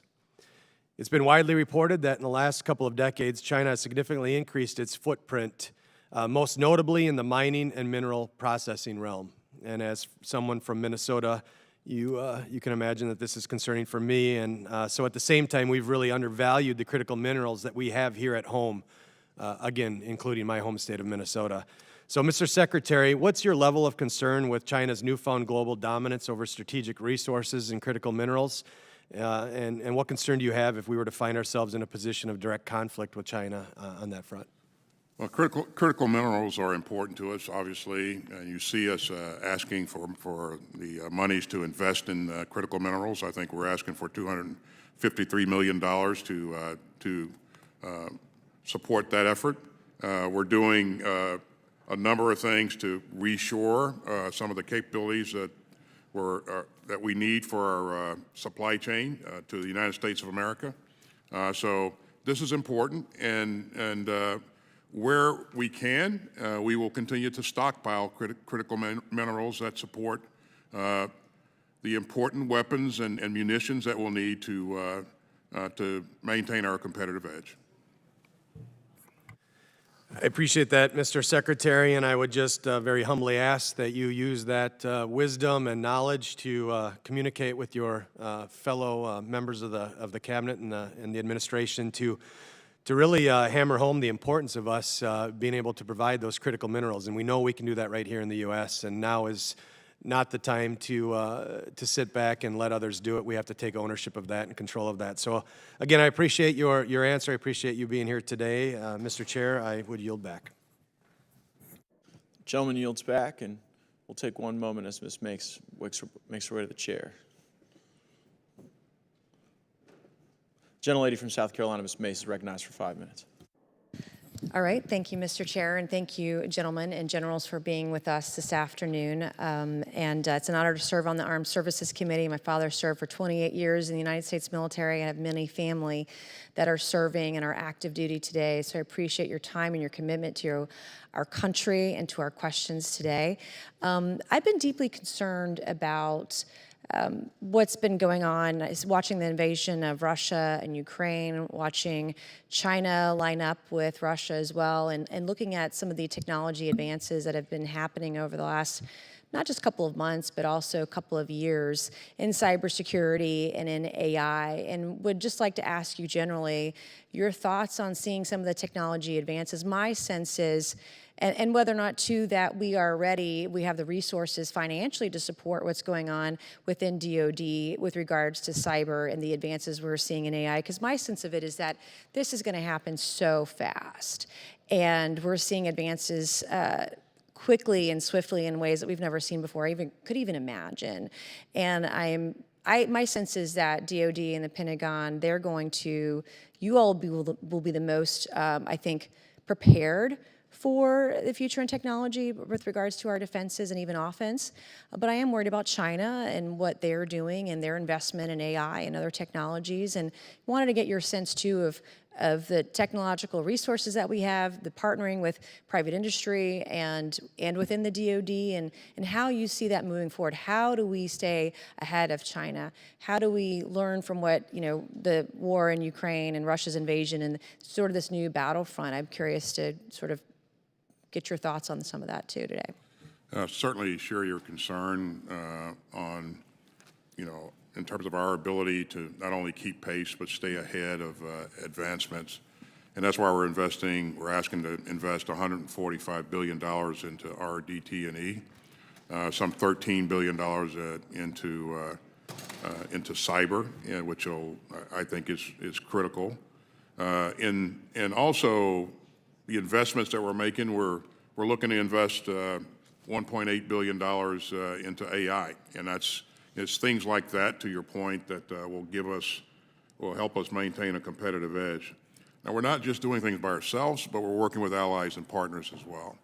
And one of the benefits that AUKUS brings is that it enables us to not only work on conventionally armed nuclear-powered submarines with our allies, but we're also working on other things like long-range fires, hypersonics, AI, and those kinds of things. And so working together with our allies and partners, I think, is key.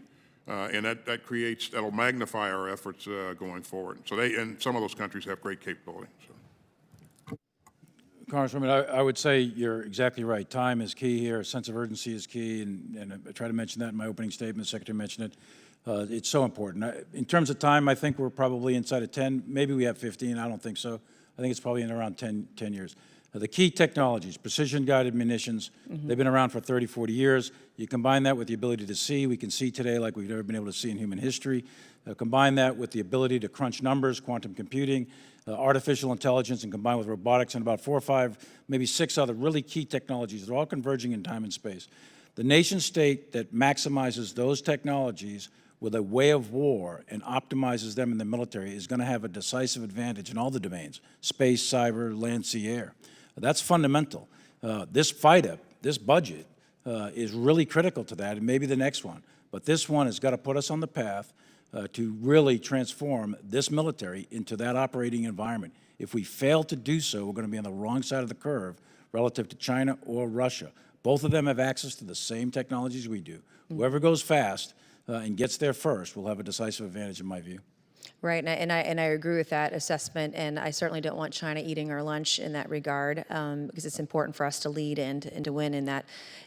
In terms of the budget and looking at that and the resources that we're investing there, are long-term or even short-term, or the next 5, 10 years, are we seeing enough recruitment in this area to be able to fill some of the positions? Are we relying very heavily on private industry? Where's that balance of finding the right assets to help with and assist in that investment, those investments we're making? You mean recruiting for the military for some of those jobs? For the military? Yeah, you've heard us talk about recruiting a number of times a day, and this remains a point of focus for us. I truly believe that based upon the things that we're doing, we're going to continue to recruit and retain high-quality people. And again, the fact that we're working and leading the way in some of these advancements will help in that regard. I think young people want to work with with things like this and want to work in space and cyber. And so I'm optimistic that we will be able to recruit the right kinds of people. The gentlelady's time has expired. Thank you, Mr. Chairman. Committee thanks the witnesses for their participation today. It is likely that over the next 5 legislative days, members will submit additional questions for the record, and we look forward to your prompt response. With that, the committee stands adjourned.